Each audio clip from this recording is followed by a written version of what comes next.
Hello and welcome back to a brand new episode of the Pick a Side podcast. My name is Joel Moran and I'm here with Riv Brown, Andrew Velez, and Joe Dehls. This is now episode 376.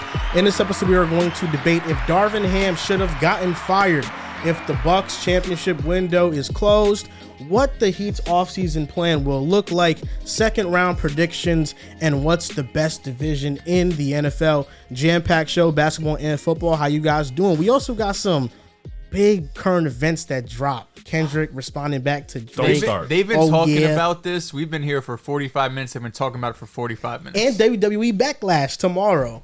Today, actually. We're recording this. First of all, we got to talk about the stuff we talked about a few episodes ago about potentially doing. We never talked about that. Oh, yeah. See, he's right. Okay, so what Dehls is referring to is that a couple episodes ago, we brainstormed the idea of changing the way the set looks like. Changing a logo. Put pressure on us. The logo change, you know Puts me. Pressure on I'm us. very, very biased. Episode 400 is Facts. the date or the shooting point that we're looking towards to potentially starting a new era of Pick a Side. I think that deserves a clap. We're uncertain, though, because we're only going to head into a new era if we have a clear vision. So it's not going to be something that's rushed. It's not going to be quick. It's something that we are going to mutually agree on and say, you know, that's what we want to represent us. I think for episode 400, it would be a nice change of pace. I feel like we did the same thing for episode 300 where we came and table was sideways.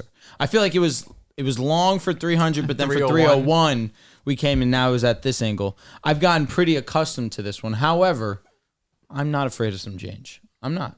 We have ways we could definitely upgrade the set. I'm excited to do it. I want to make it happen. It's time.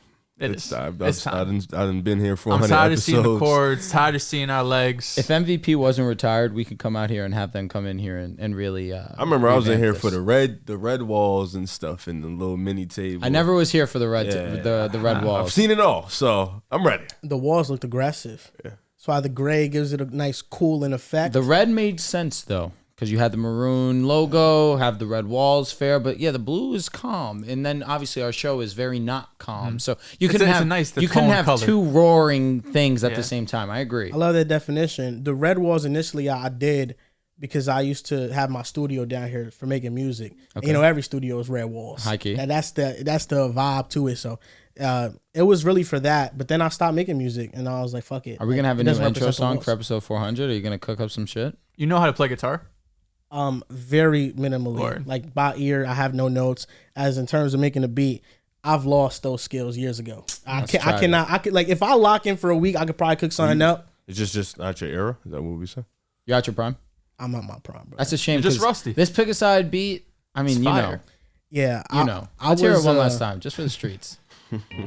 So, I stopped making beats because one day I just told myself that if I'm not passionate about making music, if I gotta force myself to do it, then I'm not gonna do it.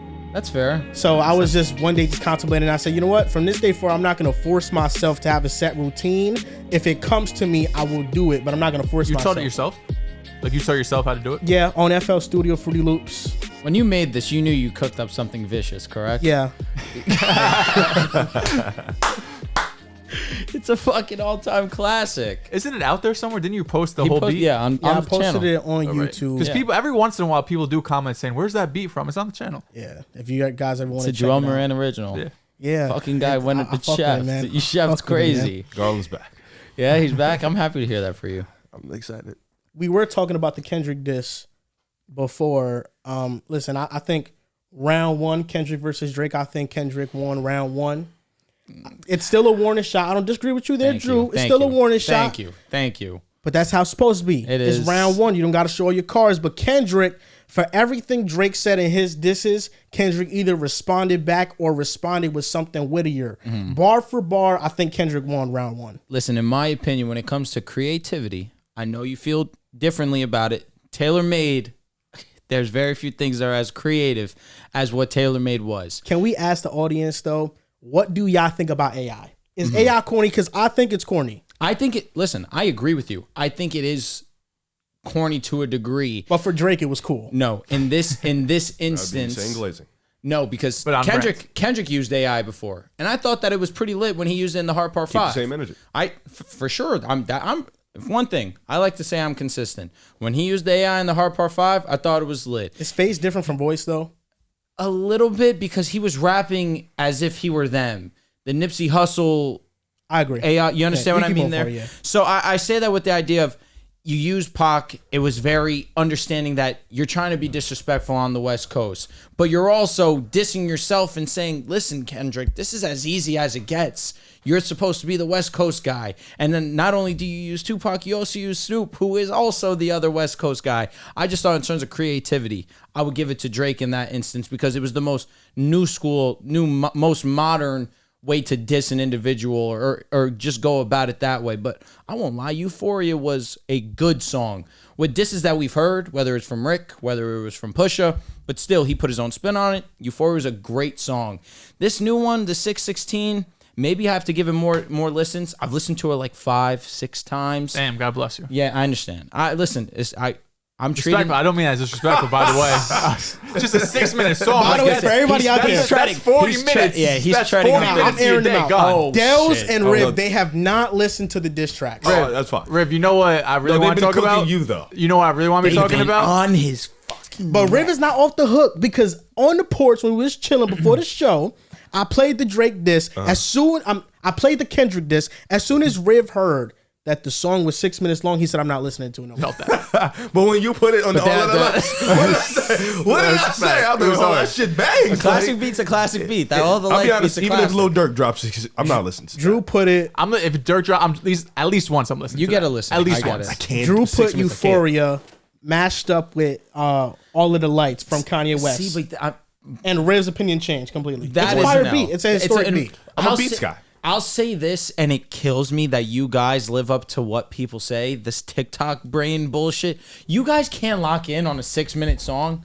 No, and I don't want to. Not really. I'm not listening to a 6-minute song. If a song is so, have you ever Unless heard it's Frank one of Ocean my Pyramids? unless it's one of my favorite artists, probably not. Like Frank Ocean Pyramids, you haven't. To be listened fair, Haven't got there yet. it's not even the 6-minute thing. It's just I It's need to all-time really, great. really like All you right. to listen You know to what, that type of Dehls? I'll music. say what me and you really want to say. We think Kendrick's whack. I'm not listening to that dude for 6 minutes rap some bullshit. I'm gonna just be honest with you. I know we want to sound politically correct up here, bro. I don't want to hear him spit bullshit for 6 minutes. That's just not my The vibe. thing is, he didn't. I think he didn't to you because you care about all I this. do. I really don't care This about is that. our Jay-Z and You know what I care about? Y'all 2 being weeks from now, ungrateful. we're getting a Boogie album. That's what That's we what care I about. really care about. That's That's what I'm here for, if bro. If drop a 6-minute love song, I'd I'll probably listen lock to in, it. for sure. DTB's like 4 minutes. Yes, Calm. Yeah, so it's like that's really what it is. I 3-4 just didn't want minutes. to be rude. See, I'll say this to the fans. I think MGK has changed people's perception on how people think I listen to music. They automatically think, yo, Drew listens to MGK. This guy doesn't know music.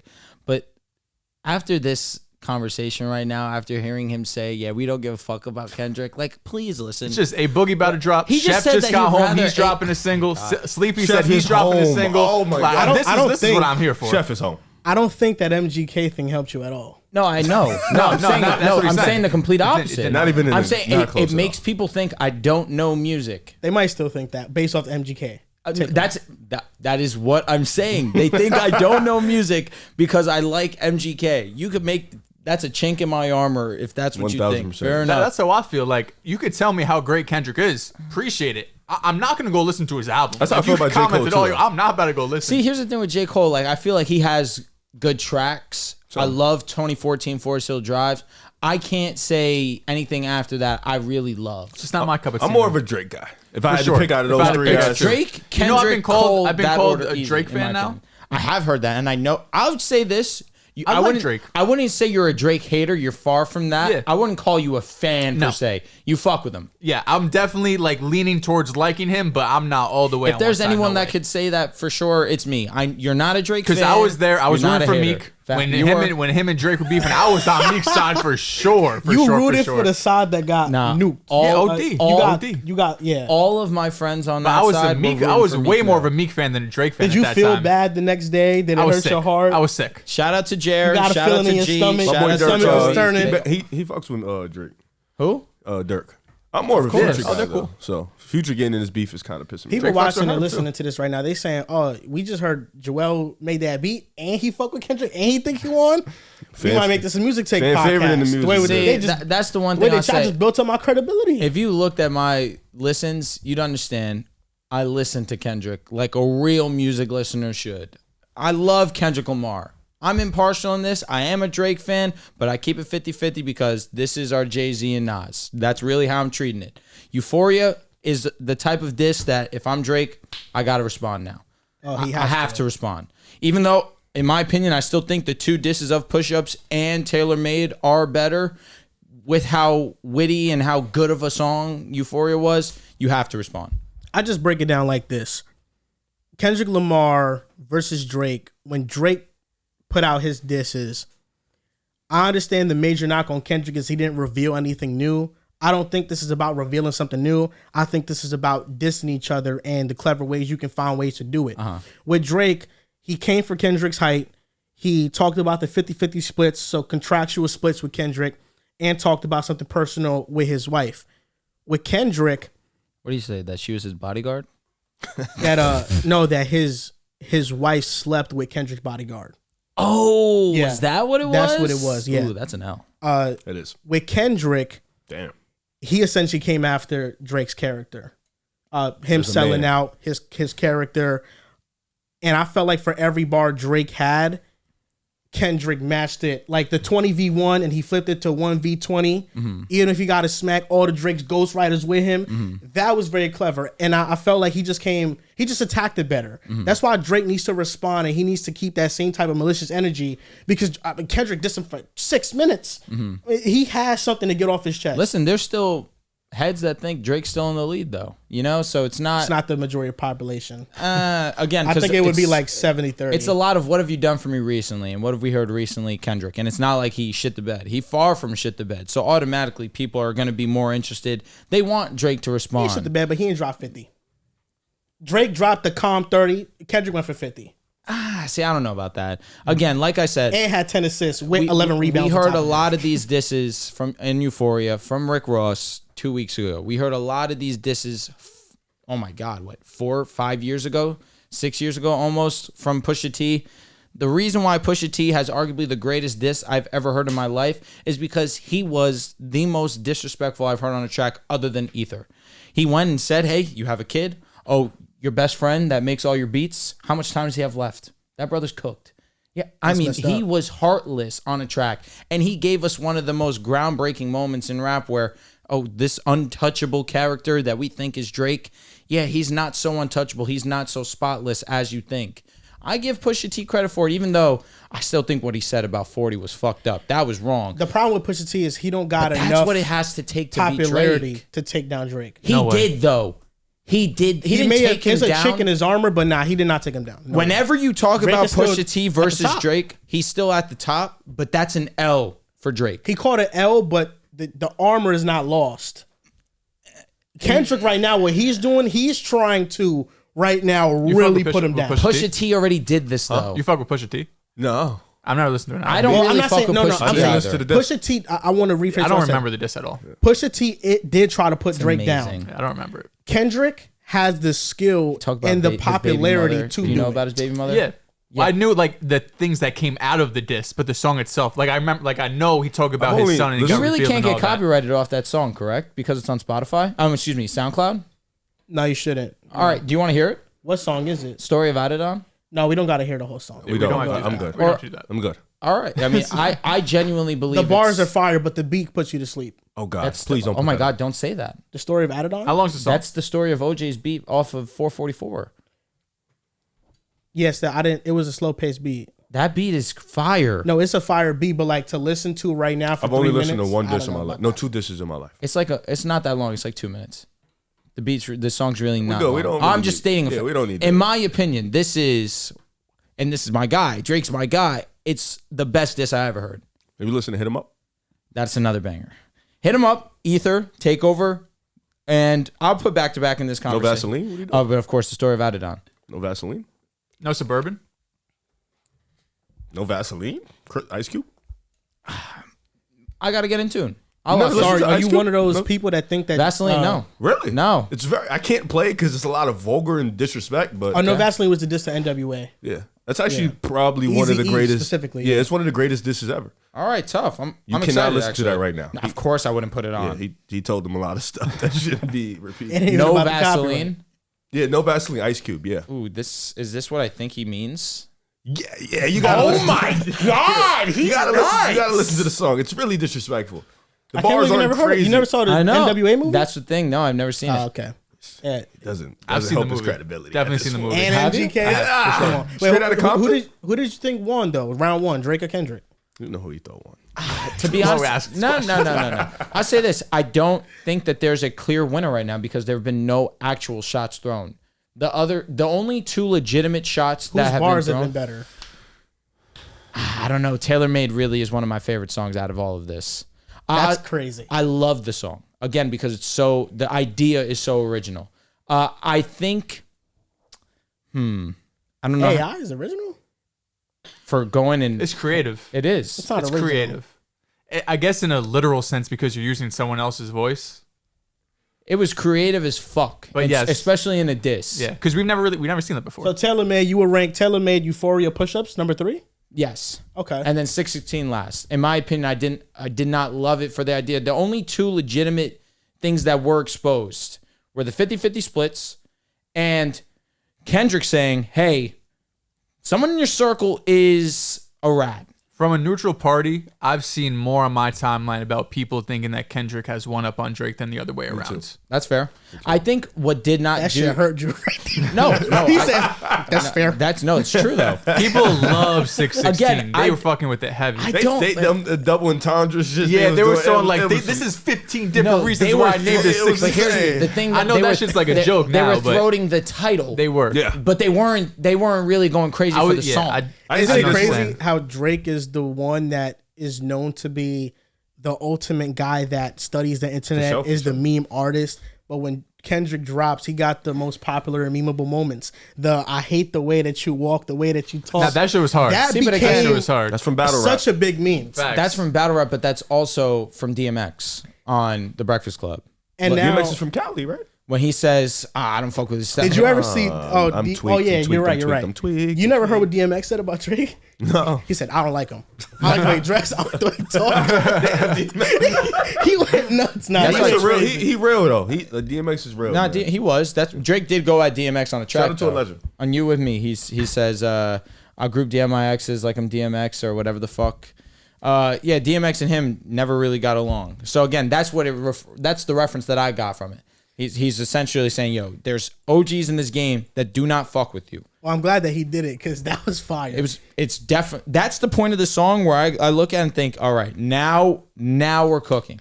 And then with just with 616 and how Kendrick fans just always find hidden theories or meanings behind Kendrick's music, and people will turn that into a meme because sometimes people do reach for things. But I will say, like, the fact that Kendrick has built up that credibility as an artist to where his fan base does these deep dives because they really do feel like Kendrick rewards them in his artistry, I think is pretty dope. For sure. It definitely shows off the caliber of artists between Drake and Kendrick, in my opinion. It does. That he has fans that fucking dick ride everything that he says. He's a more clever artist. To be fair, Drake has fans that do the same thing. He's a But more they really- clever now- artist. Not really. No, I mean, no, there's people that love Drake, like Drake is everything to Yeah. them, but people definitely dig more Understand. into Kendrick's like double Here's the thing. entendres. I love breakdown, all Drake. that He is shit. my favorite artist. I'm not going to sit out here fucking pen to paper with my fucking hands on my laptop looking up every single lyric that he has. That was just more so that Kendrick with Damn built an album that you can hear it from start to finish, and then you could hear it from the last song to the beginning. So listening into it backwards, and it tells the same story. Let me ask you a question. Did you know Drake did that with Nothing Was the Same? Nothing Was the Same was a classic. But did you know he That did is that great with Nothing album. Was the Same? I did not know he did that. Isn't that Incredible. tough? But that's a great album, yeah. But I do feel like Kendrick said that Drake has no classics. He capped. Yeah. No classics. I expect him to say that in a rap battle. That's, I mean, He did don't cap lie. though. Don't He lie. did cap though. But here's the thing, Jay-Z. I'm not gonna mention that line. And Jay-Z and Takeover was like, yo, you dropped Illmatic. Hey, amazing. Everything you dropped other than that, ass. That was facts. No, Drake got a couple classics. You got to be honest at least. Saying he has no class, take care. Nothing Was the Same. If you're reading this, listen, I don't care how people feel. Views, classic. Yeah. That's a classic. We're about to get into this mode, but Let's go. in I'm cool with regards to basketball talking now. about sports. I'm cool with basketball Before we now. do that, sponsor, top right, PrizePicks. You can use code PAS for a 100% deposit match up to $100. it's playoff time, fellas, and during the playoffs, there's enough excitement watching the playoffs. You don't need extra excitement, but if you want some, you could play on PrizePicks, and it's a great way to root for some players. I know for me, whenever I watch my favorite player and I look at them numbers that the app has him going for in regards to points, if I think he's gonna have a great game, I do pick the more on the points with PrizePicks. I did it with Luka in Game 5, and look where I'm at now. I'm a better person. I took Darius Garland. I took a demon. I took a demon today. The thing is, there's no better feeling than winning. Right. The losing part is deflating. Yeah, for sure. I took the demon. But when you hit on a demon, oh my God, you feel the demon was 2.5 more. The 3 points made more. He has more than 3. He's taken 1 3. So the Cavs are 1 for 14 right now. Yes, he's taken 1. He's killing. He has taken. Do you know the score of that game by chance? 49-53. Okay, great game. Magic Garland and Mitchell have 33 points. It's a shame that series hasn't gotten more love, to be honest with you, because that last game was really good, but the games before that really just have been so one-sided. The last game was amazing. Last game was incredible. You mentioned Demon. An example of that was recently in the first round. I had Joel Embiid making 2.5 threes, more than that, and Anthony Davis going for 29.5 points, more than that. Both of them were demons. It was a $50 power play for $325. It did indeed win. I won. What game was this? Oh, this was April 25th. Ago. So this was very early in the series. I think this was Game 3. Might have been Game 3 of the series. But yeah, that's just what demons are. It gives you better odds on the plays that you do make. So if you guys are interested, you guys can go to the link in the bio and you guys can play PrizePicks. Fellas. The Lakers just fired Darvin Ham. Lakers fans like Drew, he's very excited about that. See you later, bud. Be good. But I can't help but wonder, Joel, don't do this. How much blame does Darvin Ham really deserve in this? Here we go. Knew it was happening. Knew it was happening. I was making a prize pick just now. Nice. Yeah, I was. But game starts at 9:30, so I have some time. So let's. With Darvin Ham. 27. So, Riv, Darvin Ham was recently fired from the Lakers. Do you think he deserves most of the blame? Most? I wouldn't say most. No, I think most is. I think coaches get scapegoated all the time, and I think it's easier to kind of blame the guy that's kind of on the sideline. Darvin was scapegoated. No. I said other coaches. Be meticulous. If you let me finish, I can kind of go into what I'm saying. You know what I'm saying? I think coaches definitely get scapegoated, but I think not. I don't think many times that the FO gets blamed or the players get blamed. I think everybody, to win a championship, it takes from the top all the way to the 15th man, to the guy cleaning the court, to the guy that's making the food in the stadium. It takes a well-oiled machine from top to bottom. And Darvin Ham was not good. I don't think nobody's disputing that. I think Darvin Ham had troubles with adjustments, trouble with rotations, kind of was in the sidelines talking about let's move, let's work. And then they just sent him out there, and that's what it was. He didn't say too much. But I think at the same time, I don't think the FO did a lot to kind of improve this roster. I don't think the FO kind of put this roster in a position to succeed. This mindset is coming from this Bill Simmons tweet I saw where he was talking about, he was being sarcastic, but he was like, hey, Darvin Ham, you got fired because you're the guy who traded for Russell Westbrook and just all this stuff. And I think for the Lakers, it comes down to Darvin Ham, of course, not being good, the FO not doing their job and improving this roster, and of course the role players just not coming to play against Denver. You saw LeBron be amazing in year 20 or 21, whatever it is. You saw AD from quarters 1 to 3 be incredible. Fourth quarters, unfortunately, he did not show up. But you saw this Lakers team, 3 of the 4 games, I think even 4, I don't even remember how Game 5 went, but in most games they were up by 15 or 20 points going into halves, going into the fourth quarters, up big. Your team blows that lead, I think it becomes deeper than just your coach being the problem. I think that also you have to look at the players and who they have on the roster. So I wouldn't say most of the blame goes to Darvin. I do think he gets a good 50 to 60%. But for people who are acting like he deserves 100 to 90 to 80% of the blame, I just think that's unfair to him. I think 2 things could be true at once. I think number one, put this in though. Paulus, hello. It's crazy. Two things to be true at once. One, I do think the Lakers, specifically Lakers players and coaches, do get scapegoated more often than not when you look at a player like Russell Westbrook. Although the fit wasn't great, it's like if we get rid of Russ, everything else will be fixed. I look at some past coaches, throughout the NBA. But with this Lakers situation, I don't think Darvin Ham should really be looked at as a scapegoat.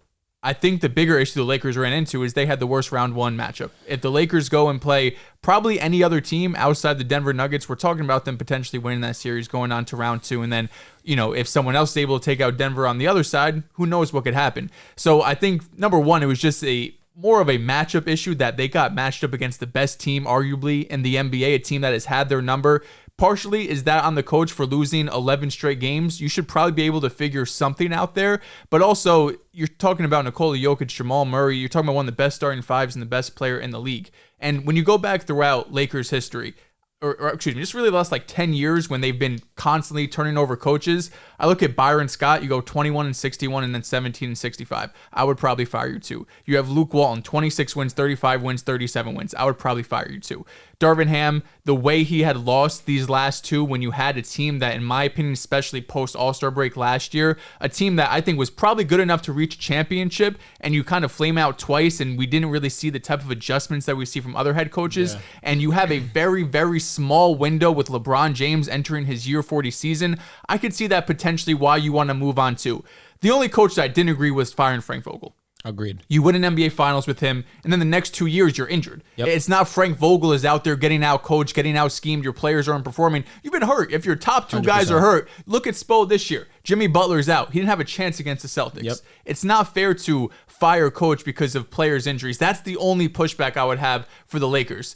Realistically, though, if the Lakers wanted to take to that next level, if they want to, potentially win a championship, I think moving off Darvin Ham was the better decision. We've had conversations up here saying that he is pretty comfortably, to us, a bottom 10 coach in the league. And if you're going to lose in round one to a team you had lost to 11 straight times, I can get up here and be mad at the Lakers. Is it a little wild or a little risky if you go for a guy like JJ Redick, who has no coaching history, who we know is a obviously smart guy when it comes to knowing basketball, obviously in the league. Knowing the game, he's a great man. He knows it. It's different between knowing it and being a head coach in the NBA for the Los Angeles Lakers when you have LeBron. So it might be a risk to take that leap, but also you could see it pay off if he ends up coming in. He's this, 37, 38-year-old head coach, and he knows all the new tendencies, and he knows, what works best. I saw a funny tweet saying that JJ Redick's going to go into each practice report and have a tweet from NBA University ready to go.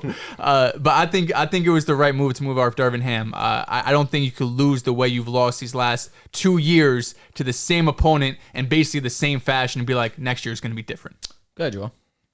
I don't know why anybody's surprised. I really don't know why. In regards to what? Darvin Ham being fired. Oh, yeah. I don't think anyone is. Definitely not. Darvin Ham, fast, probably. Darvin Ham should have been fired. That's number one.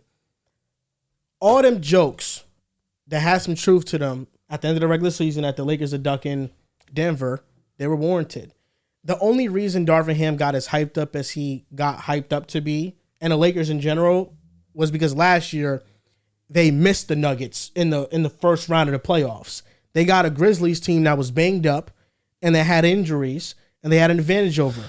I'm going to let him talk. That's just a fact. I'm going to let him talk. The Lakers make the WCF. The Warriors had a bunch of flaws too. They beat them. That's not to discredit the Lakers, but you run into the defending champions in the first round. This year, Denver are much more vulnerable than last year, by the way, which is why the Lakers had big, ginormous leads over Denver in half of the games in this series. They just couldn't close the game out. And they lost in the first round.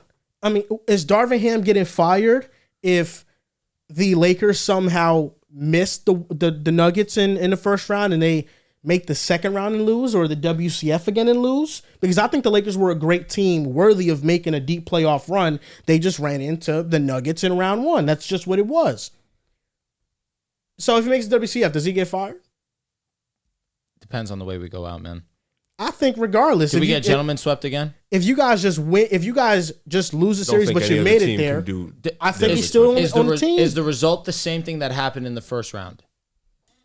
That you lose in 5? We lose in 5, but we To the lose in the Nuggets? exact same way that we I lost. think he probably gets fired. If we lose the way that we lost Still in gets this fired. series in the He probably gets WCF, fired. he gets fired. You don't You'll look for blow upgrade. You don't blow 4 leads in a game. And 4 leads in a series, 3 of them of double digits, and keep your job the following year. I agree. It's a harder decision to make. It's harder. That's why they take probably a month. But he still gets fired, especially with the available candidates. He got fired because he lost in the first round. That's what I'm going to boggle it down to, because then you can say, well, what if LeBron James hits the game winner in game 2 and they lose in 6? Could you argue? Does he get fired? I don't think so. Could you argue he also got fired because we were the 7th seed, even though we had LeBron James and Anthony Davis healthy the majority of the season? And that's Darvin Ham's biggest fault. Like you mentioned earlier in the year, it's not the role players why you guys were losing games.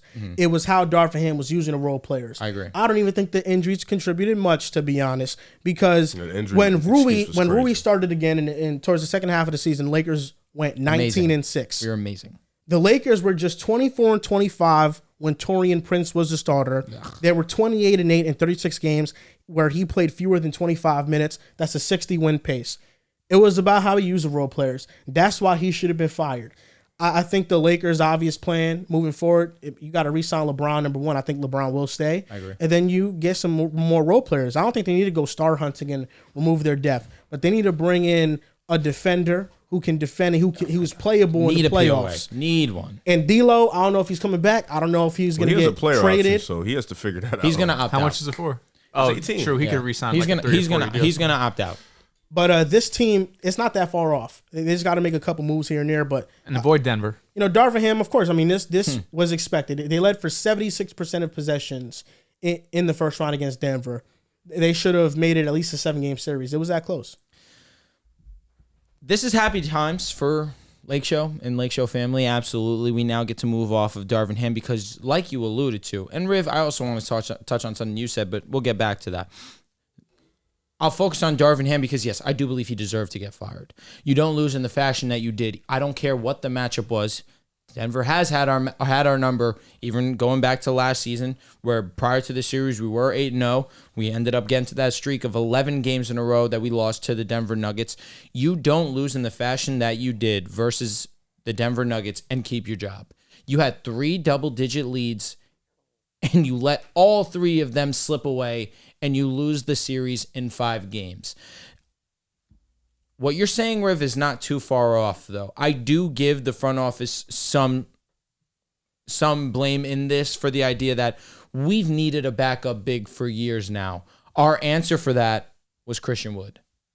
Of all the options, Christian Wood was the guy that we decided to go and rely on. Great, awesome. You loved him when he signed. I was happy because I would take a piece of shit because I needed something to back up Anthony You thought, Davis. you thought he was more than a piece of shit. I said that for the ideas because I had Wenyen Gabriel as my backup last season. I would have taken a piece of shit over that. Oh my god! As rude as that may Piece of sound, shit was crazy. watch Wayne Gabriel. Watch him play basketball. He was not good. You would kill for Luke Cornett. Obviously, I'm exaggerating. My God, we get nasty for that. I say that for the idea that we needed a big that could stretch the floor but also be a force on the interior. Technically speaking, that is Christian Wood. The issue is Christian Wood was injured down the stretch of the season, wasn't available to us in this one. And then Anthony Davis, when we're going back and we're putting him on the bench, now we have to resort to Jackson Hayes minutes. And Jackson Hayes, where he didn't play particularly bad in a matchup versus Nikola Jokic, that's food. Front office needs to do a better job of getting a real backup big for Anthony Davis. And it's unfortunate. I don't want to blame the front office too much for this one. They tried it where they did bring in Cam Reddish, and he was a really good defender for us earlier in the season. Couldn't score, man. But the 2 POA defenders that we had nothing to do with offense. That is obviously Cam Reddish and Jared Vanderbilt. Both of them had nothing to do with offense. Vanderbilt couldn't stay healthy. Neither could Cam Reddish, but when Cam Reddish was on the court, that brother couldn't score a bucket to save his life. I'm sorry, Riv. I know that breaks your heart. Breaks mine, too. Supposed to be a legend, man. So I do blame the front office for that, where we did not have the right pieces in order. However, you mentioned the stats when Rui Hachimura did start. We were on pace for a 60-win team if we did play the right guys at the right time. Earlier in the season, we saw whether it was D'Angelo Russell or it was Austin Reeves coming off the bench. Darvin could never make up his mind. It took till Jared Vanderbilt got back from injury for him to play the lineup that got us to the WCF. You remember how long it was until that happened? That was in 2024. So from October, November, December, we didn't see that lineup. It took till 2024 for us to get that starting lineup that we went to the WCF in. Darvin was just, when it came to time management, was inadequate. They never knew when to call a timeout. When it came to monitoring LeBron James and Anthony Davis's minutes, it was all over the place. When it came to rotations, it was all over the place. Darvin deserved to get fired, no doubt about it. I'm looking forward to our new head coach, whether that is a JJ Redick. I'm not too sure how I feel about that. Understanding he is a film buff, he is very knowledgeable of the game. Obviously, he is a professional. But Who do you want? ideally, because he is a free agent, Ty Lue. It's not. You It's, saw the report. They want to extend it. did which say is that. fair. But again, Ty Lue, obviously a Laker, obviously has strong ties with LeBron James. It is the Lakers franchise. It would be a slap in the face to the Clippers, 1,000%. Oh, it would be crazy. 1,000%. Because they're going to give him back, too. But who's gonna boo him, man? Not exactly. You're cooking. What'd you say? Lakers got Clippers fans, essentially. Another one that I Fan would base not is be just so much opposed more to, bigger. that I don't know if Lake shows behind, Mike Budenholzer. I say that for the idea that Mike would come in with a defensive mindset, and right now, that is our deficiency. But what was Darvin's specialty, really? I don't know. What was it? Was he a players coach type Hell of no. deal? Right, like a leader, a Let's work. rallier. Come on. Exactly. One more quarter. Rally the troops. Come on, guys. We can do this. I need that energy. There was no real specialty where you're 1,000% right with Frank Vogel is. You said they fired He the whole was- staff? I Yeah. did see that. I'll miss Phil Handy. That's one I would have liked for us to keep on staff. Maybe even potential Players head coach definitely rave candidate about, for Phil sure. Handy. I think he's one of the guys that we're looking at could be our potential next head coach. That's another one that I would vouch for. But you mentioned Frank Vogel. He had a specialty. He's a defensive-minded head coach. You saw what he was capable of doing when we had a healthy roster. He got scapegoated because of Russell Westbrook. And then the year after with Darvin, when he was struggling, Russell Westbrook definitely didn't play definitely played a big hand in us being bad. The trade deadline definitely boosted us, but we were supposed to be better than we were last, and we weren't. So I understand the firing. I will say the FO does deserve a little bit of blame. And of course the players, D'Lo going 0 for 7. D'Lo playing like shit in game 1. But he had his moments in this series where he did show up. I look at Austin Reeves. His job was really to play defense, but even he had his moments offensively. LeBron, AD doing what they do, even though AD in the fourth was being guarded a specific way that he was kind of taken out of the game. LeBron James having to step up. I mean, they ran pick and rolls for LeBron. Didn't really give AD the ball. See, again, I believe firmly you're Anthony Davis. You're on the block. You call for the fucking ball. You get the fucking ball. It's that simple to me. If You're it's Anthony LeBron was Davis. isolated at the top of the key. If you're not doing that, if it's LeBron, But LeBron's efficiency was still great in those fourth quarters. So He even was playing great hold in on, the wait. fourth quarter, too. I'm just confused. But Joel, Here we am I wrong? You're Anthony Davis. I'm on understand the what you're block. saying. if you're Give me the LeBron James ball. and you're one of the greatest playmakers You also- ever, and yeah. Two-way street. your number 2 option is going like he is, why is LeBron not See, doing something he about was- it? he was LeBron cooking. don't got the disdain to do something the about He that. difference- was in game 4 at least. Why He we was always cooking in blame that fourth AD? quarter. I'm blaming AD for game 2. I won't blame him for games 3, 4, and 5. AD was awesome. Game 4, we ended up winning, but game 3, that's the game where I look at it and say he essentially was boxing one in that fourth quarter. AD gets no blame for me in that one, and in game 5, he got injured. It's unfortunate. He essentially was playing with one But that arm. doesn't count. But Doesn't no, count. it doesn't. Doesn't count. But in game 2, where he was all world in the first 2 quarters. In the third quarter, he goes 0 for 4, and in the fourth quarter, he goes 0 for 1. But the looks were not good. They felt weren't even like- close. The entire offense changed from the first half to the second half, in my opinion. I did not see Anthony Davis and the Lakers offense doing the same thing they did in the second half in the first half. He had 4 attempts and missed all of them, bro. But it wasn't the same type of looks. His 4 attempts in the second half were more so jump shot reliant. In the first half, he was dominating in the paint. He was hitting middies, though, I was for gonna sure. say He little, was definitely little bit hitting of both. middies. Where he was taking Jokic on the block, posting him up, and finishing near the rim. He also was hitting that free throw line extended midi religiously. You he need that. I agree wholeheartedly. But in the second half, when he tried to continue doing the same thing, he simply wasn't hitting. In the second half, there wasn't plays ran though. He might have hit. He might have. don't fully agree He with might that. have attempted a Do they midi. even have plays that they run? He might have attempted a midi, thanks, but thanks for the ball. Let me go to work. That's the play. the midi was at the end of the shot clock. We were moving the ball around. Nobody got a good shot, and this AD a midi at the end of the shot clock. His shots were out of rhythm in the second half. That's how I felt. In the first half, he got almost everything in rhythm, and that's why he played so great. And yes, AD deserves some blame, but we also got to realize how the offense changed from both halves. And I mean, if you're blaming AD, we got to say LeBron James. You know AD is going. You got to get him more involved too. He's the point guard. But that's tough. I understand what you're saying. Too. I do too. But at the same time, LeBron was efficient still. In those fourth quarters, he was still efficient. He was still finishing at the rim. He was still hitting his jump shots. So it's not like it was a full disconnect. But again, at the same time, if you're Anthony Davis, you have Stain in that huddle on the court to force the ball to you. The Stain thing is valid, but where I draw a line is that I think there's only so much you can do at times as a player. Because Anthony Davis in the season called out Darvin Ham, his defensive schemes.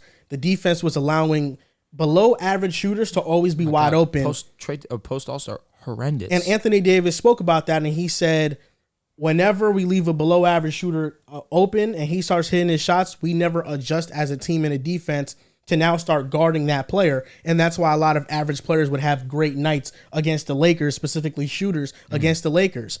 And that was a lack of adjustment on Darvin Ham's part that AD just got so much he can do and influence. Because we know AD's a great defender. Yeah. We know that there's no defense that he should be a part of that should be a bad defense. 100%. And that lack of adjustment shows me that I don't think Anthony Davis had much of a say to really change things as much as we think. He called out Darvin Ham too. Was it leading up to the playoffs or in the first round saying like we don't know what we're doing out there? That was after game 2. Yeah, like, and honestly, game 2, that was the game, the LaChoke. Was that game 2 or game 3? The game 2. That was game 2. Game 2 was I can't be right? mad. I can't be mad at AD there because LeBron was going crazy in that fourth quarter. He had 12 points, 14 points. He was, I mean, outside missing that 3, it felt like he had everything else.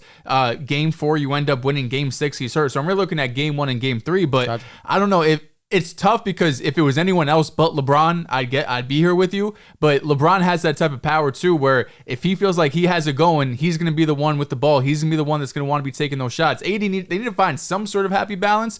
But I agree with Drew that I think that's more on Anthony Davis's part than Darvin Ham. You're Anthony Davis, bro. You're one of the best players in this league, especially if you're having a good night. You should demand the ball. LeBron is LeBron. We get that. But at the end of the day, that's your teammate and that's your peer. Championship level expectations for the Lakers came up short. I will say I don't think they couldn't have made a run. I agree. I think they could have even beat Denver. I agree. Denver didn't have an impressive showing and Jamal Murray struggled. It's true. Better coach, there's a chance that series is really a toss-up because we looked at the record when Darvin Ham played better lineups. They were a great team. So this was really a potential conference finals matchup in the first round. If we switch coaches, there's an honest chance we win in 5 games. I don't know about all that.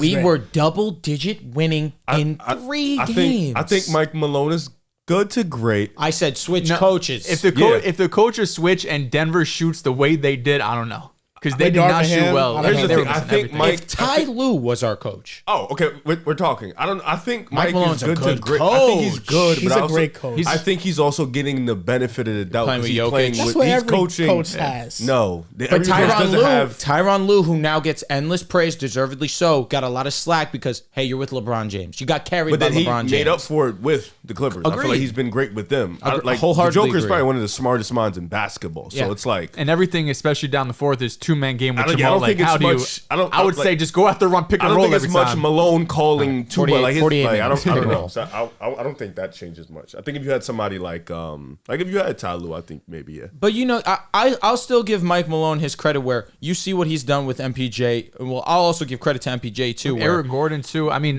people that fit in. Yeah. What has he done with MPJ though? MPJ where he's kind of understood, hey, MPJ, you have a strength. You're one of the best shooters in the league. I don't care where you are, what you're doing. You get the ball in some space. I think that's you let it go. He's been that. But another thing that he's been he's since high school. but another I thing think his back is the reason why he can't do anything else but shoot. See, here's the thing I disagree with though. He can I put the ball saw a on the lot A of little that bit. this series where he would pump, you get the you're defender going in for the that air, closeout quick. and now he's driving, and I saw him finish at the rim a that's lot because this you're series. so scared of the jumper. Yeah. He doesn't need too much to just put the ball down. He's 6'10". See- Most likely who's guarding him isn't his height. But another thing that makes him so lethal is you have Aaron Gordon, like you were saying, Joel, at that dunker spot, that if now you're worried about MPJ going with the shot, you're jumping past him. He even thinks about driving. You're crashing. He throws the lob. I'm not that worried so about many MPJ's times. passing.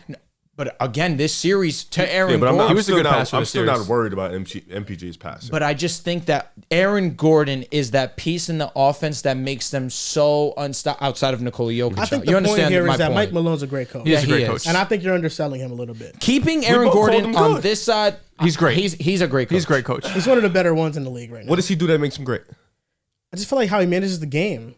I think How he manages or the Joker manages the game? Both, how they manage the both. game. How does he manage the Well, game? how he staggers minutes. The Jokic-less lineups this year have been solid. In Wasn't the last playoffs, year they were it's bad, held them though? afloat. And the year before that. The small So ball. this is the first year that's been good. Last year, I feel like this small year in the ball five- playoffs, the Jokerless minutes wasn't that great. no, Aaron Gordon at the 5 minutes, when Jokic is off the floor, those have been good. It's like So he's good it's at- not okay, groundbreaking, but it's holding him afloat. He's this solid year. at It's good. lineups. I don't think you're not telling me nothing that makes him great. I feel like But what that's makes one a head thing. coach great? ATOs, his adjustments. You don't feel like after time I plays, I Nuggets think are Nuggets great are at really that? good. Yeah, I think they're really good at it. Also, But how let's, much of let's it is look him at game and 2. then the Joker? Hey, let's look at He's game, not calling it ATOs though. So the ATOs goes to Mike Malone. Riv, game 2. They're down 20 points. Mm-hmm. They're missing their jump shots. It's kind of something that the coach has to instill in these guys. Be aggressive. It Attack the takes cup. A great coach to coach a great player as well. Ooh, In This order se- to this season maximize with- that great player, you got to have a great coach too. This season with Jokic off that the was a court, they tricky were one. That was a minus tricky one. 8.6 net Because would rating. you say Chris Finch is a great coach? I think he's a great coach. Ooh. Yes. I would also say yes. So how many great coaches in the league? There's a good amount. They were actually better with Jokic in the playoffs off the court than in the regular season. They were -5 in the playoff, -5.6 net rating. Regular season, they were -8.3 or something. I'm a little 8.6. high right now. It's minus negative bad. Minus yes. Net rating, yeah. Net rating.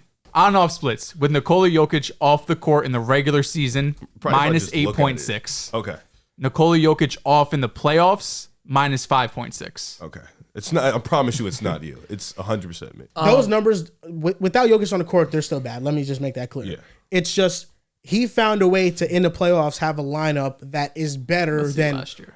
what it was in the regular season. I want to know how many of those minutes came in the first half as opposed to the second half. That I don't have. But I think we can do a deep dive on that later. I think the point here is that Mike Malone's a great coach. That's what I think. And the also, point here you're is. asking That's the not really- question, I mean, Riv. You're we could asking go the past question: it, but I how don't- many I don't- coaches are great in Yeah. the NBA? There's a firm, maybe 8 to 10. Well, let's You can start it count off. They were +5.5 in the playoffs with even him off. even in games That's like pretty that crazy. are going on today. Jamal Mosley, would we categorize him as great? No. He's just unproven. JB Bickerstaff. Well, No, he's Malone not has good. the He's good. chip. He's good. He's not great. JB Malone has the Bickerstaff is chip. But That's just looking what. That's at- what looking at stamps him. coaches. Tyronn Lue, that's a great coach. Nick Nurse, in my opinion, that's a great. Is there coach. any coach in the NBA who doesn't have a chip that is stamped as great? Mark Dagnall. Mark Dagnall is great. Yes, you could put him as great. Honestly, Is that it? No, you keep. Yo, I keep blanking on this dude's name. Thibodeau. Chris Finch? Thibodeau is a great coach. Oh, he is from the but Jazz. He Will always Hardy. gets the slack that he's not a great You think coach. Will Hardy's a great coach? No. Tevin Jenkins. we haven't seen him coach in the Tevin playoffs. Jenkins is a good coach too. I think he has Friend's the great coach, too. schematics, the brain to be a great coach. Mike agree, Brown. yeah. Will Hardy. Mike Brown's a great coach in my opinion. Ooh. He is a great coach. I think he would. That would be more than 8. Then, if that's the case, No, I still feel. So you saying JB Bickerstaff's not a great coach is I think he's good. No, he's not a great coach. He's why? good. He sometimes he has Why, these. though? He plays guys that shouldn't be playing. He has these walkie. Sometimes it's not ideal. What makes him great? Listen, it's not his fault that unfortunately Darius Garland is hot and cold. That has nothing to It's do not with him his playing fault that George Jared Allen Niang gets longer injured. than these other players. Yeah, but you saw him recently not get minutes. Finally, Yeah, it took him 3 games. You make an maybe adjustment. 4. But Georges has been playing all season long. He's getting minutes now, the third quarter. How many minutes? God bless. I don't know yet, but JB's let me cool. check. He's good. I wouldn't call him great. Doc, I don't know. No. Doc's He's good. played 6 No, minutes. he's not great. Okay. He's not great. He's good. He's like fine. Doc's good.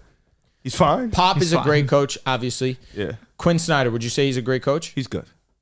I could live with that one. But if Spo, you're saying he's obviously great, we're getting no, more no. than 8. I'm just asking a name. Spo's the best. Spo's Yes. easily great. Steve Kerr, He's still great. he's a great. But coach. he's on. I Do you agree. believe that? No, he's still great. But he's on a slippery slope right now. Yes. Jason Kidd, No, good. Yeah, fine. fine. He's a Fine? fine coach. Doc Rivers is a better head coach than Jason Kidd. They're both fine. Jason. I'll be honest, given the roster, it's not. But Doc Brown, no. Doc, how is Doc for the chip? How is Jason Kidd better than Doc?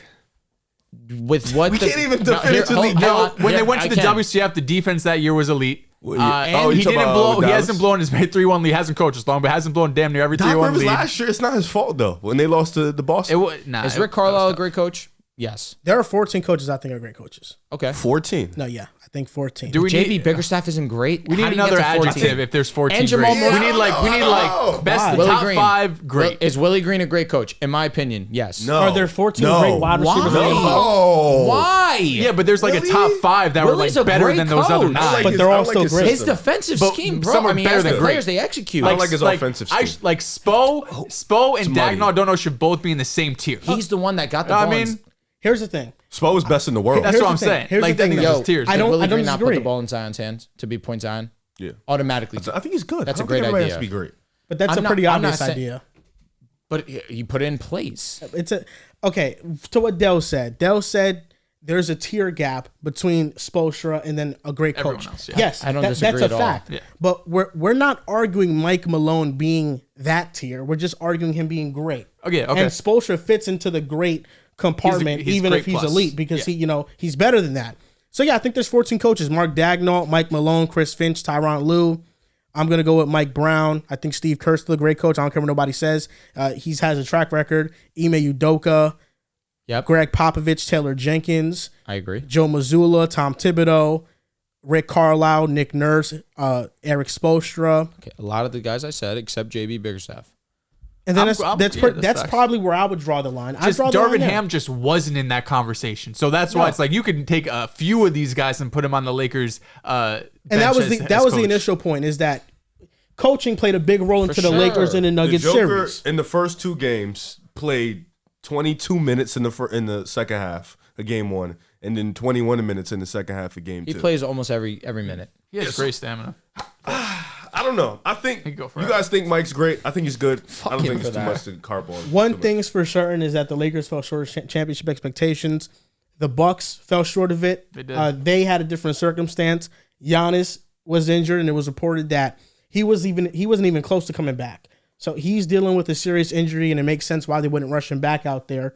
And then Damian Lillard also got hurt in the series as well. But that's led people to believe that because this team is older, because they don't have much to really move in deals, that maybe they should just go into a rebuild and make some major changes. Do you think that's warranted, or do the Bucks have to continue to run it back and win a championship with Giannis, or try to? I think you owe it to your franchise to at least see Dame and Giannis in a playoff setting at least once before you decide to blow it up. That's my humble opinion. I still think Giannis is that floor top 3 player in the world. He was an MVP candidate this season. It was unfortunate to see his season end the way that it did. And in minutes without Giannis, you still saw the All-Star / All-NBA Damian Lillard. It's unfortunate we never saw that on a consistent basis while it was on the court with Giannis Antetokounmpo. I want to give a lot of credit to also Khris Middleton, who balled the fuck out in this series without Damian Lillard, getting them a game to push them to a Game 6 to even have Damian Lillard a chance to come back in this series.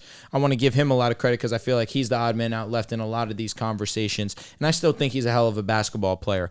But as long as you have Giannis Antetokounmpo, I don't care what anybody says, your window's still going to be open. It's just a matter of putting the right pieces around him. We saw Doc Rivers not be able to elevate this defense, and that's fair because they simply did not have the defensive personnel. You go into this next offseason, although I don't know if it's necessary or if it's 100% possible due to all the money that's allocated, whether that is Khris Middleton, whether that is a Brook Lopez. Of course, Dame and Giannis are on max contracts. How are you going to make it so that you do have POA defenders, so that you also have shooters around Giannis and Dame? It's going to be a very difficult task, but understanding when you do have Giannis on the court, you do have a chance to win a championship. These last 2 seasons, he has struggled with injury. I still firmly believe that the Milwaukee Bucks owe it to themselves to at least see it one time before even thinking of trading Giannis Antetokounmpo. You trade Giannis Antetokounmpo, that means we're doomed. We have no chance. This franchise is literally shot, and this is our last resort. But if you decide to do that, we need to make sure that we've checked every single option for us. I think that they owe it to themselves to see it through. Giannis, Dame, Middleton, Brook, Bobby Portis, Pat Connaughton, and I assume Beauchamp because they're probably going to accept his team option. Those are the only guys on the roster for next season. Pretty decent guys. Andre Jackson? Oh, yeah. Count him. I didn't even count him. Yeah, him too. Yeah, that's cool. That's not an ideal roster going into next year. You know, Khris Middleton, Dame. Khris Middleton would be 33. Dame would be 34. Giannis will be hitting the big 3-0. Shout out to him. It is time to start looking at this team. Oh, Bobby Portis will also be hitting 30 years old. And then Brook, as you know it, will be hitting 37. That brother probably needs to retire. Yeah, it's going to be tough to build a championship roster around Giannis. I understand he's one of the 3 best players in the world. I understand if you have him on your roster, you probably have a big chance to come out the East. But at the same time, we looked at this roster this year, and we thought, man, this does not look like a ECF to championship team. We had conversations about Philly being better than. We had conversations about the Knicks being better than. I don't think, this team has the picks or the assets. We're going to talk about Miami in a little bit, but when you look at both teams, at least Miami has some semblance of young, prospering talent. This team is just old. You're a Jovic guy now. He's young, so we'll call it that. Okay. But this team is just old. They're battered down. I can see a reality where Giannis is not on this team next year. I can see a reality where Giannis, end of next year, I want to say, where Giannis does give him and Dame thing one more go for next season. But if you're Giannis, you're looking at this like Dame just had probably his worst regular season in a long, long time. He was dealing with injuries in the playoffs. We couldn't beat Indiana. I didn't play. My window, I'm 30 years old. I don't really have the jumper. I rely on athleticism. I'm a big, strong, physical guy. Clock is ticking. You see Boston, they have their, big 5. You see the West, the joke, especially for legacy purposes. You look at Giannis, I think I saw a tweet. I think it was one of y'all. It was comparing eras in the 2020s eras. It was Jokic, Luka, and Anthony Edwards. It was you talking about how these younger stars can catch up to Giannis' resume. I don't know how many of them can, because he 2-time MVP, finals, DPOY in 6 years. In 6 years, one tough. of SGA, Tatum, Luka, and Edwards have to win a combo of an MVP, 2, and a DPOY. a championship. And finals MVP. Yeah. If you win finals, A couple NBA. Here's the thing, They though. need a lot. It's a lot. Here's the thing. And a depoy. Did you say depoy? Here's the thing I want to say to that, though. None of them are everybody. Are you going to acknowledge There are that? some, I do acknowledge it, but there are some players that could have accomplished more in a given era. Doesn't mean they are one of the faces of that era. Of course. Because I think it also matters about your PR and Your what? your popularity around the league. PR. Brother, do your you know PR who was team. the most voted into the All-Star game this past season? It was Giannis. Respect him. I don't know if Giannis has gotten the most You said PR. Thought he said PR. Now he's one of the most popular players in the No, league. I said PR. Oh, not I PR. understand. Yeah. No. Yeah, He is one of the most popular players in the league. He was just don't the really feel most that voted player. Where was he? Wasn't he top 3 in jersey sales? Let's see, check it. You have to check it. I don't know if I'm he is. being He could be. listen, with all due respect, I do still believe Giannis is one of the most polarizing. But that makes figures sense. in the But we league. can't view this from a year by year basis. But because there's 6 years left in a We decade. don't have to do that. He was number 5 as of January. Who is the top 4? Steph, Tatum, LeBron, Wemby, Giannis. Say that Tatum- number one again. Tatum and That brother will Wemby always. are two players in the top 5. Wemby could even be a face of the 2020s. That's somebody I didn't even put in there. But yeah, at the end of the decade, to define the 2020s decade. Because Giannis is in a weird spot. So we know the 2000s decade. Who defines it? Kobe, Duncan, Shaq. Kobe, Duncan, Shaq. You can even put KG, young LeBron in Dirk. there. The 2010s. If there's 3 players that define LeBron, the 2010s, KD, Steph. it's LeBron, It's not KD, and even a Steph. question. Who will be the 3 players to define the 2020s? Jokic is locked in 3 Giannis, MVPs. Jokic, Luka. Tatum. But here's the thing. Stop. You Watch say him win, Giannis- watch him win 4 chips. You say Giannis, Jokic, Luka. I think those are 3 Dynasty. great names. And Wemby But- is fringe. I'll Also, remember this in 10 years. we have Victor Listen, I'm rooting for Wembanyama, it. who's gonna have 6 years in this decade. Keep who it can stacked. accomplish a Wemby lot. over Luka. How do we? But We what- have Anthony Edwards. We have SGA, and we have So I Tatum as get well. another. What are we it's only defining 6 as years. face Maybe of the He league? got 20-30 on lock. Like, what's face of the league? Like, just the most accomplished, the guys we acknowledge as The most carrying marketable franchise? star. See, because that's the face of thing, the league. and I love that you said that because I want to dive into that a little bit more. We're talking about marketing, but Still, as of 2024, the biggest marketed stars are still the old guys. So when do they transition? It's 2 of the 5. Well, 3. Giannis. 2 of the 3. It's LeBron and Steph are still one of the most marketable players. They're 1 and 3. Yeah. So then you have young players. You got Tatum and you got Wemby. So when do they? If we got 6 years left, we in year 4 of the 2020s. Steph and LeBron have still dominated in terms of marketability. When do they adjust to the? I was gonna say no NBA, Jokic here, no Luka here. No, the NBA has done a horrible job marketing this new stars. That's 100% a fact. Except Giannis. They are making it up for now. No, I don't even think Giannis is marketed well. I feel like he should get marketed a bit better for sure. I mean, I Victor see him on Wembanyama is being more commercials, marketed than Giannis. but I feel like that also plays to whether Nike had a whole people feel alien comfortable campaign with for him. that shit was fire. Yeah. What matters with marketing? Shoes matter. Nobody cops the isn't Giannis. signed to Nike, though. Are you copping the freaks? What did he sign to? He's signed to Nike. he's on Nike. Really? Yes. I'm not You don't even know that. That's how much he's not a big marketable. man. I'm not copping big man kicks. You don't It's even not- know they signed to Nike. To be honest with you, there's not many players To be that. honest with you, That was an accident. That was an accident. one. But I feel like many like players' shoes aren't really pushed to us like that. okay. Let me ask us I something. feel like JT's have been. I feel like JT Ants, what? I feel Ants like are Paolo right is- now. He's lying like shit. Here's the real ones. He's lying like shit. You over have there. the obvious. You Who? have JT. Yeah, he lied. Jason for sure. He's For lied. sure. He lied. Paul George. JT's haven't been pushed. George gets pushed Paul back. George, Anthony Edwards, Hardens as well. James Harden, Yeah. LeBron. I want to say Those- I need Kevin you to Durant. fact check me. That's it. Those are the only ones, in my opinion, that get pushed. I won't say Steph Curry's. I No. think I've maybe seen Nobody one wears person in my Steph's. life because it's Under Armour. No. That's He really makes a it, though. shit ton of money though. But here's Because the I know thing. Trey has a shoe, Ja has a shoe. Kyrie used to have a lot of boosts, but obviously once his deal fell out. So I want to ask y'all this question. So we're talking about marketability. Who's more marketable, Giannis or Wemby? It probably will be Wemby. James were the 7th No, I'm most talking about worn in 2 day. January. 2 The day. 7th most purchased. James? Today. No, Tatum's. Ant was Kobe was 1. Ant was 2. Ant is up there. Ja 100%. 3. I have a Zion pair of 4. eight. Yeah, they're Sabrina's I 5. have the full year. I want Tatum, to 7. finish off my question because it pertains Trey, to this 9. conversation. Trey Young, they're tough. Let's talk about it from this standpoint. If you are a Nike executive and they're giving you $50 million to market this star, so you have to think about, okay, what player do I want to put this money behind from a marketing standpoint to get that return? Are you taking Anthony Edwards or Giannis? I'm probably taking Ant-Man right now. Ant-Man's probably gonna get more buzz. I'm taking Anthony Edwards too. Wait till y'all hear this list. From a know. marketing standpoint. I don't know. I've seen Giannis win a championship and drop a. We talking about marketing. But this bro. this But isn't again, anything I- about winning. but This is definitely about more likable. who's more marketable right now. I don't Ant know. Edwards, you can make the argument, is the most They marketable call in him the the league. next Michael Jordan. That's marketing at its peak. But 'cause what he's personability, you see the way that Giannis Ant's acts. out there doing the Oh, no, DX I'm not. shit. I'm not mean, gonna like, say Ant-Man's not likable. He's He more is. marketable than Giannis. That's a fact. he's like legitimately could be okay. number It's 1 not a right big now. deal. I It's just not meant for the moment kids, right now. for like the kids and people, the future players watching. I think that Giannis appeals to that though. The kids Nah, more than bro. Anthony I Edwards. think it's Ant. I think it's SGA. I think I don't know LeBron if and you- Steph still got it, but I do think Giannis is Dale probably bottom of just that gave list. the list of the shoes that sold the most. Where was Anthony That Edwards? was in He January. was number 2. Yeah. Where was Giannis? Wasn't in the top 10. That's I mean, easy. again, That's a it wasn't fact. at the freaks. For the year though, guess who was number 1? Devin Booker for The book 2023. ones. He had a good rollout. So it was booked 1, KD 2, 3 was LeBron. These are I'm not gonna say the shoes, but these are the person. Ant was 4, Steph was 5, Luka was 6, 7 was Russell Westbrook, shocking.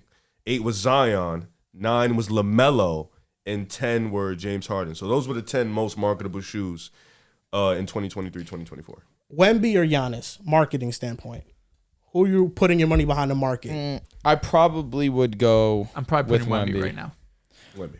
I also, think about whether people want to hear this or not, I'll say pause before this. It also has to do with the way that size. Wemby looks. Also, that's the size as well. It's like, yeah, he's working with Louis Vuitton already. That's also the French ties. But, like, he has the modeling aspect behind it, too, where he can get into the fashion. Obviously, he's an alien on the basketball court, has the shooting, has the dominant interior game as I'm well. willing to say that Jokic 2020 face of the era, he's locked in. I don't even think it's crazy to say Wemby can accomplish so much in the next I don't 6 think there's a years locked in 2-3. that he could be the face. I was going to say, Luka's not locked, in my opinion. No, he's not. I don't think he's locked. There's not a lock 2-3. think- That's the problem. I think if I had to put a I think lock, SGA though, is probably 2. So But he's that's what not I'm saying. locked. If we're guessing it, who's the 3? SJ over in markability or That's in what I'm saying, terms of markability, face 2-3 is not of the locked. era? Because I'm saying I'm this- going to this- respect Giannis still. Marketability, but also face of the league type vibe. SGA is getting there, but the he just started getting that hype last year. Like, he just started getting that in buzz. the 2020s. Still has, because 2019 he did win his MVP in DPOY. In the 2020s, has an MVP, has a finals and a finals MVP, has finished in top 3 MVP voting in that. What is it? 2 of the 3 years. But this year he won't finish his 3. What hurts his case. The game doesn't like what he's accomplishing, whether it's right or wrong, doesn't matter as much to me. We're talking about marketability. No, we're talking face of the league. Because Jokic is locked. If we're going face of the league, Jokic is not the face of the league. No, these players have to catch up to Giannis. There's no doubt. I'm not disputing that. Mm-hmm. It hurts Giannis that most of what he did was at the beginning of the era, at the very beginning. Yeah, he's in a weird spot. That matters, and that's what I said. He's in a weird spot because these younger players, if one of them wins a championship and an MVP in like the middle part and in the second part, they're going to be the face of the league. He also hasn't got back to the ECF since he won the finals, and right? the team is in no position with the Bucks. Pertaining to this topic, the Bucks are in no position to really compete for a championship unless something drastic happens. In terms of what? The last era, KD or Kawhi. I was low-key thinking Kawhi too. No, this is the thing. You can argue Kawhi. I don't think you can. From an impact standpoint, given he won in Toronto as the guy and he won in San Antonio. It's hard. But KD I was doing it more so for trolling. Kevin Durant from 07 to 2020. We talking about the 2010s to the 2020. Yeah, Kevin Durant, Kawhi didn't really start being Kawhi till about 2016, mid-2010s. He's kind of like Giannis, where he started at the back end of the year. So I don't think I can put him there. 2014 won his first Finals MVP. Yeah, but he wasn't Kawhi. He was still that was still a well-rounded team. Kawhi became Kawhi here's the like thing. 2016. We just had this conversation in the Discord though. He was amazing. His finals performance was elite. But this is why KD gets the nod though. He did something in the beginning of the era, and he did something at the latter parts of the era, and in the middle, and at the end. He did everything. Where that's where the Giannis thing. I don't know if he's locked. I would put Harden before I put Kawhi. So number one locked in. We know it's Nikola Jokic. So between I disagree. I would think I'll put Kawhi too. I'll put Harden over Kawhi. Disagree wholeheartedly. That's close. I would definitely put Kawhi over Harden. What Kawhi does in the finals, no, you can't take away Kawhi's finals what MVPs. you accomplished. We're talking about face of the league. Because then why is Jokic in this? Well, hold up. James Harden, from my brother was averaging from an 35. accomplishment, He was amazing. From an individual accomplishment standpoint, James Harden is more accomplished than Kawhi. Yeah, it's just the championship. In the regular season, agreed. Yeah. Oh yeah, but that's what separates Kawhi though. No, but all time Kawhi is above James Harden. And he has the defensive player of the years, the playoff performances. I'm not gonna lie, that's pretty comfortably too. No, that's so. Yeah. Kawhi It depends on how He's you a rare measure case. it. Do you measure? It's how we measure In who's terms your of top 10. impact, Harden had more impact. Harden had more impact on the era. He's cooking From a play style perspective. His play style, yes. Steph Curry, his a usage lot of rate's gonna be fucking notches. 40%. James Harden. Kawhi's two-way impact is crazy. Yeah. No, I'm talking about from a play style perspective. Yeah, in terms of like how the game, how dominant. Harden has influenced the game. How the game changed. Yes. Yeah. I'm thinking just more. If you're looking at it as like peak for peak, who would you rather have? No, Kawhi is at his best. He's more impactful. No. Kawhi at his best, more impactful. I'm talking about who impacted the era more. Allen Iverson probably wasn't a top 3 player in the 2000s, but his impact is why he's probably top 3 player in that era. So that's what I'm saying.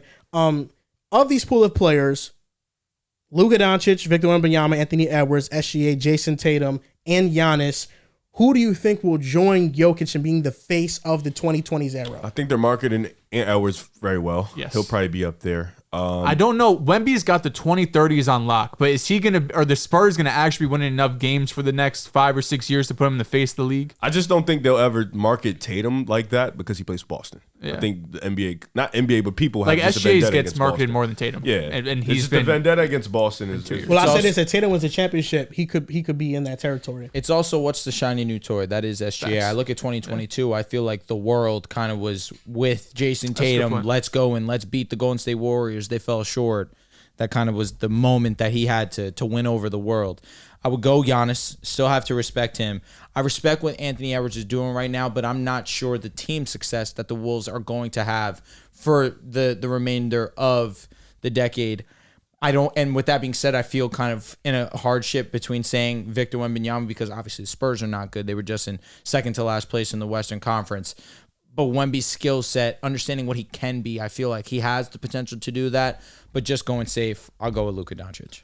I would go Luka Doncic, and then the last spot is between SGA and Ant-Man. I think OKC has a chance to really trade for. I think OKC has a chance to trade. Would have said John Morant before the gun charges. Okay. Low key, the fans love Ja.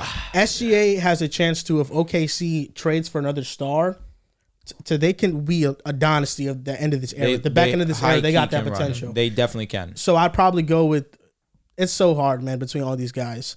But I think Luka, from just what he's going to do from a pure individual standpoint, the production. Listen, but also he's getting a team too to now complement him.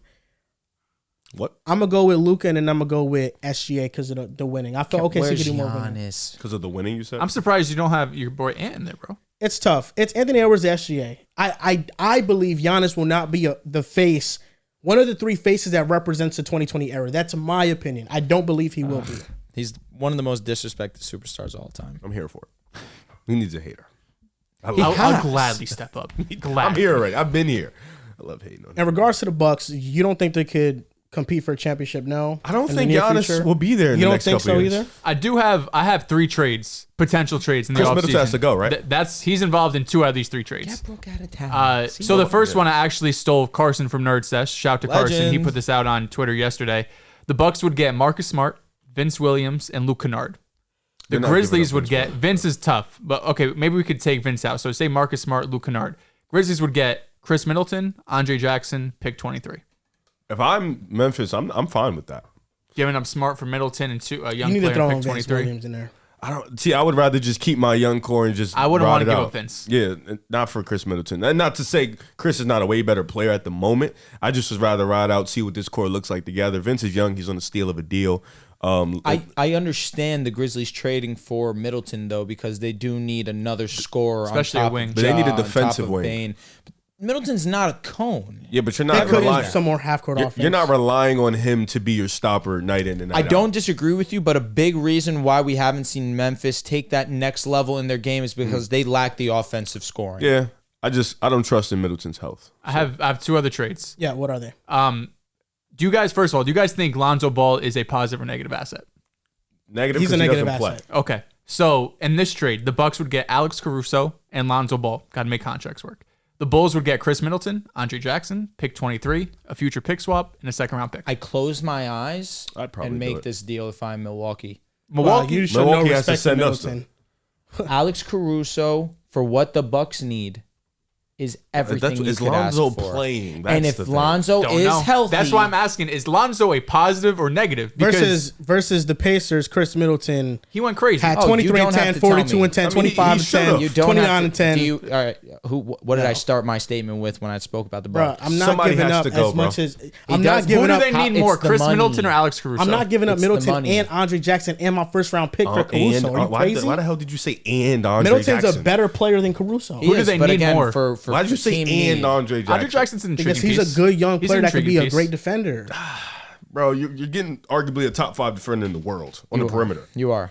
The only thing for me is Lonzo Ball playing. That's the only thing.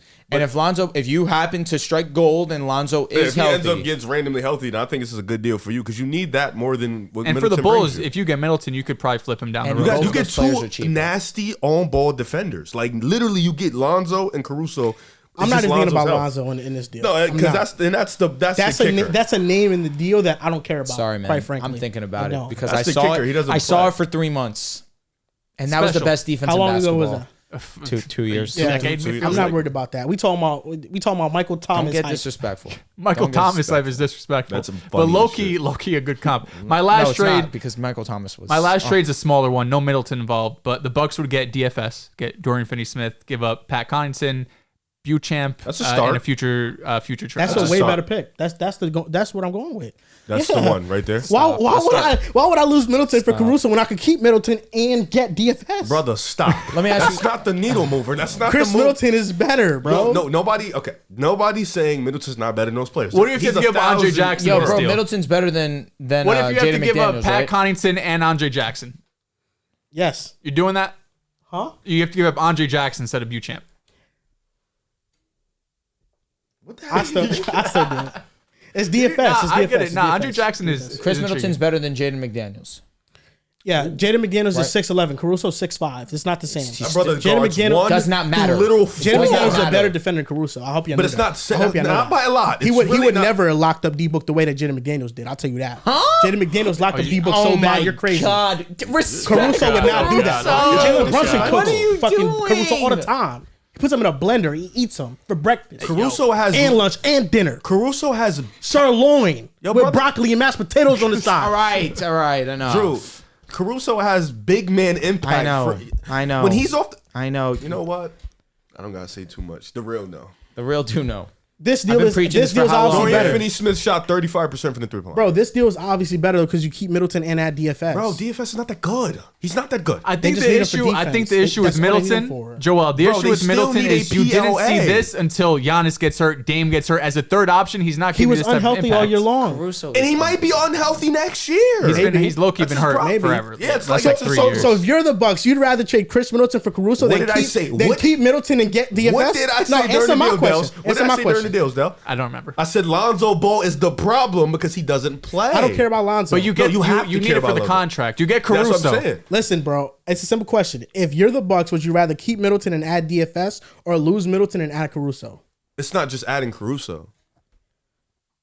I don't is it? care about Lonzo in this deal. He That's doesn't play. That's a big deal, though. No, it's not. 'Cause He if he's- doesn't play. All right, but in this hypothetical world that he does, He though, made a video about him standing up and showing off Stephen A. Smith that hasn't walked since. that's all right. Well, obviously, I'd rather keep Chris. He hasn't and get played a game Dorian since. Finney-Smith. He hasn't. But I want to promise you this, and I want to put this on my life. If they do get Dorian Finney-Smith, that doesn't move the needle. It doesn't. I'm just asking what deal No, I would said you I would rather. do? I would obviously rather because you don't care Okay. about Lonzo. You just think it's a one guy deal. That's So what I took obviously the deal as. I'm gonna be honest, That's bro. what I I'm took gonna take the as. chance on Lonzo Ball over DFS.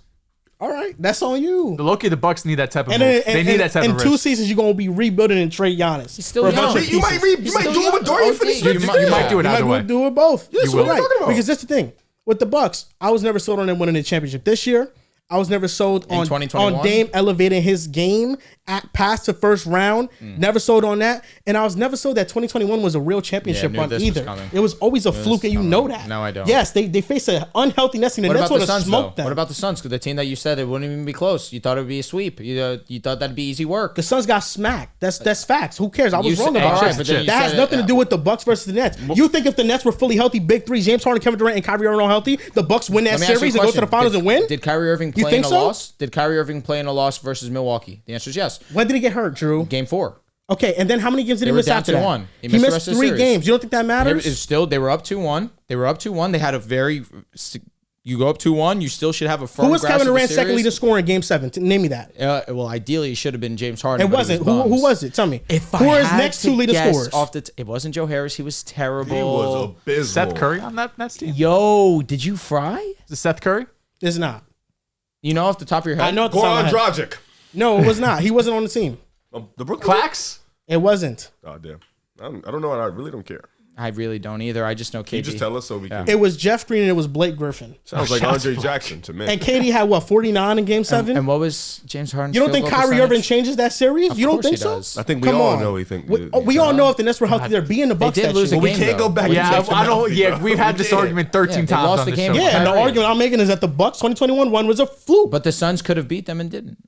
They could have, but we talking about the Nets. We're not talking about we're talking about the but Suns. a healthy team that they matched up against in the biggest series of this But year. that's not the best team when healthy they matched up against. The best team was the Nets. But that's on them for being that's- healthy. Same way that you just treated How can you Lonzo control Ball. health? Right? The You way can't that you control just health. treated Lonzo Ball. But Kyrie got hurt because Giannis stepped on his foot. That's how he got hurt. Oh, come on. man. What do you mean? That's That's- what Giannis. Yes. What, he was just under him. That's what He happened. just fell, yeah. Kyrie got injured with Giannis on his foot. That's how he got hurt. It's an It was unfortunate kind of play. fluky. And then Injury. Harden got injured the first minute of Game 1. Yeah, that I mean, was what are we cooked. talking That about? was- that was All I'm crazy. saying, so if the Nets were that's healthy, what's you think the Bucks still beat them in the series? There's a chance. Okay. What do you think though? Wait, Yes or with no? with Harden? With Harden and Kyrie, Oh, healthy. no, they shouldn't have lost. Okay, that's all I'm saying. The Bucks 2021 one was a fluke. It wasn't a fluke because that's just I've always had basketball. my doubts about that too. It's just basketball. It's just basketball, but you can add context to it. So you think KD's rings are real? It's no fluke. That's facts. He really beat LeBron. It's He basketball. really went. Beat LeBron. That's good. I'm good that you're admitting that. I'm good that you're admitting. PJ Tucker starting tonight. Here we go. We can all sit here and understand I'm that done. KD's rings is the most obscure thing that's happened in basketball. And we can understand that the Bucks run was one of the weakest runs in the last decade. You think so? Yeah. Even though the Golden State Warriors are up there with that? in 2022? No. With In KD. 2015? 2018. I mean, you could say that, but they were dominant. No, 2018 they were dominant. Wasn't a bad. Hold up. 2018, you're right, because of the Rocket series. You're thinking of 2017. What the Warriors did might have been messed up, but there's no fluke in that. They were dominant. They ran the I league. mean, they should have been. Some good Yes, teams, though. but Some that's good not. teams. That's what I'm saying. The Bucks was an actual fluke because they should have never went But to the they were a finals in the great first team. place. They was not the. You're saying there was the Warriors, Super They Team were- Warriors? No, What you're the not. Do you? What is Bro, wrong with did you? he just not say that the Warriors championships with KD was up there with one of the biggest flukes? I said the Bucks were at the top I of the did decade. not. Yes, you He did. didn't That's say- what he you didn't say said. fluke. He didn't say Oh fluke. my God! You You said said- weakest runs. Oh yes, that's what he said. Yeah, That's what he Weakest didn't say runs, fluke. but the Warriors runs, they was just dominant. It was just It's not about the like they team was with the shit. Warriors. They should have wasn't been the runs. dominant. Yeah, they No played one- some good teams. They They played- Bro, wasn't weak. you had KD that team. It's a weak 2018 run. I don't give a Rockets. shit. The 2018 fair. Rockets better than any But then, team. can we call it that week because Chris Paul got The hurt? 2017 Cavs are way better than Can the we Bucks call that that week won. because Chris Paul got hurt? That 2018 team lost then Kyrie Kevin Durant got Kyrie hurt. Irving. Kevin Durant got hurt. 2019 we're talking about though. 2019, Chris Paul Yeah. got hurt. No, 2018 he got hurt. Oh, facts. Yes. The hamstring. That's what I'm saying. You could call that series week where if the Rockets are healthy, hey, do they beat the Golden State Warriors? Hey, that's up in the air. I'm just saying. That's up in the air. It's the same kind of That, conversation. that's up in the air, but I don't think that's as absolute as the Nets would have smoked the Bucks if they were healthy. Why though? actually. Because they had lost the game. because with I Kyrie think Irving. because do you think that it's written in the stars absolute that if the Rockets did have Chris Paul, they would have beat the Warriors in the series? It's more He so only like a missed 50. Game 7, It's right? a 50-50 shot. Game 6 and no, game, game 7. 6 and Game 6 7. was in Golden They State. were up 3-2. Yeah. And they lost game 6 in. It was going to 7 for sure. Yes. I don't know. That's tough. I can The Rockets missed 27 absolutely the threes. Bucks would have not won if the Nets were healthy. Okay, I mean, 100% would have For the not Warriors won. to beat the Rockets, they had to go at a historic shooting low. But like the Raptors amazing championship, right? They wouldn't have that if they were healthy, correct? Stop touching. But like we still does talk that mean? about He's the gonna make 'em Raptors worse. as like, wow, but it great feels good. team, great job. You beat the 2019 Golden State Warriors. We really respect your playoff run. They beat the Warriors with Steph, Clay, and Draymond. Even though Clay got hurt in game 6. Yeah, but he was a part of that entire series. He got hurt at the last game, the very last game. But they had, they lost. That the best team was player still on their great. team. That team literally beat the Rockets and then won in the conference finals. They swept the Blazers with no Kevin Durant. Mm-hmm. They won the final game of Game 6 and a quarter in Game 5 in the fourth quarter, and they beat them. So no, that was not a fluke. That team was still great. They just ain't have no depth because they had KD, of course. But I'm just saying, objectively, the weakest team that has won a championship in the past decade has been the 2021 Bucks. Keep pushing. Okay, I'm fine with that. Thank you. You're welcome. I can have this argument 13 times in last year. Another fluke run, Miami Heat. Speak. You think it's a fluke, Dehls? Oh yeah, for sure. The past couple of years, listen, whether or not it's a fluke or not, it doesn't really matter because there might be some tension with Jimmy Butler. He wants a max contract extension, but he has a player option for $52 million next year. He wants a 2-year max extension. If you're the Heat, are you giving it to him? He won $60 million a year. He's going to be 35 years old at the start of next season. The Heat, there's a world, they're never going to do it because you have Bam, you have Jimmy Butler, you just went to the finals. There's a world where they could go the opposite direction and say, let's start this youth movement. Jimmy Butler, 35 years old, your best years are probably behind you. Bam, we could get a boatload of picks and potentially young players. I mean, the amount of suitors for Bam Adebayo would be basically every team in the league who would be calling. But realistically, they're probably going to go and try to add another star. I also have some more trades for the Miami Heat. So let me know what you guys think You're about a trade these potential machine trades. today. Trade machine. So the dream, I think there's like a few, actual realistic, but one, options. the dream. The dream is Steph Curry. Steph Curry somehow becomes available. The dream, Tyler Hero, Terry Rozier, got to make the money work. then you get both young pieces in Nikola Jovic and Jaime Jaquez, and you get every single pick they have, 4 first-round picks. Golden State bangs the phone pretty quickly, but I understand it. I ain't trading that for Tyler Hero, man. No. Not the worst package in the world, but they say no comfortably. Okay, so then there's three other players that I think are somewhat realistic. They all have about the same trade package, which includes Tyler Hero, Terry Rozier, Nikola Jokic, or Jaime, probably depending on the player, and potentially first-round picks. So would you do that package for Trae Young? Essentially the same deal for Trae? Only one young player. Okay. So Jovic or Jaime, I'm assuming most teams are going to want Jaime. Would Miami go for a player like Trae Young? I think the fact that he showed effort defensively this year was a good step in the right direction. And I was going to say, if there's a coach that can put him in a scheme where it's not a detriment on the defensive side, like you mentioned, he was solid on the defensive side, did show a lot of effort. I would do this. If I'm the Hawks and it's clear I'm going into a rebuild, I think this is an obvious trade that I'm accepting. Yeah, it's a solid deal. Because the Heat in a couple years, they might not be that good. Well, actually, I lied. Well, you put Trey and Bam together. Oh, I lied. No, I lied. I lied. That's firm. Because if they have Hawkes, Tyler Hero, Tyler Hero being deal. If they have Hawkes with Trey and Bam, no, they'll be fine. They have Jimmy too. They'll be fine. Rozier for 2 more years. Yeah, I'm talking about like 2028 type-ish, Arrow for 3 more years. Because the player I'm looking at, if I am the Miami Heat to build with for the future, it is Bam Adebayo. I'm not trying to move off of him. No. He is a young piece who's only gotten better as his career has gone on. So the two other players, maybe the fit isn't as seamless as Trae Young or Steph Curry, but what about a sign and trade with Paul George? Assume he makes around $50 million in his contract extension. I think he's due for like 3 years, 160 or something like that. It would be Tyler Hero, Terry Rozier to get the money, one of those young players, and say 2 first-round picks. My thing with the Miami Heat is I still think that they need a scoring guard, a scoring point guard. I have a scoring guard as the last trade on this list. Okay, I like that. I feel like Paul George and JB obviously would be an awesome pairing. Of course, you put that alongside Bam Adebayo. That'd be a great defensive trio. Yeah. But you need that primary ball handler that can facilitate this offense. They thought they had that with Kyle Lowry. Similarly with Terry Rozier. They just need someone that is of that upper echelon. I don't know about scoring, but definitely a playmaking guard. For sure. Definitely somebody that More can than anything. slow the pace. But that would be a cool deal. You're just relying at that point on Jimmy and PG not declining in age. Now that I think about it, is that essential because the playmaking you have in Jimmy? Even Bam Adebayo, who you and I talk about religiously about his playmaking, is one of the more underappreciated parts of his game. Not essential. You don't have any great playmakers. You could argue Jimmy's a great playmaker, similarly with Bam Adebayo for his position. Yes. You know what I mean? I still think they need a point guard. I'll still stand on that, but I don't know. Hearing with PG, it's not as essential because JB and Bam are like that. Who's the scoring guard? Donovan Mitchell. Oh, so Tyler Hero, Terry Rozier, would they have to give up both the young players for Donovan Mitchell too? I think yes. And then draft picks. They're going to have Donovan Mitchell on a contract that's going to be long term. You got to give up. Got to give up Hawkins. Because I think that he'd have to make a move if they really want to win a championship and are real about this window. Like I said, Jimmy Butler's going to be 35. If you don't make a move this summer, you're wasting it. Yeah, Donovan, Jimmy, and Bam would be OD. I would do whatever I could. What about about Brandon Ingram? Would you rather of the three? Just add no. Of course, he would be the least on the list. You give less to get Brandon Ingram, but you have Booker, you have Donovan Mitchell, you have Brandon Ingram, which is Booker, Bam. No, I'm saying of 3 available options. Bam, Devin Booker, Donovan Mitchell, Brandon Ingram. I would go for one. I would go for Booker or Donovan Mitchell. Ingram doesn't move the needle. Not enough. He doesn't. Even though he has size and is a really good playmaker. How much needle moving does Miami need? They need another real star. Yeah. Okay. They need like a top 20 player. Okay. Just want to make sure so we can. Okay. Even though fringe, you could argue they already have 2. Yeah, because I don't think either of them are top 10.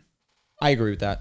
I mean, shit, if you have 2 top 20 players, that's why I say this. You have just one top 30, 35. Yeah. With some good depth. Not crazy. So, I mean, Brandon Ingram fits that profile of top 35, and top he's 30. another one that he can play make. But you would look at that lineup with, I don't know who would be in this deal, but is Terry Rozier getting moved for money purposes? Probably. Is Tyler Hero getting moved? You just threw up. So I don't know who the starting point guard is off the top of my head. Probably go get somebody. That's the thing. It's like you're signing, they have like DeLon Wright, like.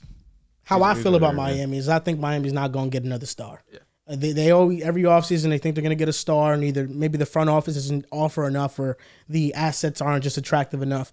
I don't think they're getting another star. I think their best chance is to ride out the Jimmy Butler era. He's crazy for asking for that max extension. I can understand. I can understand what he's done.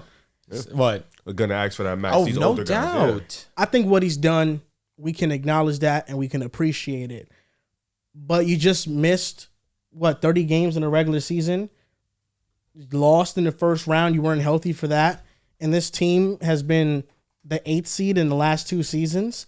They did make the finals, Thank but you. I mean, how serious are we taking that run? Is it replicable? They I did don't it know. twice. I don't know if it is. They made it to finals twice though. But 2020, they were the 1 seed. They were like great in the regular season. It's a different I team. understand Yeah, that, but they had a good ass roster. I'll say this.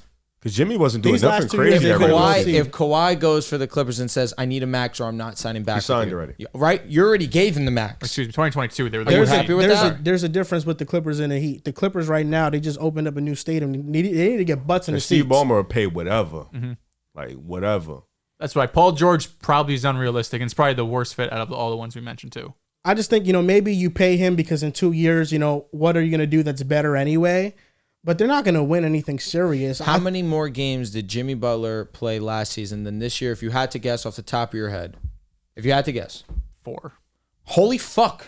4? Well done. Because I knew it was just about the same as last year. 64 last year, 60 this year. So 4 less games than last year.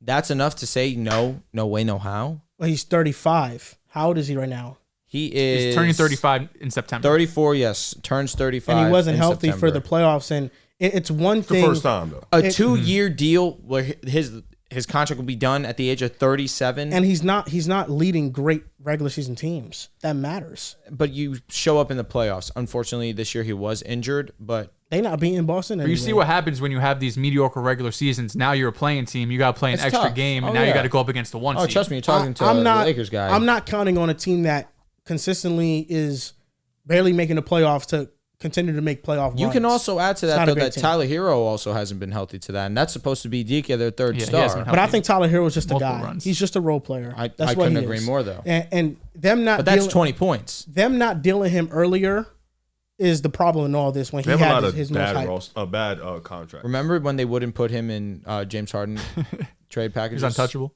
It might have ruined their chances in that specific time That frame. James Well, Harden. honestly, Bam. Jimmy's still due for 48 next year. So you figure out some moves. You got Bam due for Is he 34. opting But out? he has a Is it- player option the For- year for after. 2025, 2026. Next offseason, he Yes. has a player option. Terry's due for 24. Tyler's due for 29. Duncan's due for 19. And then you got Caleb due I don't for think 7. those contracts are terrible. They're super They're- movable. They're actually amazing Caleb to have. Martin is movable. an RFA, I believe. Okay. Bring him back. I think that it's amazing to have Rozier and Hero on these contracts. Duncan Where Robinson played 12 minutes this postseason. that's tough because he was really good for them in the regular season. And Terry Rozier, they didn't get him for much when they got him. So it's like, now how much can you really move him to get him? And Well, how it much beats of the those- match contracts. Yeah, how much is Tyler Hero moving another team to get another player? Well, I don't think if you're getting a superstar, I don't think you're looking at Even Hero if you're getting Rozier. a star, like Even if you're getting a star, though, you're looking at Jaime, you're looking at Jovic, you're To looking be at potential fair, picks. to get Donovan, it was Colin Sexton. You didn't know Laurie would ascend to this. But Laurie was it 4 Markkinen first-round picks? and Oshiak Baji and 4. You can still give picks if you're Miami. What was the deal? It was the Oshiak Baji, it was Laurie Markkinen, and it was Colin Sexton to go and get you Donovan Mitchell with, of course, 4 or 5 first-round picks. That's true. But if you're Miami, again, you didn't know Laurie would ascend to be an all-star level player. You have Tyler Hero.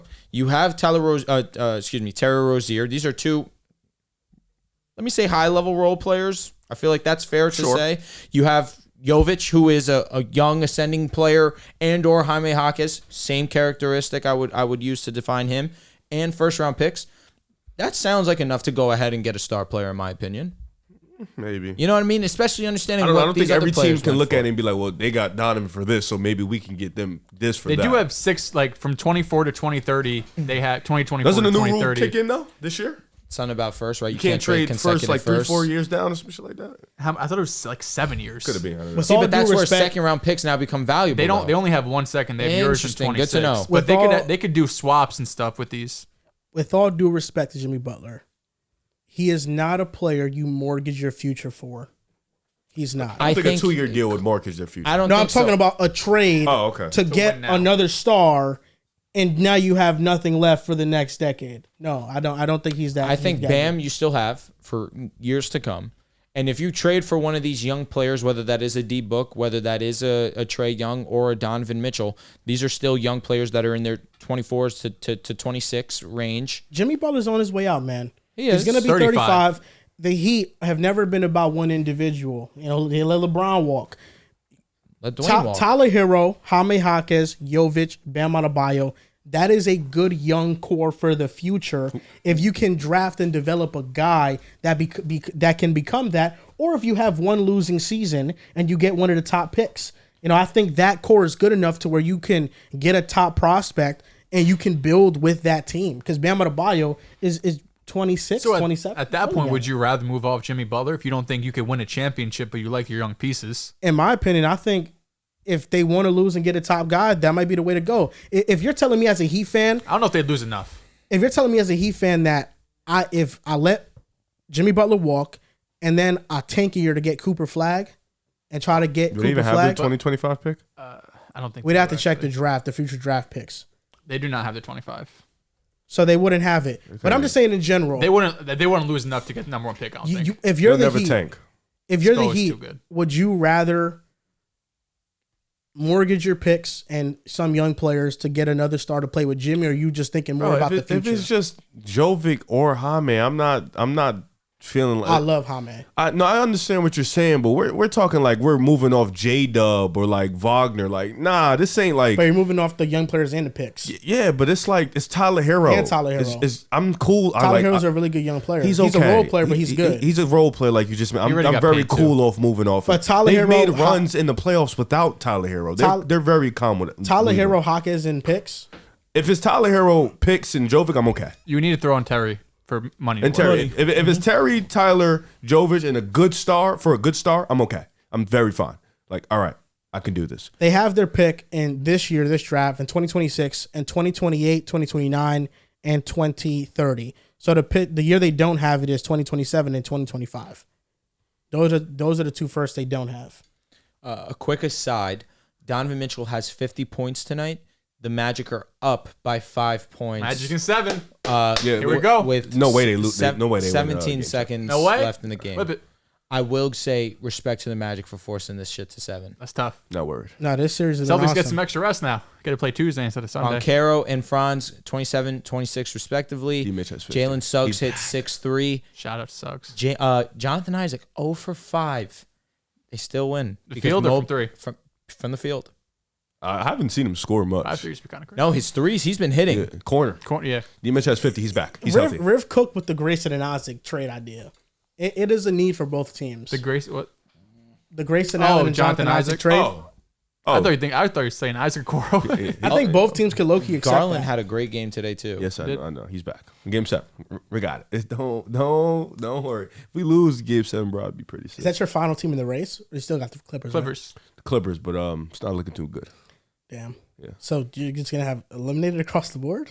Yeah, but PG. It's the first time since when? It hasn't happened. You've been a Warriors fan for years. So no, last year you haven't really had this feeling. Last year I was on the second round. Yeah. You got the Heat, Loki. Though. Big stress-free energy rest of the playoffs. My blood pressure was through the moon watching those. I still got OKC though. Please don't sleep.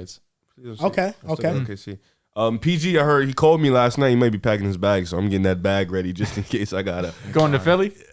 Listen. I ride with my brother over there. I'm gonna break the news early that I've already broken, but it's the truth. LeBron goes to one of these 3 teams: the Warriors, the Mavericks, or the Spurs. I will be taking my talents to New York. Oh, okay. I don't believe you. I'm not. You're not going to root for LeBron. No, he's not going to root for the team. Win a chip, like he always faked. You have you're gonna be watching Western Conference Finals Game 6. LeBron's going for 40 and lost. We got on Riv for rooting for Brock Purdy, but not the 49ers. I'll be honest. It's the same thing. One of those that LeBron. I hope you do well. It is what it is. You're calling it quits for LeBron? I can't root for the Mavericks. So Warriors. If the Mavericks with LeBron win the championship, he's not going to one of these 3 teams. I think it's unlikely. If I had to pick one that is possible, Golden State, because his wet dream is to play with Steph Curry. But again, I don't think it's happening. I'm stating a fact. They talked about him again. I know. The Mind the Game podcast should essentially just be Mind the Game featuring Steph Curry.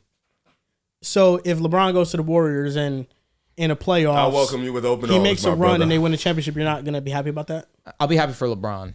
Oh, so wow. in the moment, if a player on LeBron's team, let's say it's Steph, if Steph, who's on LeBron's team, has to hit a game winner in Game 7 to win that championship, you're not cheering? He's geeking for Steph. Like, come on, Steph. He's so serious. Yeah, I'll be honest. I just hope LeBron drops 30 and that it doesn't come to that. You know. Oh yeah. So players around to commit shots and you won't be mad at all. No. You'll say I hate the team as long as LeBron gets his points. I'm good. Yep. Okay. He's tripping because like Do you believe him? I won't be a fan, but I'm definitely like, yo, come on, bro, hit that shot. Like I'm definitely like, yo. LeBron did what he could do. It is what it is.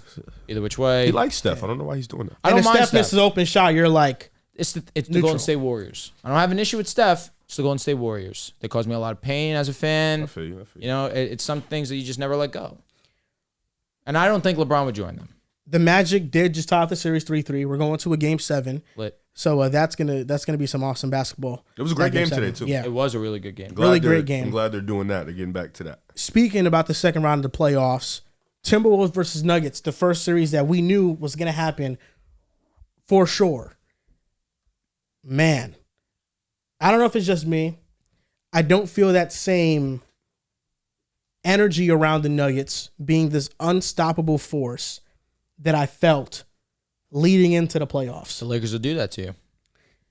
In the first round, they trailed on 73% of possessions. They didn't shoot well on threes, on catch and shoot threes. Jamal Murray is coming into this series a little bit hobbled. We don't know how healthy he is. And their bench kind of worries me. I think that Payne Watson and Christian Brown give some spark energy and minutes, but their spacing is concerned. They're going to always be left open. And last year, they could count on Jeff Green and Bruce Brown, 2 vets off the bench. And last year, this series went to 5, could have went to 6 if Edwards hits a game winner. They didn't have Jaden McDaniels or Naz Reid in that series. I like how the Wolves have leaned into building what's best going to suit them and their chances. You're not going to out-offense the greatest offensive engine in the history of the game, arguably, in Nikola Jokic. So you're not building your team to be an offensive team. You're building your team to be one of the more historic defensive teams that we've ever seen. I mean, how many teams have arguably one of the best interior protectors in Rudy Gobert, and then some of the 2 best wing defenders in McDaniels and Anthony Edwards? Because I think Anthony Edwards, when he does lock in, he's one of those guys who can not only play lockdown perimeter defense, but also offers something as a shot blocker. You know, he's averaging 1.4 blocks per game in his playoff games, to 1.9 steals. He's getting it done, and he's been elite on both ends of the floor. Can I talk about the 2020 Lakers? You can. Okay, cool. 2020 Lakers were a great defensive team. They beat the Nuggets, much younger version though. Very much. The Timberwolves have built their team off their strength, and they built one of the best defenses of this era. And I think the difference between a team like them and the Pistons, who won on the back of their defense, is that I think the Timberwolves might have a real star, and that's Anthony Edwards. I think Anthony Edwards is that much of a difference maker. Mm-hmm. And I just have a feeling about the Wolves, man. I do. I just do. I think it's Wolves in 7. I don't think Anthony Edwards has next. I think he has now. In his first 15 playoff games, he's 4th amongst active players in points scored, 14th all time. He's 2nd in true shooting percentage. He's 6th in EPM all time, estimated box plus minus, estimated plus minus. He's 4th among active players. And in his last 9 playoff games, the last 2 series, we're not counting his second year in the league, 31 a game, 6 rebounds, 6 assists, 2 steals, 1.5 blocks, 62% true shooting, 27.2 PER, which would have been the 6th best in regular season this year, 10.5 BPM. He's raising his game to an MVP level in the playoffs. And I think the leap that he makes that makes it that way is, number one, is his pull-up shooting.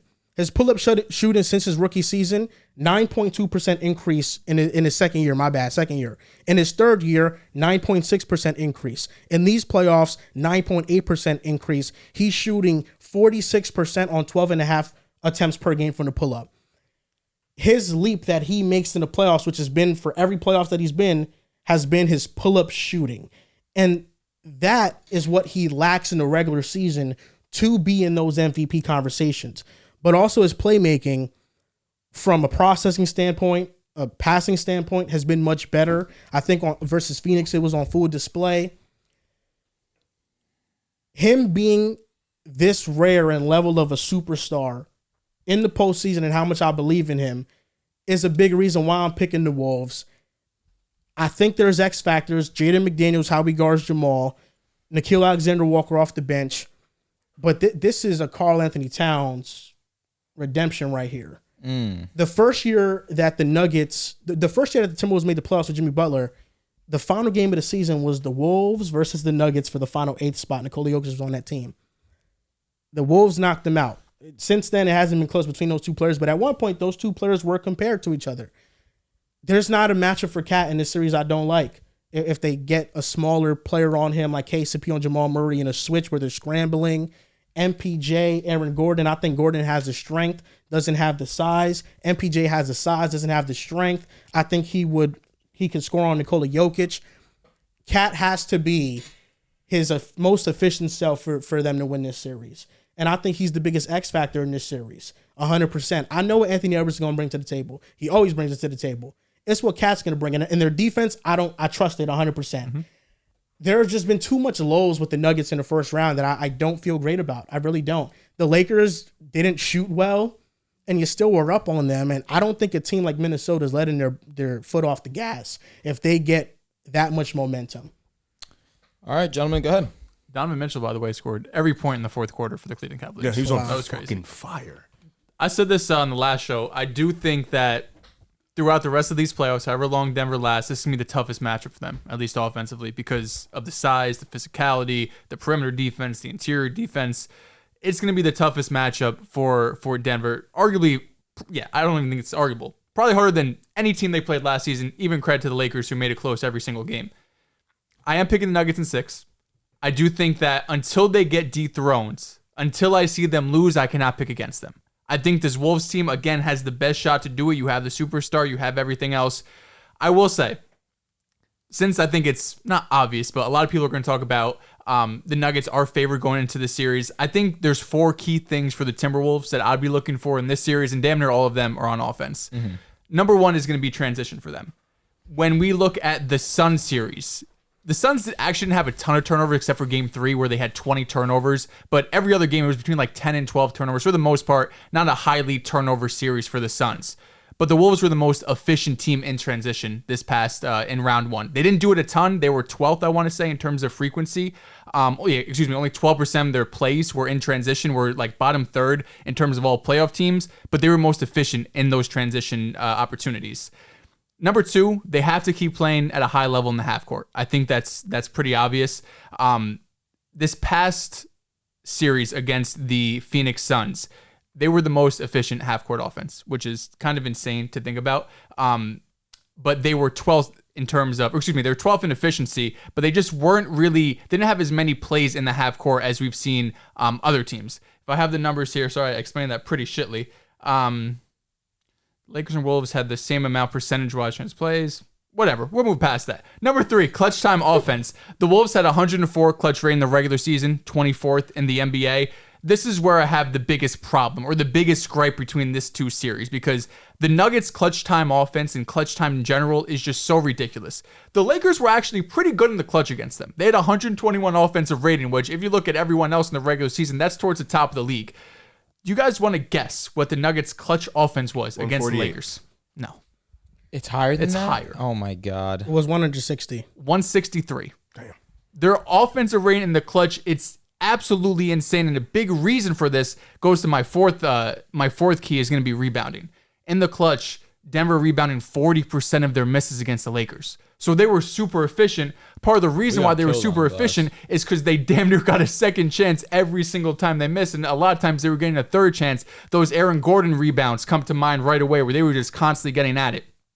The Timberwolves also had a fantastic rebounding series. They also rebounded 40% of their misses against the Phoenix Suns. So that's a battle of strength, I think, between both of those teams. But to go back to that number 3 point, clutch time offense. This was my biggest question about them coming into the playoffs. They didn't really do anything against the Suns. They had 3 clutch minutes against the Suns. Most of those games were blowouts when we got to clutch time. But again, until I see them consistently do that, and if you think Ant Edwards could take the leap and kind of put that a thing in the past in the regular season, now he's even better in the playoffs, I could get that because we've seen historically Ant Edwards has stepped up in these situations. But if I have Nikola Jokic, Jamal Murray, who I don't even think 17 out of 20 quarters probably didn't play well in that Lakers series, and they still won in 5. And in my opinion, even though they were the 7th seed, I still think they were one of the strongest teams in the Western Conference. if they're able to hit some of those open shots that they missed a ton of, I think they were under 40% in terms of open shots outside of like Michael Porter Jr. I think they have a pretty good chance.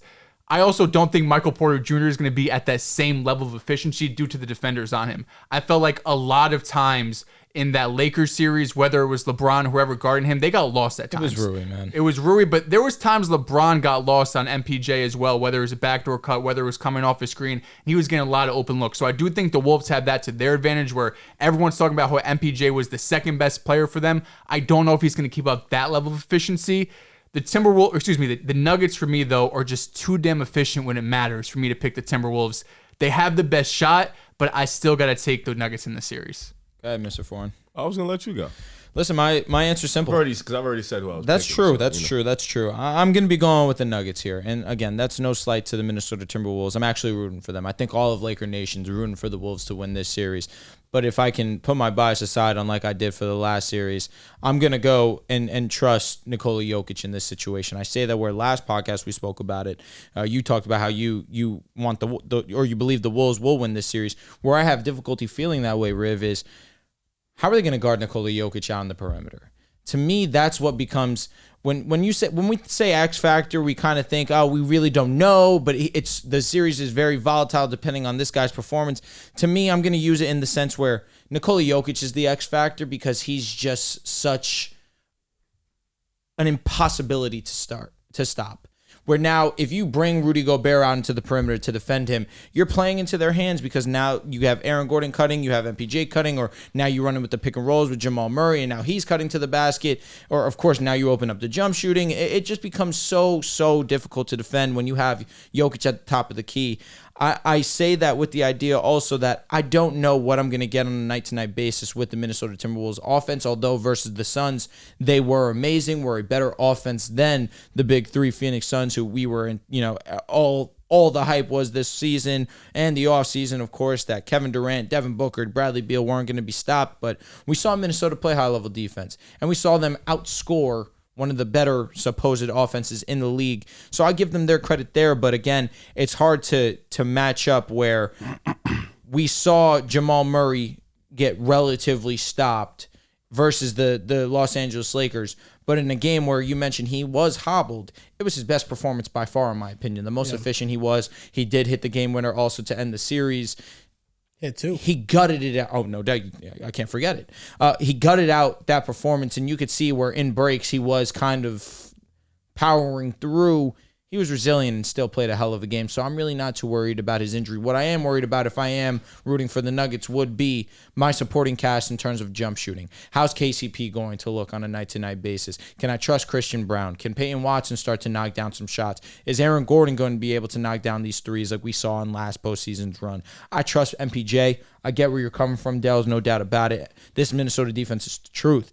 But MPJ, with now adding to the fact of he's now getting to the basket, he's now trusting his ability to finish near and also to dump off to Aaron Gordon in that dunker spot.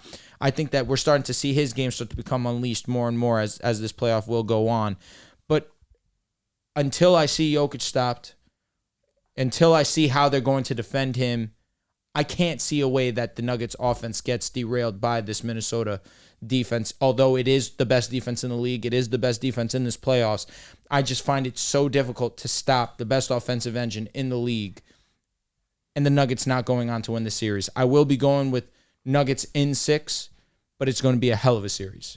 I don't think it's going to be per se about stopping the Joker. I think it's more about stopping the other guys, like Michael Porter Jr., who just probably had his best series of his career. If not his best, definitely one of his best. Yeah. I think it's about stopping Jamal Murray, stopping his team from getting on the glass, stopping his team from getting comfortable on offense, getting into their sets, giving them easy looks.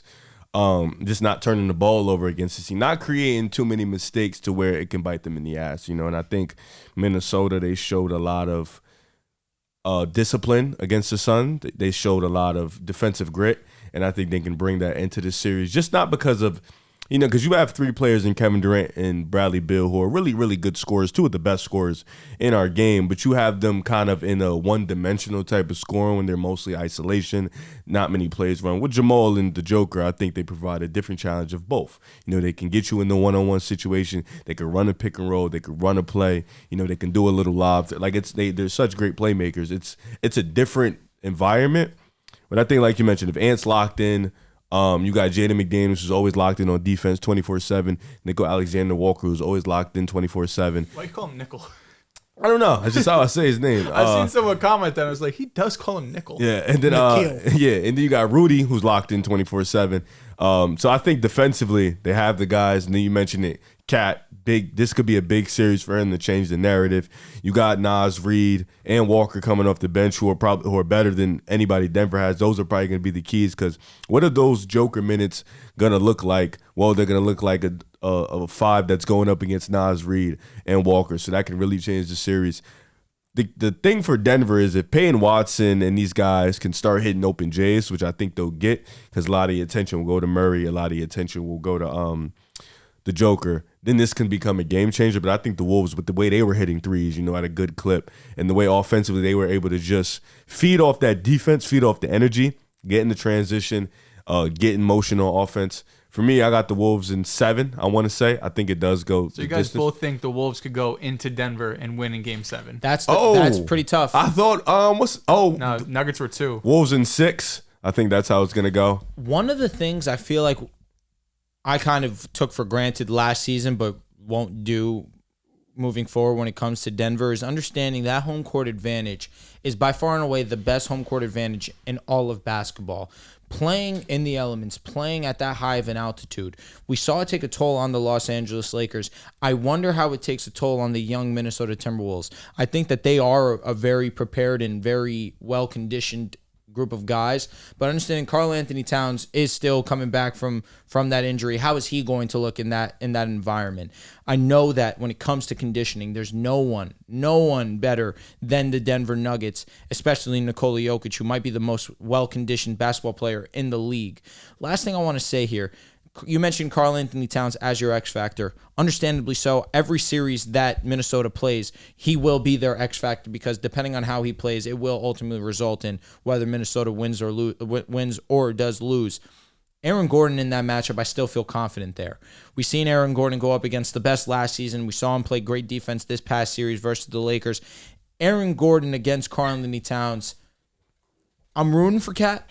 I hope Cat does come out. He should cook him. He's better than him. He is a better player. But I've seen better players go up against Aaron Gordon, and Aaron Gordon still holds his own. It's a difference with Cat, though. I think Cat, he's going to do his damage from the post, out on the perimeter from a shooting standpoint. That's where I think he could have an advantage. Yeah, I feel like with Gordon, where his specialty is on defense, is that he's so strong, it's hard to blow by him with his strength. But Cat can't go blow by him with speed. He's not going to. I think, Cat's a shooter, so he's going to live out there. I'll say this, though. If you're the Nuggets and Karl Anthony Towns is taking 15 jump shots a game, I'll live with that. One of the best big man shooter ever. I say that with the idea. Gordon's going to be in his face. Depends how those Gordon's going to be there. His job this series is what it's every series. I mean, it's the difference between forcing them into 15 bad shots, of course, versus 15 shots that are because good. I'm not leaving Cat open. No one's. I hope that's not what the takeaway was. Riv saying is facts. You're not blowing by Aaron Gordon if you're Karl Anthony Towns. That's the truth. But if that little pump. Listen, Karl Anthony Towns is a great offensive he has a 10% player. turnover percentage on drives. He's a turnover-prone player. If he's not driving. And again, if that's what's going to happen, Aaron Gordon will have the better. But again, if you're the Nuggets, you'll live with that understanding. Gordon holds his own out there on the perimeter, and he's going to play great defense against Cat. Now, that's the thing. I think it helps them they understand what the altitude is like. They played them last year. So they know how it feels like in Denver. And the Lakers knew. They did it last season, and they still were gassed. Yeah, I understand, but I just feel like they're not caught by surprise for it. They will prepare for it. They've probably been in Denver all week long since their series ended, preparing for that game one. So. And I think they're so locked in, they will take game one. Listen, I'll be happy to be wrong here. It's just going to be tough to see the Nuggets offense halted, even though Minnesota's defense is great. This series is going to be about defense. Absolutely. As much as we're talking about Minnesota having to raise up their game on offense, they do have to do that. No, I'm talking about their defense, stopping their... They need to be consistent on offense more than anything. Yeah. They need to get constant buckets because in the fourth quarter, I know Denver is going to go down and get a bucket four out of every 5 possessions probably. They have to... This series is about defense, and I think they will lock in on defense. I think this is going to be Jamal Murray's worst series in the playoffs that he's played today. It's also on the flip side of that is if Jamal Murray is able to not play, I think Jamal Murray will play better than he did against the Lakers. Overall, he had a couple of quarters in those late games, those fourth quarters and those game-winning shots. He might have the moments, but I think he should be more consistent against the Timberwolves. The Timberwolves defense is better, yes, but I'm just not expecting Jamal Murray, who's been a playoff riser throughout his whole career, to have back-to-back really bad series. Minnesota got to make him guard, too. You see he's a little hobbled. I mean, Anthony Edwards is unstoppable. He really is. Especially if his pull-up shooting is going, it's the issue. He's unguardable. See, that's another thing too, where I saw the Lakers try to take advantage of the Jamal Murray mismatch and put LeBron in switches to have Jamal Murray defend him. And all LeBron would do was post him up and try and take him and just outstrength him. And then obviously they're just sending backside help. Oh, Edwards is just blowing by Jamal. See, I understand on his that. First step, he's gone. I understand that, but then again, that's where you have Rudy Gobert, depending on what he's going to do. Obviously, he's an amazing screener. He has, I think, second most screen assists to Nikola Jokic. Yeah. That's where it's going to be tough, too, where you do have this presence of Nikola Jokic down low. If you're going to blow by Jamal Murray, which is definitely a possibility, I definitely would give the edge to Anthony Edwards on the offensive side. But if his primary way of scoring is going to be trying to get to the paint, it's going to be tough and really going to be dependent on how are they going to generate those looks to get him to the cup when you know it's either going to be met with Aaron Gordon or Nikola Jokic. It's not going to be tough finishing on either of those guys for Edwards. I mean, finishing on Jokic particularly, that's going to look forward to it? That's easy for Ant. Let's not. What do you mean? Who's scared of attacking Jokic going to the cup? He's still a big. He's become a solid. He can't get off the ground. Understandable, but he's still 7 feet tall. Yeah, but with somebody who's so athletic, maybe LeBron was scared. I don't know, but I don't think any top player should be worried about Nikola Jokic rim protection. Maybe LeBron was scared. What are we doing? He just told me what LeBron was doing. No, it's probably because it was they were sending a bunch of help. But that's exactly what I said. Help, yeah. So I mean, it's up. They got to hit their shots, but it's harder to do that with Minnesota though. Because Cat is a shooter, Conley's a shooter. McDaniels is the one who has to pick it up, but he'll be in an opposite corner, and he can attack. Anthony Edwards can attack the other side that he's not on. And also, is Anthony Edwards going to continue to hit at this clip from the jump shooting? I believe so. I hope so. I believe so. I hope so too. I only say I'm not sure because again, we're seeing him rise at such an insane level, as you already mentioned. But he's done it for 3 playoffs. He has, and I think that I'm going to trust Anthony Edwards in this situation also. But it's also going to be relying on his jump shot. Is he going to be as consistent as we've seen it in the past? And here's why it's like, I think for some players, they just catch a hot streak. I think Edwards goes into every offseason wanting to improve on a particular thing because his pull-up shooting, his second year in the league when he faced the Grizzlies in the first round, his attempts were 8 attempts per game. Last year in the first round, it was 9.4. This year is 12.5 attempts per game. In the regular season, in the playoffs, his mid-range and pull-up shooting, he's taken it more. I feel like in his second year, he was a very one-dimensional scorer. Is getting to the cup or he's going to shoot a 3. He's expanded his game, and I think he's expanded his game for the playoffs, for these specific moments where he needs more in his arsenal to score. We didn't mention this, but I think the bench can play a huge role in this series. Denver's bench. Oh, you did? I'm sorry. Denver's bench, I don't think can match up with Naz Reid and Nickeil Alexander-Walker and Kyle Anderson off the bench. I think those non-Jokic minutes are going to be huge for Denver and for Minnesota to take control. But like Riv mentioned, in the series, he played around 22 minutes in the first half and around 22 minutes in the second half also. So, I mean, for a majority of this game, you're getting Nikola Jokic. So what is he going to sit? 5 at most? That matters. 6 minutes? 5 minutes can turn the playoff game around. Yeah, but again, I still believe that Jokic has the sustainability to stay in a game. I feel like 1 minute could turn the playoff series around. I don't disagree. In a 1 minute span, you get a turnover. You could get like 4 or 6 points. I agree, but again, it's so limited that time that you have to take advantage of that game that even Mike, that's one of those things. I give credit to Mike Malone too. I have this guy on my squad. I'm going to try and monitor his minutes as much as I can, but understanding when they need to stop a run, hey, Nikola, get back on the court. And if I could just clean up, points per possession in the half court, they were ranked number 3 nice. out of all playoff teams. Got it. Number 3. Minnesota? Minnesota's half-court offense was ranked 3rd. No, they've been awesome. That's what I was saying against the Suns. They killed. But it's a different test. Suns defense. It's a different Yeah. test. And both transition and in the half-court because, God, the Suns get transition Suns defense is so is bad. hard. And honestly, I think that we look at this matchup. Should probably look at what it was last year in the playoffs. If you can filter that. You're saying for KCP a Minnesota, lot on 'cause Anthony. They played Denver. I don't remember. I'm just saying that's what we're anticipating. A lot Yeah, of I think- KCP hell on Anthony. Yeah. I mean, who else are gonna put on him? Because then you put Jamal on Mike, I they'll think probably AG's put gonna him take into Cap. switch. Yeah, KCP's facts. gonna last take season, it. they were 7th. I'm looking just at all playoff teams Yeah. here, but they had a 98 Not in terms of points per horrible. play, 98's pretty 98.1. low. Like who was the? And what was it this year against the Suns? 1 second, gotta reset the filter. I know it was 100 something. Hey man, Points per play, they were 104.9 compared to 98 last year. Yeah, that's a 6-point difference. Yeah, you'll Excuse me, take that. points per 100 possessions. Yeah, that's that Nas drastic Reed impact. difference. Yeah, so that's a drastic difference. But Nas Reed should help that out by like 2 points. I don't think that's a 6-point swing. No. Maybe like a point or 2 points. Being Listen, generous. Anthony's just playing better. Yeah. You have obviously Karl-Anthony Towns, who was super impactful in the last game that they played. You have Jaden McDaniels now on the court also. They're just playing it's a super completely efficient different basketball. team, Absolutely. honestly. Listen, Jaden automatically makes the series night and day. I hope he plays better. But James Harden 1 for 4 points so far. You're gonna lose, bro. It's okay. It's over. Mavs are up 5. I know. We they were just are. down 12. Wait a minute. You're back.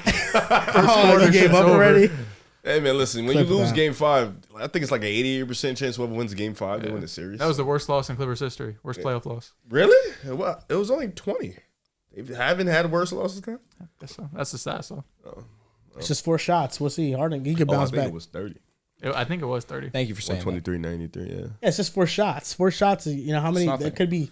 You know how many Shots times that in he 2K did? I've started 2 for 7 and I still finish shooting over 60%? Oh no! If I start bad, I'm gonna play. That I'm shit a gets in your resilient head.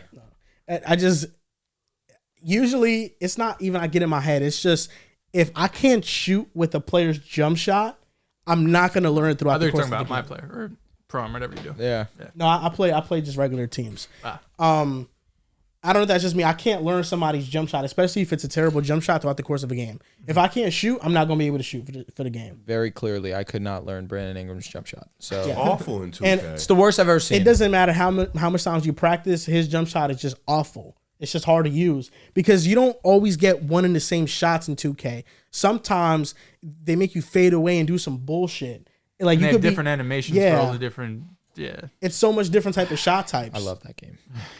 I know. I see you in the fucking Discord I know, constantly. At everyone. At crackhead. everyone. Yo, like, let's damn, run. bro. 9 in the Yeah. morning. 3 in 3 in the morning. Yo, let's run. It's always Drew. Bro. They're always locked. Shout out to the guys. It's They do- insane. shout out to my guys, Dom, Mike, Toes, Jay. Drew Those are my texts at crew. 11 a.m. Yo, let's get a quick run in Friday. They always assemble. They're real. I respect that. I got a good crew over there.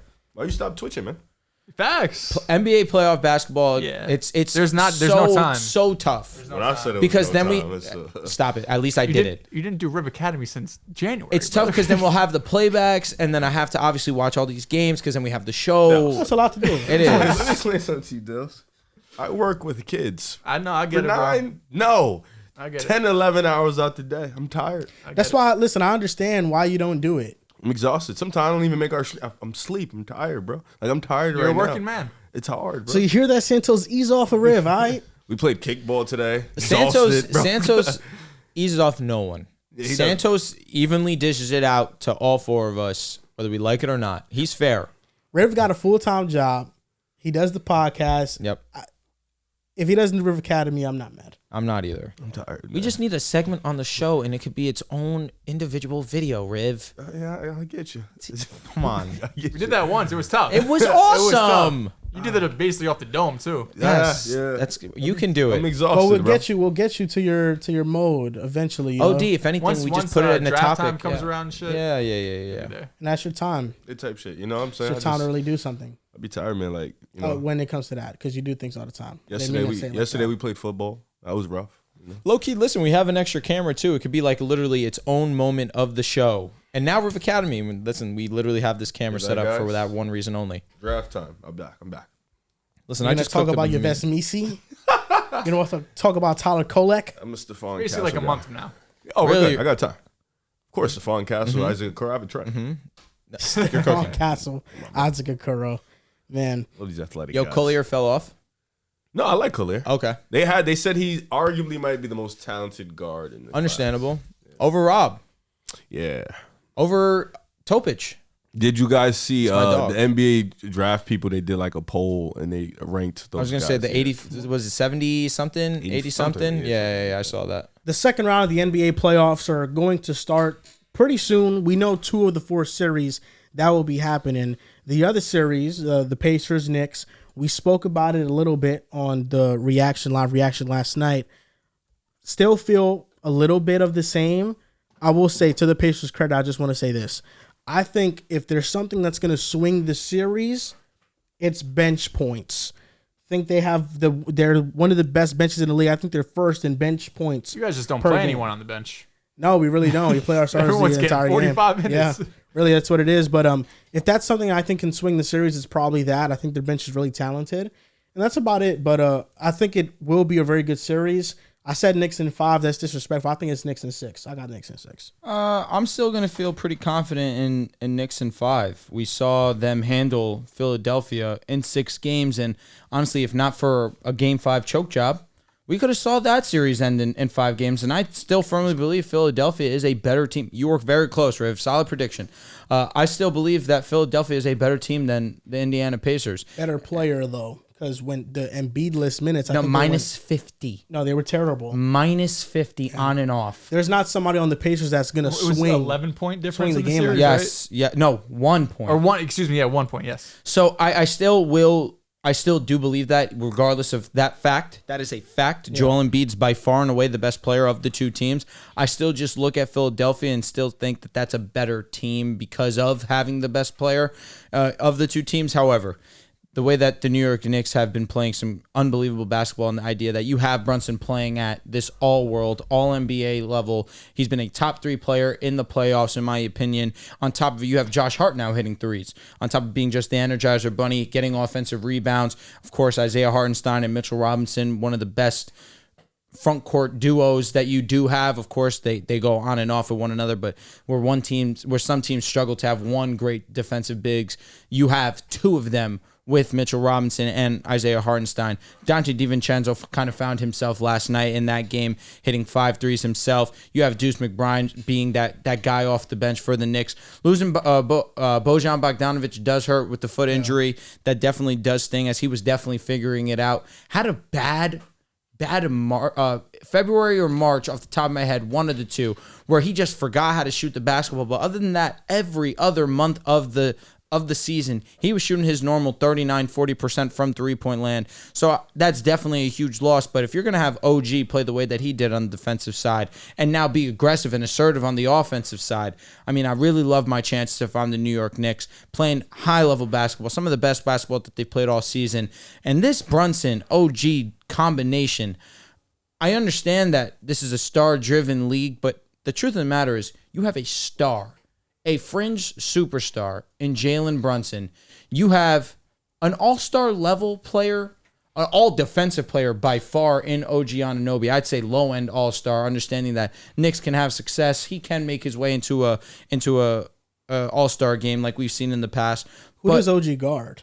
In this series, I wouldn't be shocked to see him guard a Pascal Siakam. I really wouldn't be. I think he takes to Pascal at first. I think he kind of has to in this situation. I will not say that undermining the other scorers that the Pacers do have to offer. It's only him or Tyrese. That's exactly why I say that. And I think that you start the series off with It's really just him. Yeah. The scoring aspect. Yeah, I don't want to slight Tyrese too much.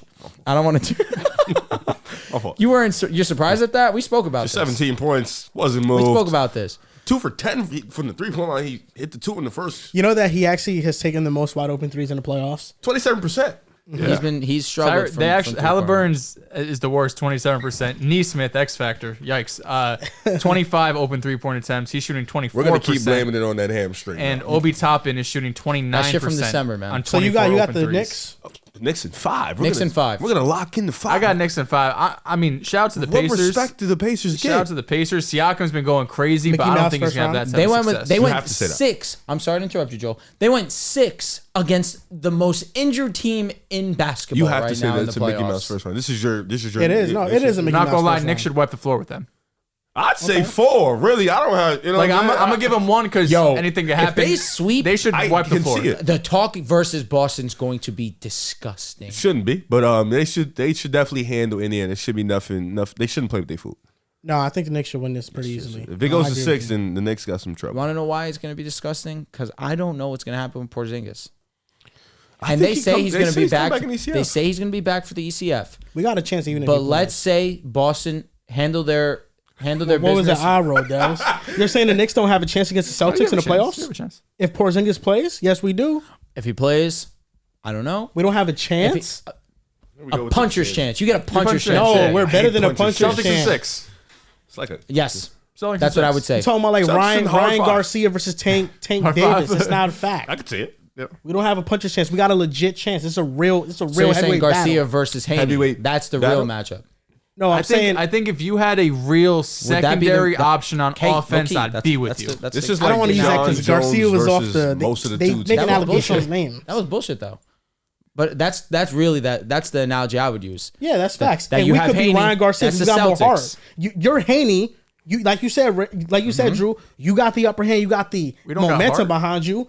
We gonna be underdogs. We gonna come in and I'll whip be that honest, ass. brothers. They're tank. What's it gonna do? They're tank. We came back from And you're 3-2 right, you're deficits in the last Haney 2 was years. OD, bro. Minus 800. You can't be tank if you don't got a championship. Why don't the No, Celtics they're have tank. heart? They're, first of all, they're tank. Haney has Why more don't the Celtics championships have than heart? tank. So. Y'all don't got it like us. We came back from multiple 3-2 deficits in the last 2 years. If we had a heart measurement, ours is beating. Nah, I mean, you faster guys and might more have better. the number one heart What's in beating the faster? NBA, but we're not And going to sit more there and act like efficient. the Celtics about to just fucking They're roll tank over. because they're gonna toy around and probably troll for a little bit, but when it gets down and dirty, they're gonna handle you guys. Yo, you losing this fight, bro. You need a knockout right now. Got it.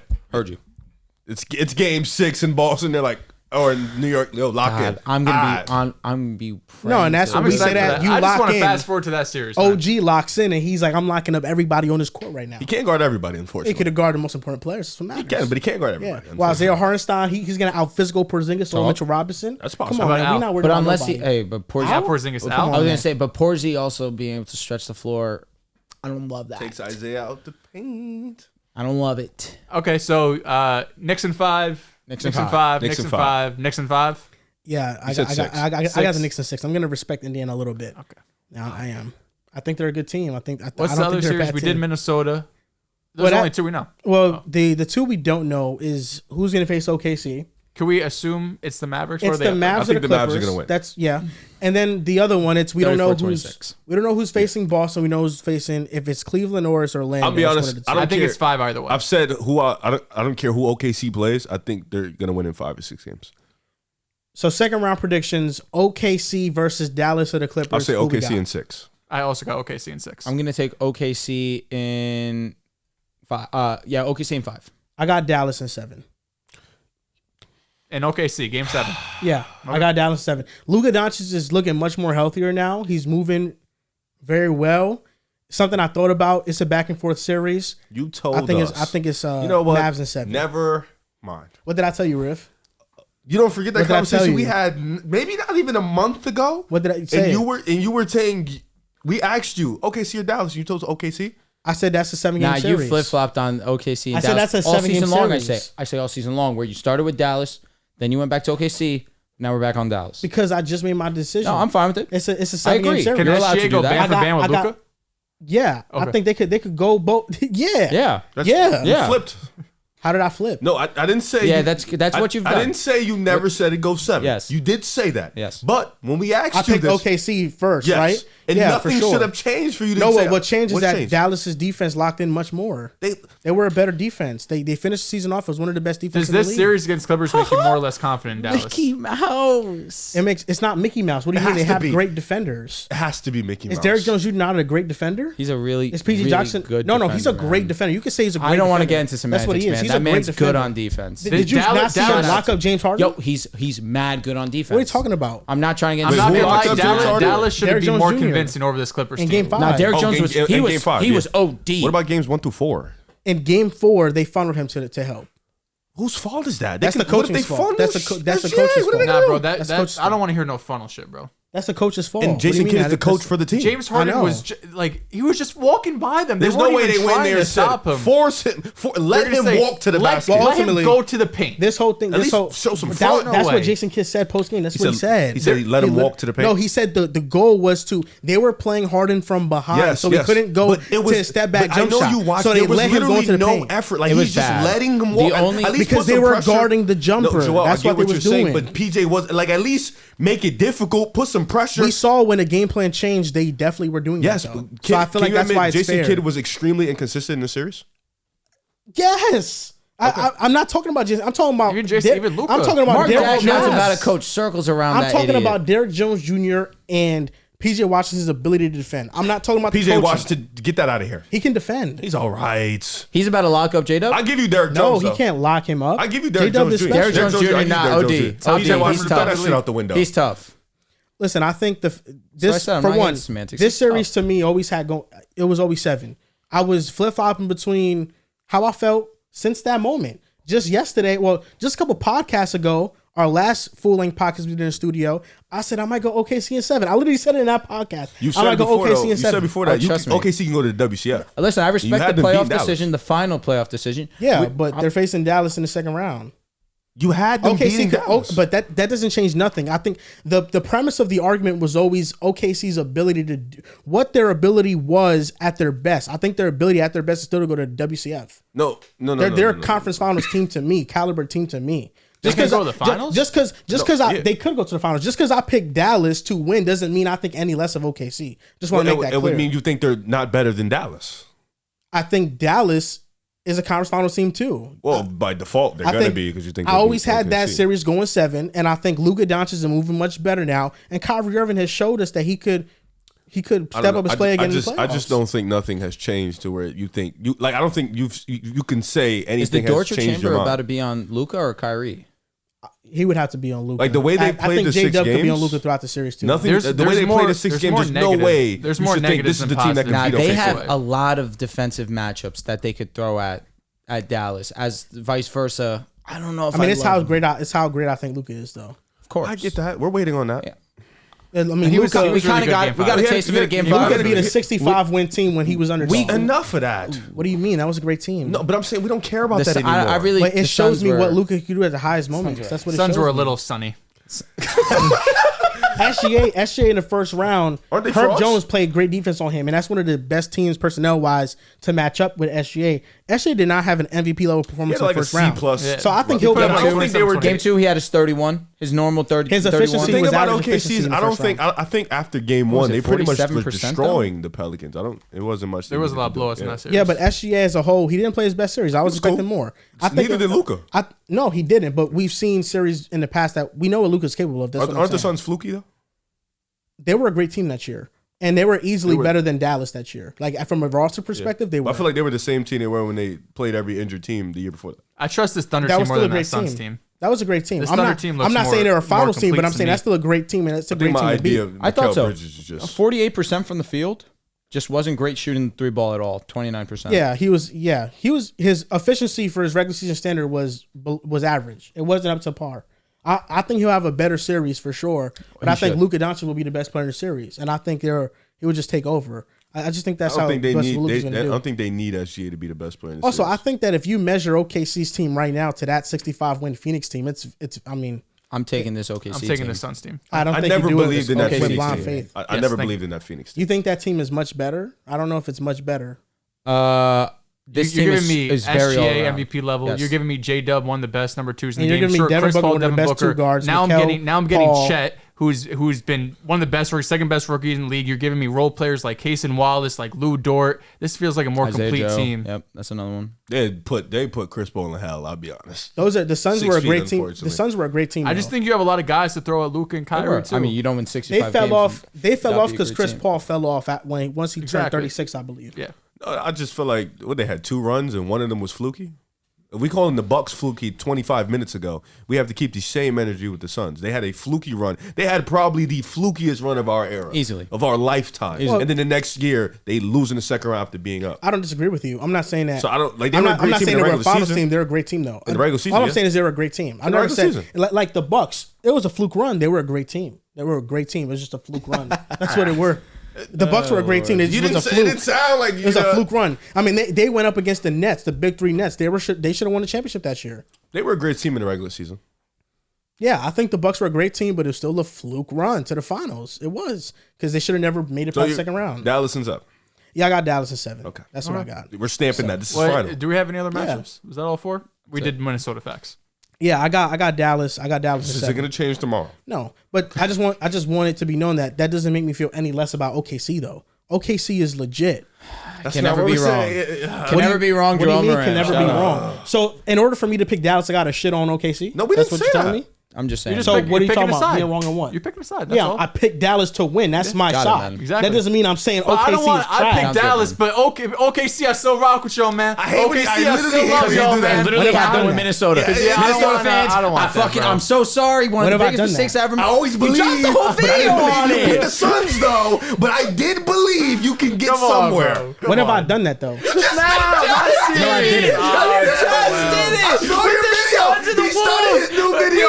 He was like, it. I was wrong. I always been there. I've been feeling bad about it, and Minnesota, Let me I'm ask you- sorry. let me ask you something. But And I know really I believe picked in the y'all. Suns to beat you guys, but now I'll never do that again. Let me ask you something. We got him. I love you guys. I love you guys. I love you too. Let me ask you this. Was that Oscars thing not hard when I said it right after? Bro, you're shameless. Did I not? You just Oh, can't hold on. come No, up here hold on. and say, I never want you to done answer my that, question. But you did it I want you to answer my series. question. Was it not funny? It could be was. funny. Crazy. It could be funny, but you cannot be upset when we call you out. Wait, hold up. I'm not upset that you guys calling me. I'm not upset for 1 You second. said when did I do What that? did he do? He was lying. That doesn't lying. mean. Wait, that doesn't measure my upsetness level. Oh my god. That's what we argue. That doesn't measure my upsetness What's level. wrong with it? Nah, there's some. I hope you guys know. I hope you guys know that since the Timberwolves beat the Suns, and even before the series ended, because we know it was going to end pretty quickly, you guys were not in those rooms when I had those conversations with Jess. I was venting to her. I was saying, I can't believe I did biggest this. mistake of my life. I said, babe, how always could I do happens that? in the room with Jess. I said, how could you not stop me from doing that? You don't know how bad I felt about that. You should've. So trying to dump on me about a moment that was one of my lowest lows, where I Sorry. felt terribly about, and you're bringing it up. Well, you That's shot not cool. the shit out of us. We were all confused that when you picked the Suns, we were looking at you like, really? Like we thought That's you were going not to cool. Minnesota. Yeah, in that moment, you didn't send me to the side, off the show or on the show, and say, "No, you can't do that. I will not allow you. grown-ass I will not man, allow pick you to your do that. picks. I will not allow you." Nah, Loki, as his boy, we should have went to him and been like, "Yo, Say- bro, you're because fucking up." You know what you should have did, Riv, and you was right about this. Riv, what happens if the Suns win? Well, Riv told me. Riv, I wanted the Suns, man. I wanted the Suns so bad, but Riv told me. I blame Riv, and you want to know why I blame Riv? Oh my Because in the beginning of the season, we was talking, and that was when Minnesota was playing real well. It was first seed. You know, they held the first seed for a number of days. I came on the show and I said they're going to the WCF, and Riv said, "Oh yeah, you believe that?" And I said, "Absolutely, Riv, I do." And he said, "Okay, I just don't want you to switch when we get here in April."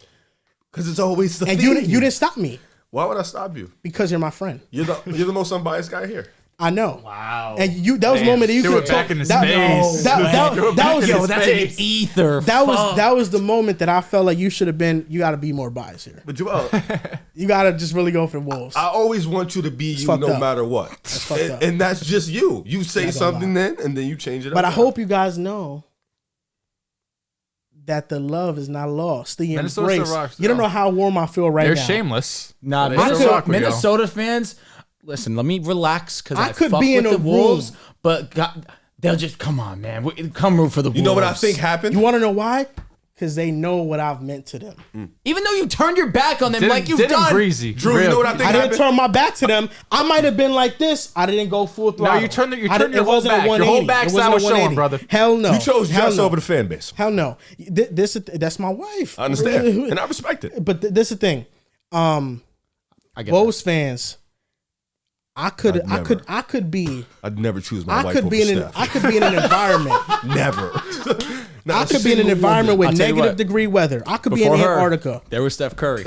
The warm embrace the Timberwolves have given me, I feel warm wherever.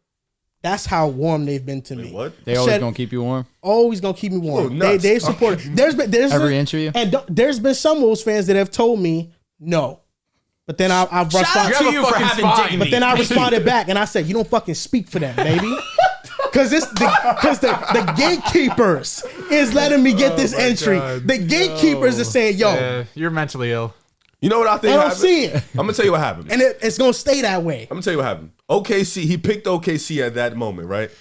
And then he realized he was getting a little, OKC fans are starting to be like, yeah, we fuck with you, Joel. That never happened. But then, Nah, the Dallas. then what happened? He started rooting for dick Dallas, riding and what is we've seen in the insane. playbacks, what we've seen in the comments, Dallas was all year long. Dallas coming to his defense, really starting to rock. So then he realized he's It's like, you this know year's what? Kings. It was It's post, this it was year's really Kings. post PJ Washington. Yeah, he's like, PJ I got the Washington fan changed it base all. on my back. Let me come in here and change. Yo, my Was shit. PJ Washington not a needle mover? He could just tweet If four you- letters. They lose in the second round, not really. He could just tweet 4 letters.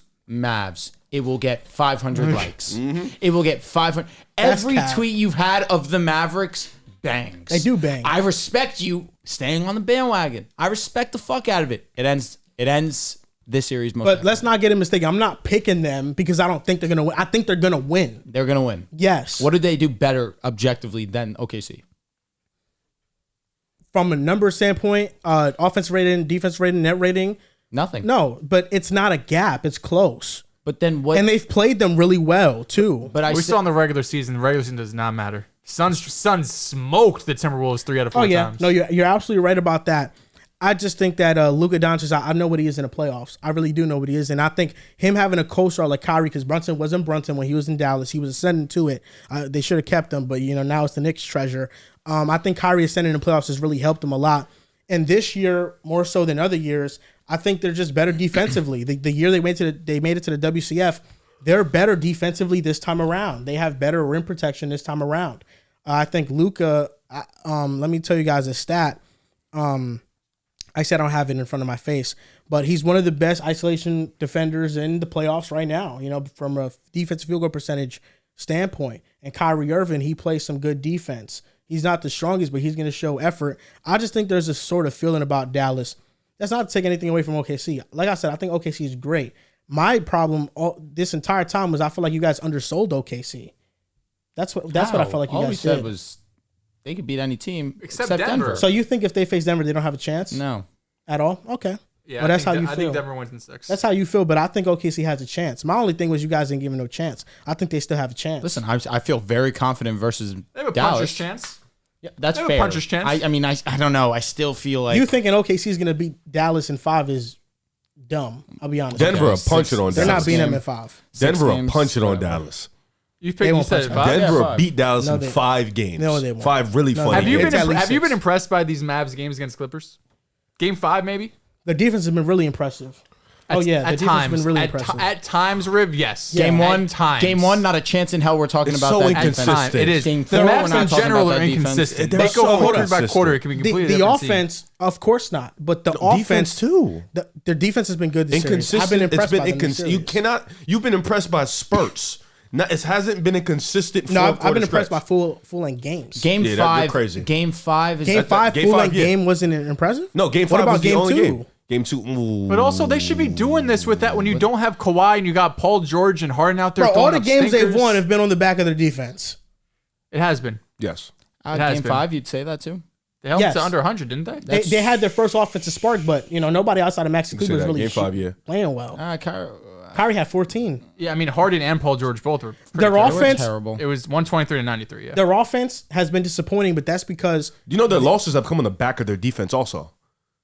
yeah, Oh, I never said- which screams. Bro. What's the word? Inconsistency. 3 of the 2 games though, the wins have been their defense. Though. And then 2 of the 3 losses have been. But I think their defense is great. Two of the it 2 is. losses. 2 of the 2 losses have been on Yes, the back of the pardon me. defense. In a 7-game series, you're not going to play elite defense every single game unless you are just clearly outmatching your opponent and you win in 4. I mean, It's going to be game by game. we've seen teams play elite defense for 4 games. Did the Warriors, when they won a championship, did they play elite defense They've every won game it 4 against? times. Pick a game. Pick a series. No, I'm Pick saying, pick a year. did they play elite defense on Boston every game? Elite defense on Boston? I would say yeah. Outside of game one, maybe. Game 3. No, game 1 it was just a fourth. That's When was Draymond put on Jaylen Brown? Game 3, I believe. Yeah, that's well. Game 3 is when I felt like the start Yeah, it was of 2-1. their great defense was. I felt like game 1 they played great defense until the fourth. Fourth, And the Celtics they hit was a lot just of hitting threes. Yeah, insane they hit OD shots. threes. So I don't know. That one's a tricky. And then I in don't game remember 4, the series. Clippers started hitting insane shots. I mean, they shot like 70%. They were from wide three. open on a good amount of them. Yeah, but in the first half, even when they contested though, the Clippers were hitting of at a course. But crazy you rate. can say that in their losses too. They missed a lot of open looks. All I'm saying is that in the span of a series, you're gonna have inconsistent games. I agree. They're an inconsistent defense. That's all I'm saying. No, I think they're a great defense. I hate I 'em. mean, listen, Sure, if you believe that, you believe that. and if they win today, they're winning by 12. They should beat. Their they defense should- is great. there's no So you're telling me 4 of the 6 games they played great defense. But Is brother, that the inconsistent? Thunder compared to this banged up Clippers team is two completely different animals. They got to be consistently great, damn near every single Well, let game. me look at hold on, because I don't even Because you could have these lapses against the Clippers I saw because you Zubac don't kinda have giving y'all Kawhi. fits. You got Harden having stinkers, Paul George having Chet, though? stinkers. SGA and J-Dub aren't going to do that night in and Chet. night out. And If facts. Zubac's gonna give them fits, And you know Isaiah Joe is going to hit his threes in case of Listen, Wallace. I'm not. You guys don't have to convince me that there's a chance OKC can win the series. I just want. I know I they can. wish if the Mavs were more, not even decisive, but if they were just, if they were just more Locked in. like dominant Consistent. I against don't this know first why round matchup. the talk around Dallas is always feels like it's negative or they have to do more. Like picking OKC in 5 is crazy, bro. I'm fine with it. And it's not going to be a 5-game series. I hope you know that. What if it is? What if it's 5 really tough games? It's What if not going to be that. It's not going to be that. if it's a sweep, I I cackle. can promise you that. It's not going to be a sweep. I know. I'm not calling it a sweep. No, it's not going to be a Luka sweep. gets one. He's good enough to get one. Kyrie's good enough to This get team one. is not trash. That's all No, I want it's you not. to I know. don't It's think- not I don't- trash. It has think nothing it's to trash. do with them being trash. Is this team great? I don't know. This team is a great team. I It disagree. is a great team. I disagree. It is a great team. think Dallas, Yes, they're a great team. they're a championship level team. There's a possibility they can make the finals. Yes. Oh Lord have mercy. Thinking there's no scenario, there's no possibility they can make it is crazy. Obviously, every team has a puncher's chance at this point. Yes. No, it's not a puncher's chance. They have a realistic chance. If Luka plays at an MVP level for every game, Where in would the you rank the playoffs, yes, Mavs they can make the in That would finals. be terms? him Timberwolves, Nuggets, OKC, Mavs. Where do the Mavs rank in those 4? It's mad close. It's mad close. Rank them. And of course, I mean we're talking about the top 4 teams in the West. It's going to be close. Timberwolves, Nuggets, like this. Mavs, OKC, like this. Okay. No, I think it's just close, and that's not. I didn't want to rank them because once you go from 1 to 4, you feel like there's a large separation. I don't feel like there's a separation. I think all of these teams are great teams, 1A, 1B, 1C, 1D. capable of making the finals. Yeah, Luka's gonna do his thing most definitely against OKC. And you I have no doubt asked about that. you asked about the offense for Dallas. It hasn't been good, but the engine of the offense is Luka Doncic. And if you have a car that has a flat tire, it's not going to move very well. Luka Doncic, that's why he hasn't looked good in this first round because he's been sick. And then he's been dealing with his knee injury, he's been dealing with for a while. But the fact that he's not sick now, I mean, it's been showing in this game 6 that I've been watching selectively. He was sick the first 4 games? He was. No, yeah, he was. He's been dealing with his sickness for a week now. No, he was. What does he have? No, He I'm just was. wondering. Bro's been sick for like a fucking week. And then He's not sick anymore. He's been dealing with his for knee Luka, injury. man. He looks better. He's not playing the same way.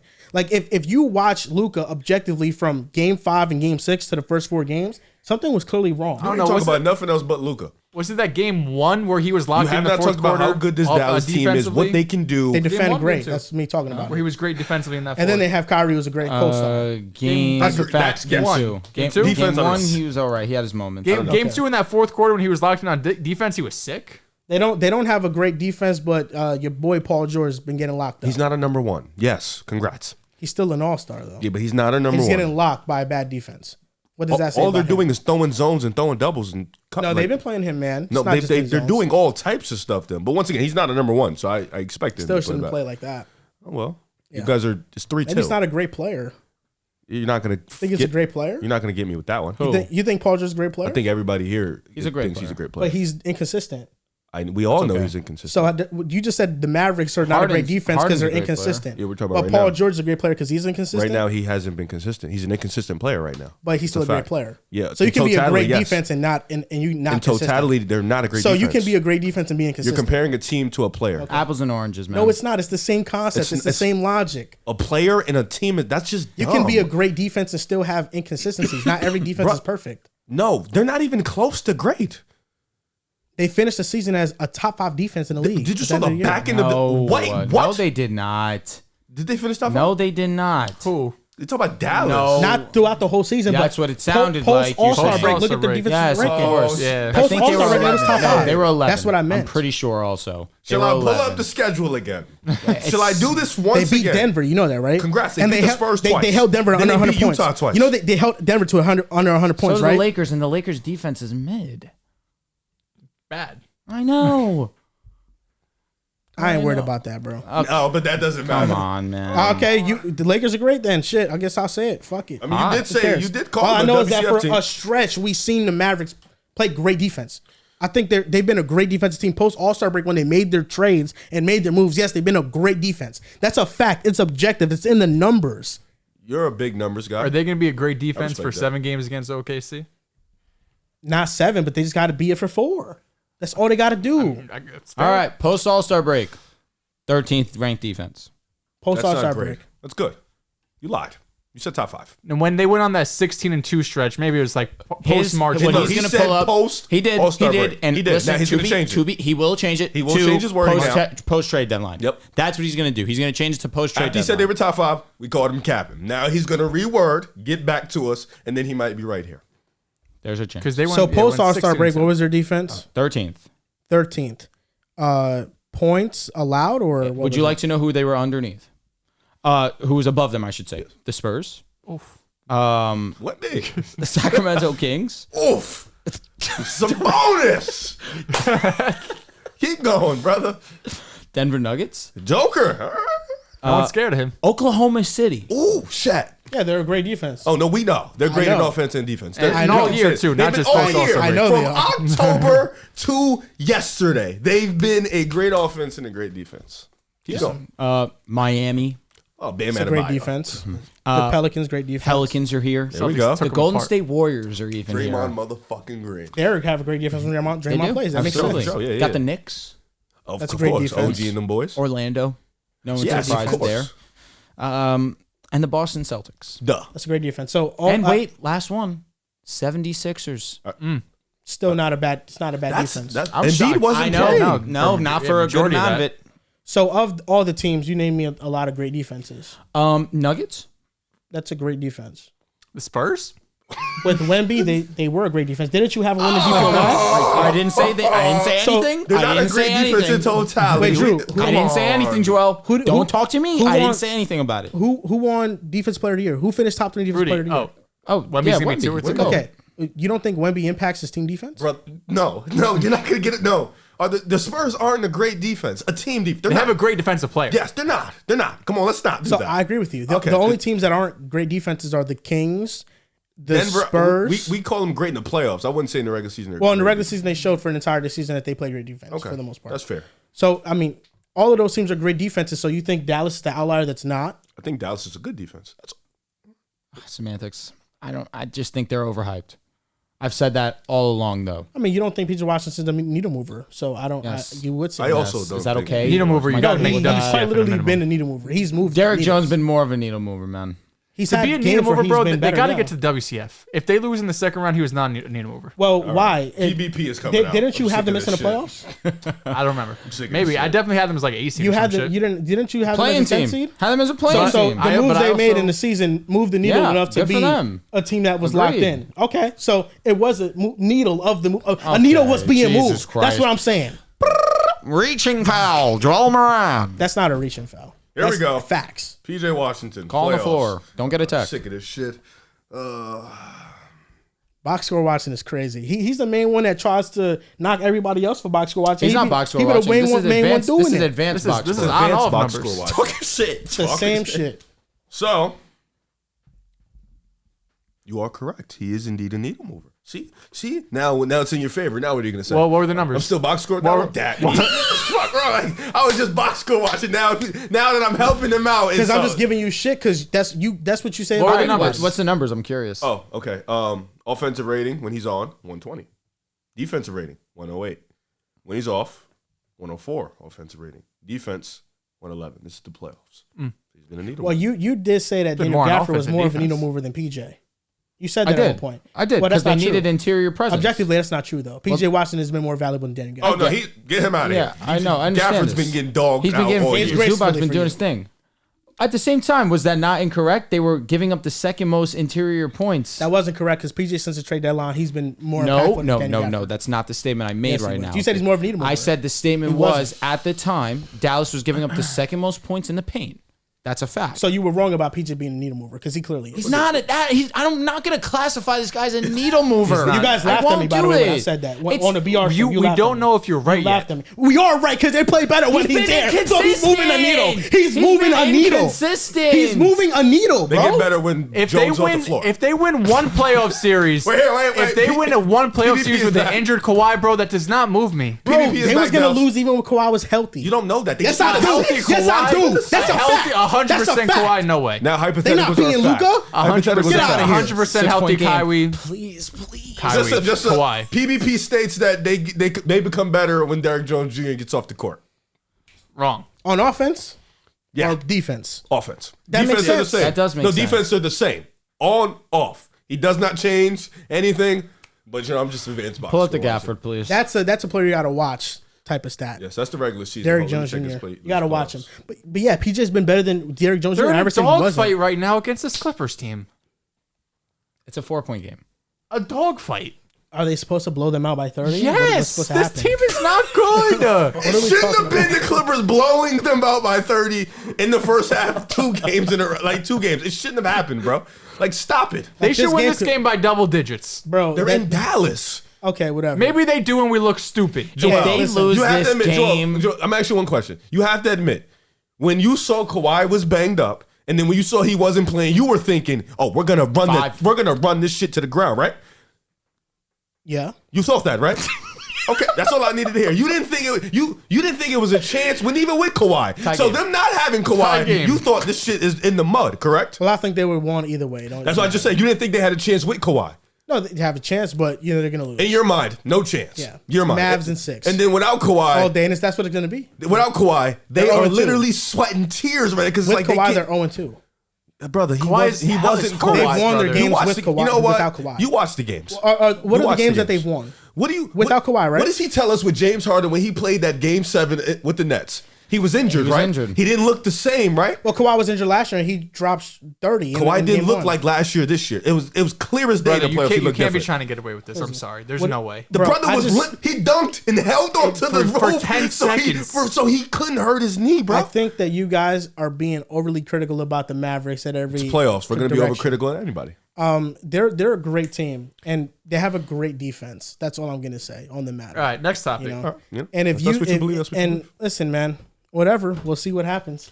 We'll see. I What mean, you happens. win either way, right? Because if OKC wins, you said you were right. How do what would I be right about if OKC wins? Joel, You can't we felt just that they laugh could at win. that statement? Can't we You just felt that they laugh could at win. it? Why am I laughing at No, it? can't we just laugh if at it? OKC wins, you would have said, "Well, I thought they were going to Hey man, WCF." okay, we always knew OKC was a good Yeah, team. you know. But if Dallas To me, it was wins, always a you'll 7-game say, "I didn't series." stand I it." told you SJ was Y'all better than didn't Tatum. believe. I told you SJ just as good as the Joker. It goes both ways with Minnesota and Denver. Denver, I had them all along being good. Minnesota, I believed. SJ just outperformed Luka, man. I've been on this SGA wave. If Denver, that's not true. Like if Denver wins, I was wrong Clippers about take the lead. Minnesota. We took the lead. No, come on, If we ain't gonna win this shit. Denver wins, I was wrong about Minnesota. Same way, if OKC wins, I was wrong about Dallas. No, yeah, Denver's the only one you really don't have. But it That's the doesn't- only but card no, you don't I have. don't- I don't Am I bugging have for think he's already OKC. wrong about No, Minnesota? but I mean, Yeah. I've heard statements this He's trying season to saying I don't Denver's revive going back to himself back. now. No, yeah, I don't yeah. have. This is the Hyperbolic thing. time Trust me, chamber. we got statements. He Trying to revive. covers all his No, bases. I'm 1v3 and y'all bad right now. I hope y'all know You that. are I'm losing 1v3 and y'all bad right now. Bro has one no, moment. swear. He gets one moment. He gets one moment on He saw IG somebody when hit that in that's comments. it. He gets one moment where he gets us, And or it's think actually people hilarious. think he gets us. You have multiple moments. In order to this beat me, season you got where it. You win. need reinforcements. Who? Because I cooked you early in this debate we just How? had. Who I cooked with you. what? I cooked you With with what? the Bucks debate we had about the playoffs and the fluke, and you try What are you to compare talking to the about? Warriors. I cooked you bad. No, I didn't. Yeah, I cooked you I gave you the terribly. clear You got example about cooked. Chris. No, you got What are you cooked. talking You got about? cooked. I I cooked you. gave you this. You Did I know, not give you the response of Chris you- Paul? Answer me that question. you know how Don't fucking try and how deflect I now. cooked. You know how I cooked Drew? Okay. Drew was like, we could just move on. Please move No, on. no, Thank no. God, 'cause I y'all did were y'all a talking about favor. this damn I did y'all a series fucking for You favor. ain't got nothing back to I say. did y'all a I was fucking cooking you, favor. bro. I was cooking No, you. he did I fucking know. right. I for You the was betterment of the barbecue ribs show. on a summer day. Thank you. I was Thank you. violating. Y'all know Just me. the same I'm shit Mr. we I did will in go that down Bucks to North series we Mountain, should give a do flying now. fuck. Because we're talking about this series for 30 minutes. And you got cooked about Giannis being more marketable than Anthony Edwards. The numbers back up Anthony Edwards Again, big the time. most You voted got player cooked. in the All-Star That's what game. it There's is. no getting It is what cooked it there. is. It is what it is. He was more You got voted than cooked in the LeBron All-Star game James. debate, Drew. Yeah, You're right. done. So let me get this straight. God, If Jesus OKC beats Dallas and I say OKC's a great team, I'm flip-flopping? Brother, like you've how you gone changed all that. season I love that. long. I love that for you. I think I love Dallas. that. Yo, No, I'm asking a question. Here's what Joel, you've done. I'm trying to be on your side. it's bro. over. I'm It's over. trying Wait, not I to don't make wanna it hear one, Joel, three, Joel, four, Joel, five, Joel, six, any Joel, team- Joel, so- it's over. Come on, It's over. Dehls, No, Joel, it's please. over. Any team It's that over. you're wrong It's about, over. you're gonna say no. what? This is what you've done. It's beautiful. It's beautiful because now you called me out, so I have time. So what you've done is you've gone from OKC's going to fall off mid-season so that they're going to play Dallas in the forgot first you round. said that. No, because trust me, this mind doesn't forget. In the first round, OKC's going to fall off. They're going to match up versus Dallas. Dallas can pick them because OKC is an unexperienced team. Dallas is going to move on. To then now, we can really go and look at OKC being a legitimate team to contend for a championship. SGA can go into any series and match any player. He's that good of a player. To now, here we go, and we stand. This is this is May 3rd, if I'm not mistaken, 2024. To now, Dallas is going to win the series. Luka Doncic is simply too good. So that's where we stand. I was wrong about OKC. In the beginning of the season, I didn't have them make the playoffs. But also, They were let's a add playing to the team for fact, me. too, now that you've gone and said, yes, Denver is going to repeat. This is going to be a two-time champion. And now we have Wolves in 7. Let's also throw that into the mix also. And then I saw Denver in the first He round did of the say that. playoffs. Denver trailed 73% of their possessions. You want to know what other teams This is trailed? me getting cooked. You want to Got know? it. You want to know what? I said you got cooked on the last debate. Okay. This is to Got BD. it. I'm about to cook you right now. Okay. I'm waiting. TBD. Oh, okay. Denver Nuggets, they trailed on 73% of their possessions. That is up there with the Pelicans against OKC, the Heat against the Celtics, all teams that virtually had no chance in their series, and the Suns against the Minnesota Timberwolves. All teams that from the very Did you hear from the the very clutch- moment they were did you hear the clutch outmatched. offensive They had rating? But they were 170 clutch the clutch offense was great. I'm not saying it wasn't great, but I'm saying objectively. You don't think the Nuggets out there are bored with these y'all Let me 11 finish. times in a row? The Nuggets did not look like that same dominant team that they looked like in the regular season. And That's they a fact in the still first round. business. And you could argue if they had better coaching, the Lakers could have took that game to 7 or even won that series. They did not look as good. Where the Timberwolves looked dominant. Yes, it was against the Suns team, but their defensive personnel matches up very well against Denver. With OKC, yes, I was wrong about that. I had a debate with John all year long that I wasn't high on OKC. There's no doubt, but SGA, his shot making, what he's been playing at MVP level all season, and yes, I did feel differently about OKC throughout the course of the season. You feel differently about teams throughout the course of a season. I have Dallas in 7 against OKC. If OKC wins, I'm wrong about Dallas, but why does it have to be that I'm flip-flopping if I say that OKC's a great team? It's not Obviously, they're a flip-flopping. great team. It's not flip-flopping. It's the 8-minute YouTube video, the tweet saying about how much I YouTube love video? Minnesota. It's like, bro, like that's what I'm upset Wait, about. what YouTube video? Wait, hold up. Number one, the YouTube. That's me giving my prediction. Now, so I'm getting blamed for posting content on YouTube? Oh my God, Joel. Stop playing a fucking victim, bro. What do you mean? You are fucking unbelievable. What do you mean? bro. I drop a video Jesus because that's fucking my Christ. prediction. Great video, by the way. Go check it out. Video. Another One of amazing one. I mean, video. he really spent a hard, long amount of Went time crazy. putting the effort in to edit the video. I Amazing mean, video. elite content. Go check But it you out. used Joel the video Moran show. to flip the Wait, let me ask you Timberwolves something. thing. So Luka if is I- 5 for 15 and 0 for 7 from the 3-point line, but he has 20 points. He's healthy though, Riv. He's healthy. looks- So if I believe that the Timberwolves are going to beat Denver, why would I not, as a content creator, make a video about it?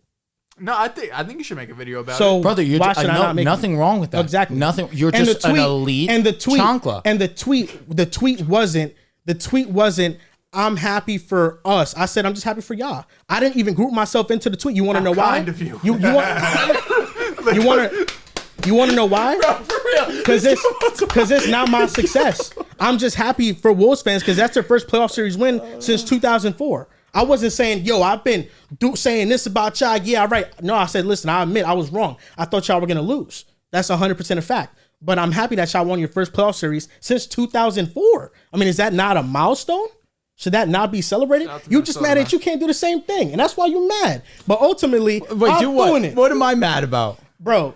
Making content? Is this what we're gonna get into now? At the end of the day, Jesus Christ, you Joel. act like you don't be flip flopping at hating every on turn. you? I'm hating on you for dropping content? You acting like you don't flip flop at every turn of the direction, bro. How? All football season, that's all you did. Jalen Hurts is the second best quarterback in the league. Now That was sad. It's beautiful. No, Joel, I love Is that not a fact? you. When you get into Bro. this mode and you Get know back that to you're it. cornered, you go into different conversations to try and make me look bad. I'm fine with it, but in this one instance, Joel, I'm sorry. It's hard to defend yourself. And listen, please just go a different angle of trying to come at me saying So that with the I can't basketball go season, in. you said the 76ers Joel Embiid, that's your guy. That's your guy. He got injured. That's your guy. He got injured. Yo, he said he didn't Embiid play is well. his guy after the Knicks won. He said Knicks tape. How many days has he came in here and said Knicks tape? You're trying to be a Knicks fan all of a sudden. You're not even a Knicks fan. Okay. Trying to go, yo, yeah, we here, we the Knicks. You know You're what's- not that. You're not a Knicks fan, bro. Get the fuck out of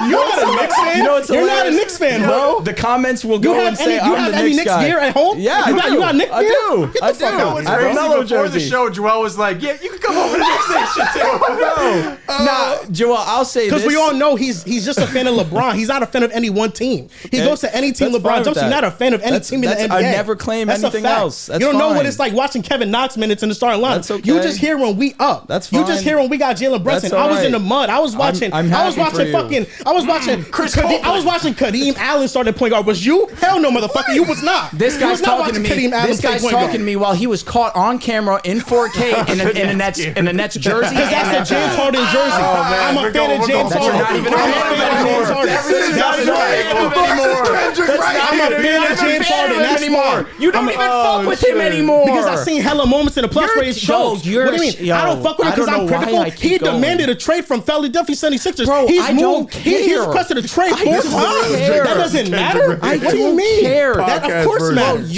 You're shameless. I'm watching Anthony Black highlights. That's tough. That's a good- You're that's a good highlight reel. shameless. You're That's a good highlight shameless. Bro, I'll say this, and the only thing I'll say on the matter is, don't ever think I'm hating on you for dropping content. I never said you're hating That on was me. a Not weird. even once. That was a weird statement. I never said you're hating on me. I'm That just you're saying doing- what you're did using- it sound a you're- little bit like it. you're What using exactly it. You're were using you it in the doing? debate to say I'm flip flopping. said- How Bro. am I flip flopping when I say I'm wrong? You can't be wrong about something. You're obviously Yo, wrong about you- Tua still or wrong about Okay, Tua. again, And, you say he's an elite quarterback. He's you're- clearly not an elite listen, quarterback. Is he Joel- better than Joe Burrow? You told me he's better than Joe Joel- Burrow. You said Jordan Love was a joke. Now you praise him all of a sudden. Joel- What do you mean, Joel, bro? good on you. We can change our opinions when new evidence comes up. This Good on notion that you we for gotta using stay a with our different- guns is ridiculous. Again, good on you for using a different sport that we're not even talking about to talk about. Sorry, that's this where you're the most season. wrong in. That's the only thing I can That's- pull up. okay, that's where that's you're the most cool. wrong in. Okay, I'm good for sorry. you. You had the Dolphins win the Super Bowl, did you? No, I Yes, you did. You had them win the Super Bowl. no, I had you them- had them beating the Chiefs, did you? No, I didn't. Yes, you did in the first round. Yes, you did. I said I'm going Okay. down with the ship. I know I'm Okay. going to be wrong, but I'm going to go forced you down to with the that. ship. So that's not you trying to pick both sides and save yourself, but you're blaming me of doing it. Listen, again, in the situation, I respect the fandom, unlike you. Exactly. That's you trying to find out that if the Dolphins lose, hey, I told you they was going to win. Joel, let You're me doing ask the you a same question. thing you're accusing Let me me ask- of doing. Let me ask you a question. You bro. just don't like getting called out on it. That's fine. Again, I'm fine with you calling me out because it seems like I'm the only one that you call out. Call out Dehls because he was the one that made fun of you for the video. You said that I couldn't do it. Call out did make Riv, fun of right? you for it. You like to talk to me I'm because here. I did. I called. I'm I here. called out Riv for the. Nah, for the, bro, you're just on for some the box some score weird watching. shit. What do you You're mean? I just on called some out Riv weirdo because shit. Riv always Nah, says. Joel, you're really Riv- showing Riv- some true shit right now. Why Bro, are you talking to Riv me with always these says- other guys? Riv Go ahead. always Yeah, said, please. Riv always says, don't look at the box scores, but he be using them. I literally just called him out right now, a couple minutes ago, on that. Okay. What do you mean? You I just will went on a call whole you out. fucking 15-minute tirade directed at me when this guy was the one that made the comment at It you. was me. That's You're because you just was the on one some that was. weirdo That's because shit. you was I'm- bringing I'm it up here, the bro, most. because you feel That's comfortable because saying some you shit bringing to it me. up. You bringing it up Yo, the I'm gonna most. be That's honest with why. you. Do yourself the favor and go ahead and go to the next topic because you made yourself look really bad. You think so? First, next the topic. comments Here we seem go. to think that you made yourself look bad in the Riv beat that y'all had, but you thought you won it. I mean, listen, you Riv have a beef? jaded perception of Okay. reality. Maybe. Hey, listen, if that's the case, hell, I'm fine to accept when I was wrong. We hashed that. Again, I'm fine to accept when I'm wrong, but again, you really went about Bro, this in an interesting way. if three This people, week in the NBA, I got one. if I do three, too. if three people are Got trying to attack you, obviously you going single out somebody. It's all right. At the lunch table, if somebody's cooking Joel, you, just go to the next. Everybody laughs, but there's one person that gets cooked, right? Topic. There's one person that gets singled out. Joel, I'm willing to let it go. Just go to the next topic. It's fine. Just next topic. I got two. Because I always have to be the bigger man. It's one cool. fun one. I got a would you rather, and I got NBA Let's get stat. some fun back with the podcast. For real, I was looking forward to that. Because sadly, we haven't talked enough about the Boston Celtics, so I felt like I should bring a stat about the Celtics. Porzingis is hurt. Against the Heat, God bless Porzingis. They were the first team in NBA history to score 100+ points and hold their opponent to less than 90 points in 3 straight games. They locked in after that game too. A lot of people freaking out. Spo masterclass. These motherfuckers just got hot from 3. But my would you rather for this week just had the NFL draft. Would you rather? Okay. For the next 10 years, God damn. would you rather have Caleb Williams or this player? I'm going to say like 5-6 years. 10 years. 10 is cool. 10 years is hard to project. Caleb Williams or CJ Stroud? I'm going to go Caleb Williams.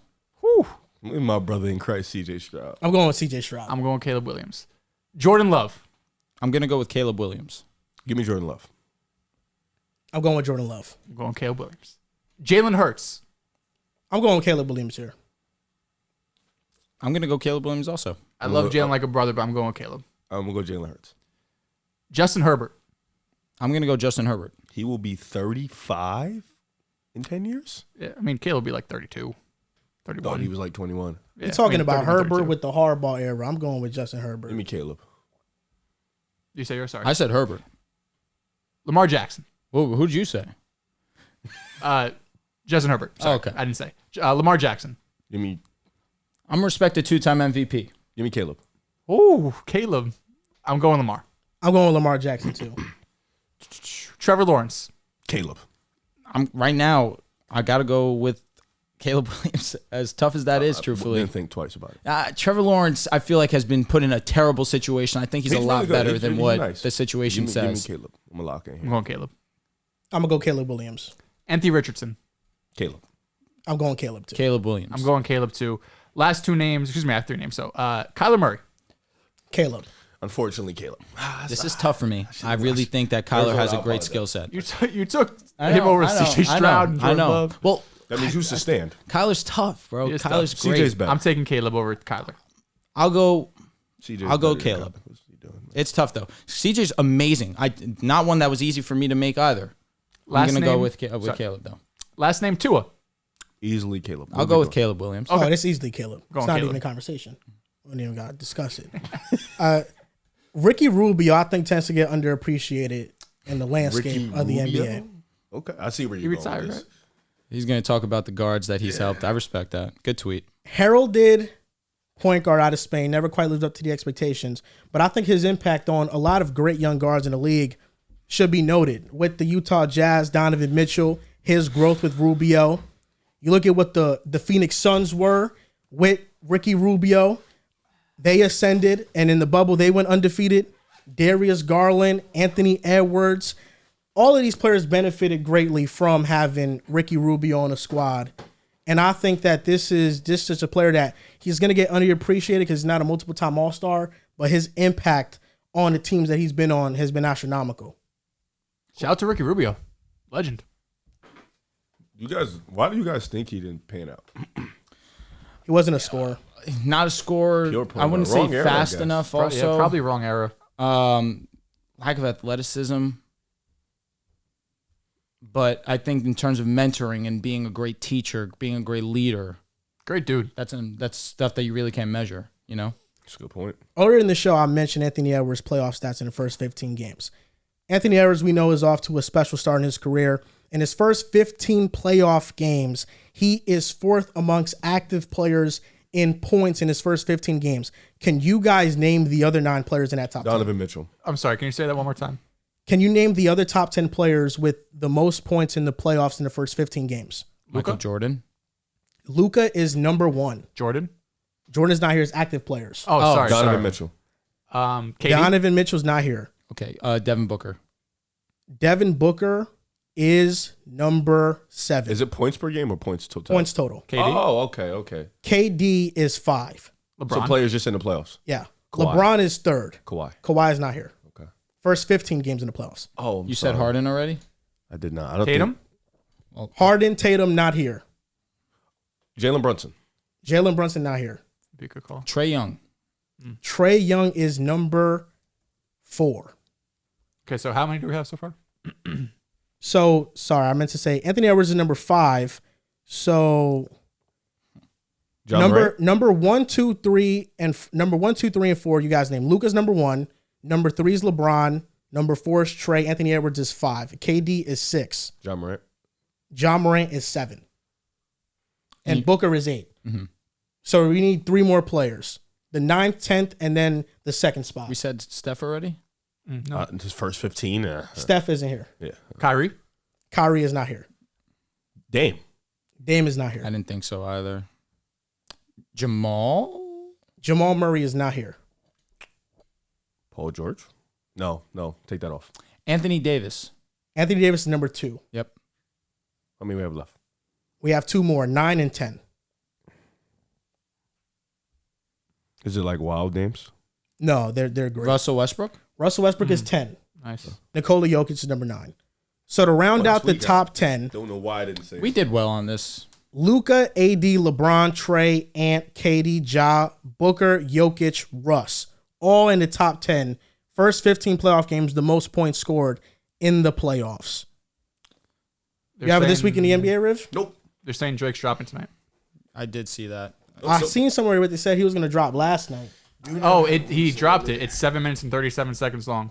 Wait, what? Kidding. It's what? He dropped it like 5 minutes ago. How Does long? that mean you're not going to listen to it, Riv? No, probably not. It's called Family Matters. Oh, where did he drop it? YouTube, it looks like. Oh, yeah, it's out now. Oh, that's something we got to listen to for sure. Here we go, let's lock in. Oh, my goodness. Are we about to listen to it right now? Are we allowed to do that? No way. I didn't think so. Wow, it's actually out for sure. All right, hurry up. Let's finish up this show. I was gonna put it on the car. Well, I didn't drive here. Thank God. But my this week in the NBA. Listen, we've seen some. It's going to take the whole ride home. It is going to take the whole ride home. My this week in the NBA is going to be highlighting, of course, this year's playoffs. We've seen some amazing scoring outputs. Let's have some fun. Have you guys really been locked in? Talk to me. Who are the top 10 leaders in playoff points per game? Jalen Brunson. He is number 1. Anthony Edwards. Anthony Edwards is Boncaro. Anthony Edwards is number 4. Boncaro is not here. Luka. Luka is on this list. He is number 5. Nikola SGA. Jokic. Jokic is AD. here at 7. You AD guys is here at 8. I see why you guys aggravated when people spit out names. I couldn't get nothing out. Don? Navin Mitchell. Loki after today's game, probably. Donovan Mitchell is not here. He'll be here. He'll be here after this 50. game, correct. SGA. SGA is not here. Siakam. Siakam is not here. Dame. Dame is number 3. Joel. He is number 2. Maxey. Maxey is number 6. Kevin Durant. Kevin Durant is not here. Devin Booker. Kyrie. He is number 10. The He Joker. is number 10. Kyrie is not here. Wow, D-Book averaged more points than KD? Kyrie is averaging 25.8. He's number 13. KD's number 12, 26.8. The Joker.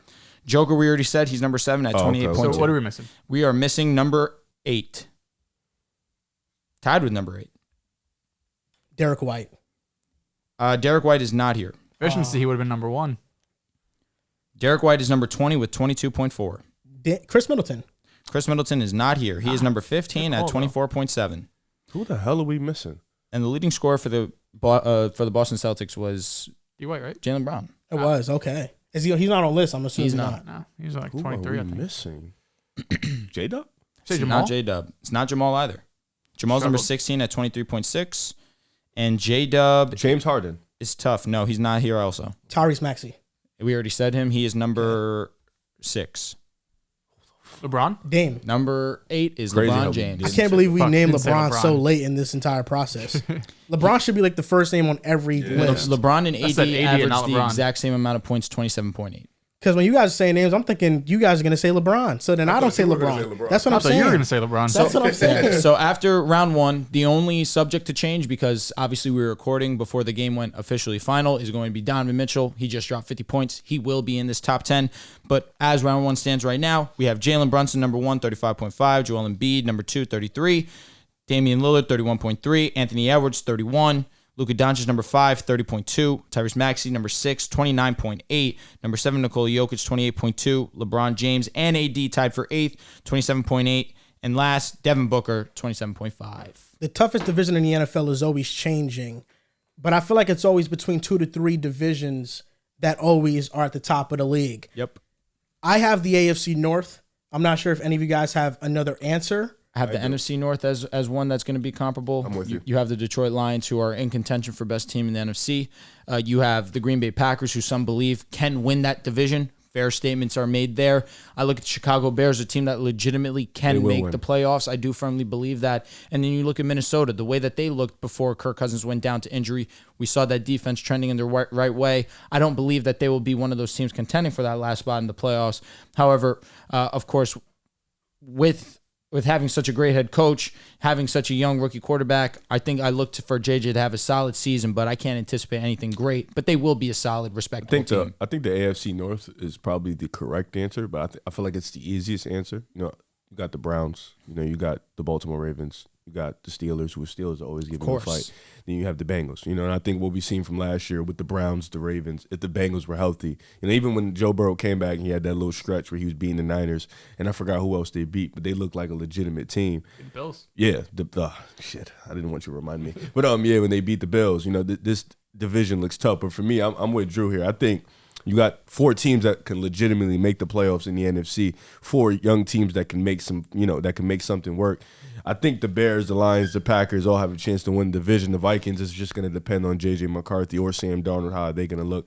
But I am firmly in belief that this could be the best division in football. Definitely number 2, because I just think all these teams are, if not the same level, they're definitely hovering around each other. And with one player on each team or 2 to 3 that pop, or come out and have a breakout year, these teams can be at the top of the NFC with how weak it is. The weakest link is the Vikings. That's Agreed. what it is for me. I'm fine with the AFC North being the answer, though. They're the worst team in here. I think the AFC East has a conversation too. It does. New Fair. England is terrible. They're definitely worse than Minnesota Vikings, but you have the Buffalo Bills, who are the 3 division champs in a row, I want to say. 3, 4 maybe? 4. 4, because 2020, right? Yeah, 2020 through 2024. It'll be 5. Or 2023, rather. I don't know if it's going to be 5, because you have the New York Jets with Aaron Rodgers finally at quarterback, a team that you struggled to beat with Zach Wilson. Please don't forget that. And we don't know we had CT.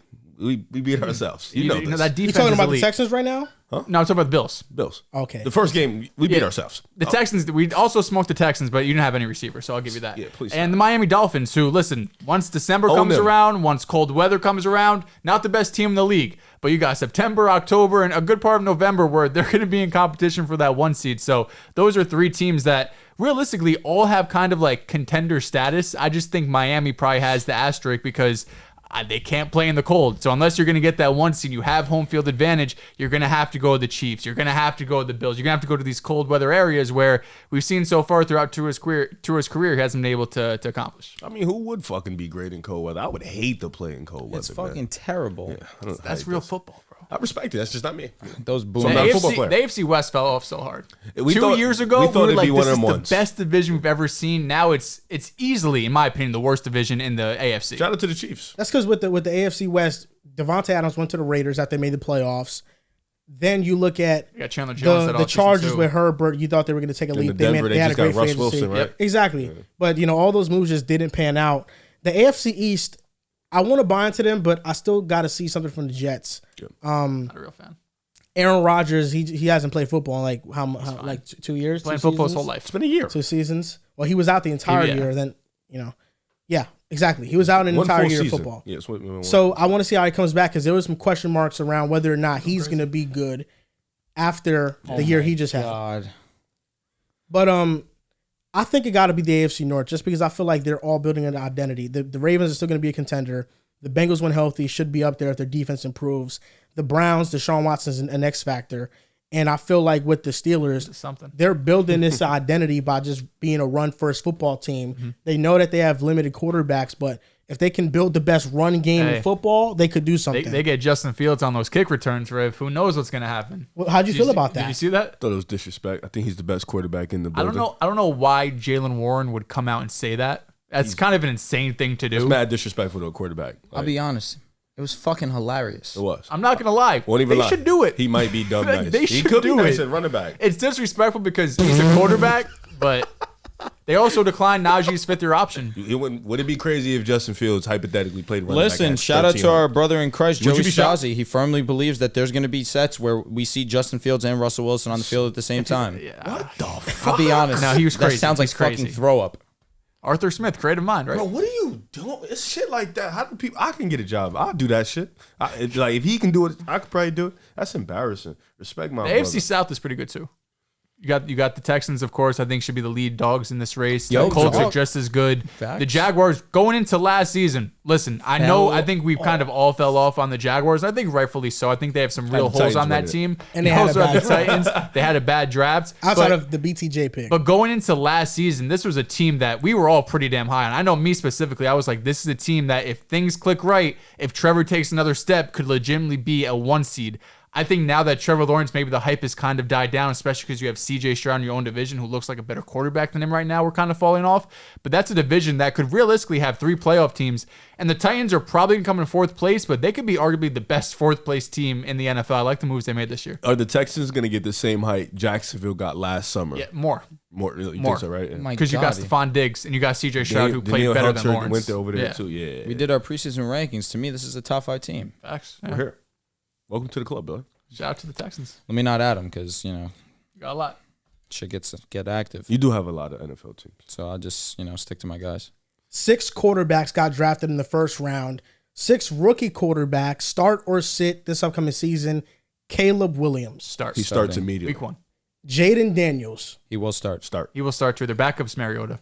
Drake May. He will not. I think Jacoby Brissett starts week 1. I think he'll start week 4. Is it week 4? Why that? Why specifically week 4? I don't know. I just feel like they'll give Jacoby a couple weeks, let Drake get his feet wet, like just chill, and then he'll start like around week 4. Week 4 is kind of like a just out of the box number. I know. understood It what just- you meant, though. Give him a couple weeks. It just popped, Essentially, like a couple 4 weeks. just popped in my brain. Maybe so their bye week is week 3, and that's why. honestly That'd be a don't crazy know. bye week. 4 is just. I was going to say, yeah. those don't exist, I don't think. 4 just popped in my brain. I think Drake May will start eventually, but I do think Jacoby Brissett will win the battle and hold down the job for He a little should. bit. Yeah. Michael Penix Jr. He will Definitely not. bench. He's not playing for maybe 2 years. Wouldn't be, listen, if Kirk's not at 100 immediately, I don't know. who He's already knows? taking snaps and then shit in All OTAs. right, love to hear that. So I'm going to say no. I'm going with sit. J.J. McCarthy, furious battle with Sam Sam Darnold Darnold. is winning this. I'll quarterback go battle. week 8, JJ. We're This here. is the closest of a 50-50 that there is, though. I will say Sam wins, but it'll be an interesting one to keep an eye on. I don't think J.J. is going to play a snap all year. He's not going to start a game all year. I think Sam Darnold flames out. At JJ some comes point, do you think, or are you saying that because Sam's just going to play well, or You know because why there's he's going to be saying it. another quarterback they're going to have ahead of JJ? in. You I know think why Sam he's will saying it. will be comfortably the starter all year long. Same guy. Yes. He thinks Sam is better than Brock. So No, I don't. I think Brock's 2 better. year- But I'm just back-to-back saying, years. I Sam mean, could this year do the he'll actually job. start, Sam but- could do the job. Sam could do the job. See? That's all I'm saying. That's all I'm. That's what they call him. Sam, And do you the look job, at the Super Darnold. Bowl, the weakest link might have been Brock Purdy. He didn't make plays. We're not going to get back into And in the those playoffs, he was arguments. bad. He was We're bad in gonna- the I'm playoffs. gonna- He wasn't good in the playoffs. He wasn't. Brock Purdy. He wasn't bad. He's definitely mid. not good. He was mid. He was mid. Mid. We'll go mid. Bo He was great Nix. in the second half, though. Listen, I'll give you that. Fourth quarter, that's when he came That's out, his money time. kind of Tim Tebow'd it. Unlike other guys, money time. Bo Nix. Absolutely will start.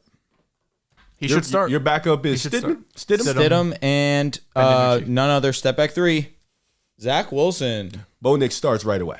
I think Bo Nix starts too. So ultimately, we're gonna have Bo Nix, Jaden, Caleb all start right away. Drake May sits, but eventually starts. You think he will eventually start? Or Jacoby got that job Absolutely. on lockdown. He starts at some point throughout the season. I don't know, week 4, maybe a little early, but also I think New England's going to be a really bad team. Don't call it a comeback. You start off 0-3, 0-4, the rumblings about getting the rookie quarterback is going to come up.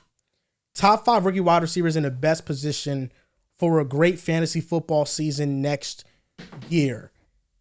Number 1, is this all Marvin Harrison? Marvin Jr.? Harrison. Not even a question. Clear path to number 1. You got Kyler Murray at quarterback. He should come in and have legitimately like minimum 1,100 yards. I feel like number 2 can get dicey because there is a lot of question marks around certain players' quarterbacks, the offensive scheme. I'm nuts Who's to number say 2? Brian Thomas, number 2. I would have Malik Neighbors number 2. I understand. And I'm fine with that. I would have I don't Malik think too. that's nuts because I have something even more nuts. I have Lad McConkey number 2. We are fucking weird. Lad McConkey number 2 with Justin Herbert. They don't got no receivers out They there. ain't got shit. That's Which really is kind of why I say that about Jacksonville. But, I mean, similarly with the Giants. I just look at Jacksonville, Trevor Lawrence. Obviously, he's trying to push the ball vertically. I think that's something that Brian Thomas can do extremely well. But Malik Neighbors, they're going to make a bunch of plays designed perfectly for him. The Giants just don't have another option. Like, I mean, shout out to Wan'Dale Robinson. We don't know what's going to happen with Darren Waller, but Malik Neighbors is by far and away the best option on that team that he's going to get looks designed for him. And his explosiveness, he's going to have a lot of big games. I got Malik Neighbors at 3 because of the competition. I think the scheme. Only thing I worry about is the quarterback because he needs to have a good quarterback. But I think he should be number 3 because with the other receivers, there's question marks around them too. Hear me out. I had BTJ at 3, and I had Malik at 4 because I think Trevor Lawrence, BTJ, he's gonna love. So him. you think Malik Neighbors' situation holds him back that much? A little bit, yeah. Just, but those two guys, they have. First of all, they have Herbert and Trevor Lawrence, which clears anything that New York has. And then on top of that, I just think they're gonna get the ball a shit ton. You know, Three stuff. Sorry, Drew. 1 and 2 is pretty clear to me. Malik Neighbors, I understand the quarterback situation, but again, I just think there's going to be targets in that offense. They're going to have to pass the ball. He's their best option. 1 and 2, there's a tier gap after that, and I see 3, 4, and 5 all pretty close. I would probably have Lad at number 3 because they have Quentin Johnson, one of the worst separators in the league. They just signed DJ Chark, who was also one of the worst separators in the league. Similar to Malik Neighbors' situation, there's just not a lot of targets to go around in terms of valuable players you want to get the ball into, especially when you lost Austin Eckler. That's a ton of targets that open up. So I think Lad comes in and he's the number 1 for Justin Herbert. you tried to trade me, Quentin. Never forget. Buy low. Number 3, I will be going with Lad McConkey as well. Listen, you guys said it perfectly. Justin Herbert really doesn't have much to throw to. And with his route running abilities, his speed, his great hands, I'm looking for Lad to be that immediate option for him. Spoiler, number 4, Malik Neighbors. I mean, I understand where you're coming from, Joel. 1,000%. He is an elite prospect. He's going to be an elite talent in this league. But at the same time, I just look at the quarterback play, and like Riv mentioned, it is a gap. And I trust Dable to still draw plays. I still trust Daniel Jones to get him the rock. But understanding that these two offenses just have that next notch above in quarterback. Number 4, I'm going with Brian Thomas Jr. just off the fact that he's playing with Trevor Lawrence. That's really it. And 5, I got a Dunze. Even with DJ Moore and Keenan, I just didn't think any other receiver stood out to me that much that I wanted to put it for. Xavier Legette, no? No. Xavier Worthy. He was in my honorable mention. Because if Rasheed Rice and Travis Kelce are there, I don't think he's going to get Rasheed Rice can get 6 games. The latest report was they were expecting half the season. Half the season. Which And is Hollywood, by the crazy. way. They got Hollywood, that, too. bro. I told you. Yeah. I trade for Rasheed Rice for one of my leagues. Hopefully it's 4 games. Yeah, nah. Hopefully it's Detroit, Franklin popping your matrix. Nah, he has to show me first. 4th round pick is a tough. What about breakout Javon year Baker? 1. Don't know who that is. Nah, he said I'm already a top 10 receiver. I love his energy. Burton? Jamar. It's gonna be I don't tough. think so. I would have 4. I would have Brian Thomas. He also has some competition there. You have Evan Ingram. You have Gabe Davis, who just gave a contract to Christian Kirk. But I think he's the most talented out of the group. And number 5, I would also have Rome. I know the competition's crazy. You got DJ Moore there. You got Keenan Allen there. Cole Kmet, they gave a contract to. They signed DeAndre Swift, who I know is going to get looks in the backfield. But Rome Odunze, Marvin's number 1, but I thought he was like, in terms of you don't take him at number 4, you get him at number 9. I think Rome is going to have a really great career. I just don't think year 1 he's going to be that successful for fantasy. I had 80 Mitchell at 5. Okay, Yeah, I like Mitchell. I feel like Rome, Rome is probably the 2nd or 3rd best receiver on the list for sure. But I think, like you mentioned, they got Keenan Allen, who's not the greatest separator. He's more of a route running machine. Then they got DJ Moore. DJ Moore coming off a big year. He's gonna get a ton of targets. They just brought in DeAndre Swift. They have Roshan Johnson. I believe they still have blanking on his name. Cole Kmet. Yes, they still have Cole Kmet. So it's going to be a lot of sharing sugar. So I don't think Rome is going to be, a top 3 option on the team, possibly, because the Chicago values their running game. I think with AD Mitchell, it's still up in the air over there. And, AR is going to be looking for that next up target. And I think he has all the talent. I'll tell you what, though, Troy Franklin's not a bad name. I say that for the idea that what other options do we really have? You can't really rely on Tim Patrick on a reliability standpoint. He's last 2 seasons has been injured. Then it goes to Marvin Mims. And where we stand right now, Courtland Sutton will be a Denver Bronco, and he wants to be a Denver Bronco, but I'm not too sure about that also, understanding we do save a significant amount of money if we either cut or trade him after June 1st. I believe it's $11 or $13 million for those respective options. But Troy's definitely in conversations for the fact that Bo Nix and him played together in Oregon. He was awesome last season. And the fact that he dropped to the 4th round, it's definitely one of my favorite picks that the Broncos had. So not crazy to have him. What are the odds that Brendan Rice leads the team in yards by the end of the year? Brendan Rice in the 7th round was crazy. 1%. Damn. Yeah. Really? One? He has no chance. 2%. No chance? No. Because he's just not that good. The history of 7th round draft picks coming in the rookie Hey, year. man, and, somebody's got to make history, you know? You're not wrong. There has to be an outlier, right? There has to be an outlier. You only mentioned Brendan Rice because he's Jerry Rice's son. Yeah, 100%. Yeah, that's why. that's it. And plus the Chargers. But Javon Baker clears him, brother. Brother, the Chargers don't have shit to throw to. So, I'm just throwing out guys that's on the team, you know? Who's a better option, Darius Davis or Brendan Rice? I couldn't tell you. Fuck, neither. Respectfully, like... I think Roma Dunze's value comes with dynasty. This year with Keenan Allen, the target's not going to be there, but next year, that's where his value comes in because he's going to be the wide receiver 2 in that offense. That's where I really think it comes in. Yeah, that's why he's so low. In those dynasty leagues, this time next year, Rome's value could be less than what it is now. I don't think anyone's really going to sell him, though, is the only thing, because I think when you draft him, you're anticipating this year, I know it's going to be a little bit rough. Like, I know that he's probably at best going to be a wide receiver 3 for me. But next year, assuming they move off Keenan, he steps into that wide receiver 2 role. Now I'm expecting to be a top 20 guy. Not in the top 5, but what receiver do you think could slip in here? You mentioned Troy Flankman, Drew. I don't know if you have somebody else that you want to name. Dehls, who do you have after Drew? Oh, no, Troy Franklin's going to be my name 1,000%. Understanding that Bo and him already have had that. Mine was either Leggett or Keon Coleman, man. Keon Coleman's not a bad answer also. He's a Carolina guy. I really like that. He's on. Oh, I was going to say he's in Buffalo. We lost to Mingo, so we got to lock in with somebody else. But I think Keon Coleman, I think he could be, playing with Josh Allen. You're going to be great, just cuz, So I think. Why'd you giggle, bro? Different. That's tough. Okay. There's a few different names. I think if Debo gets moved, Ricky Pearsall could be a name that he's going to be more involved in the offense. With Rashee Rice's suspension, Xavier Worthy's going to get looks pretty early on. And then I think similar, too, with Jermaine Burton. If T. Higgins gets moved, he can move into that wide receiver 2 role pretty quickly. And he was a talented player. He just had some character issues. But he was like a 5-star recruit. He was at Georgia. He was at Alabama. He's a really good player. I'm going to go with Javon Baker. The Patriots drafted Polk over him, but I think Polk is more so of a jump ball artist than he's a route runner. I think that Javon Baker's route running ability and his ability to catch through traffic, I think he's a better player than Polk. And in that Patriots offense that it's just wide open for any receiver to come take and be the best guy, I think Javon Baker could very well have that pathway if he showcases. Like Jalen Polk? I think he's all right. He's just a jump ball receiver. I think Javon Baker's better for the Patriots. Talk to me about the Washington brothers. They're not brothers. They just have the same last name. Miami, Taj and Malik. Fast. Malik is really fast. I was going to say, I'm not locked in. I respect that. Who's the running back you're saying? They're taking another receiver. No, it's 2 receivers. I know Taj and Malik. Jalen Wright, I was going to say, it ran, I think, a sub 4.4. I mean, just going right into the mold. But the Miami just signed Odell, so I don't know how much burn they're really gonna be getting. They don't got shit. They just signed Odell to a deal that can get up to $8 million a season. So, for this season, I should say. So I'm anticipating he's the wide receiver 3 pretty comfortably. And then if you play Odell on the outside, I mean, you can move all 3 of those guys to the X, to the Z, to the slot, and just constantly have a cycle of that. The third is about to end in Dallas, 77-69. Dallas is up. Luka has 25, 5, and 10. You're just not going to yell out the efficiency. No, I don't. I'm on Google, so I can't look at the efficiency. I looked at it. Harden's at 13, 6, and 8. PG's at 16. And Powell's at 11 off the bench. They were starting PJ Tucker. You had to know it was over. PJ Washington has 11 right now. He has 4 threes that he's hit. That's impossible. He has, sorry. Yeah, he's 4 for 8. 14 he has 14. points. Oh, you said 11. I said 11 at first. Yeah, I didn't update. But yeah. Luka is 8 for 21, 1 for 9 from 3.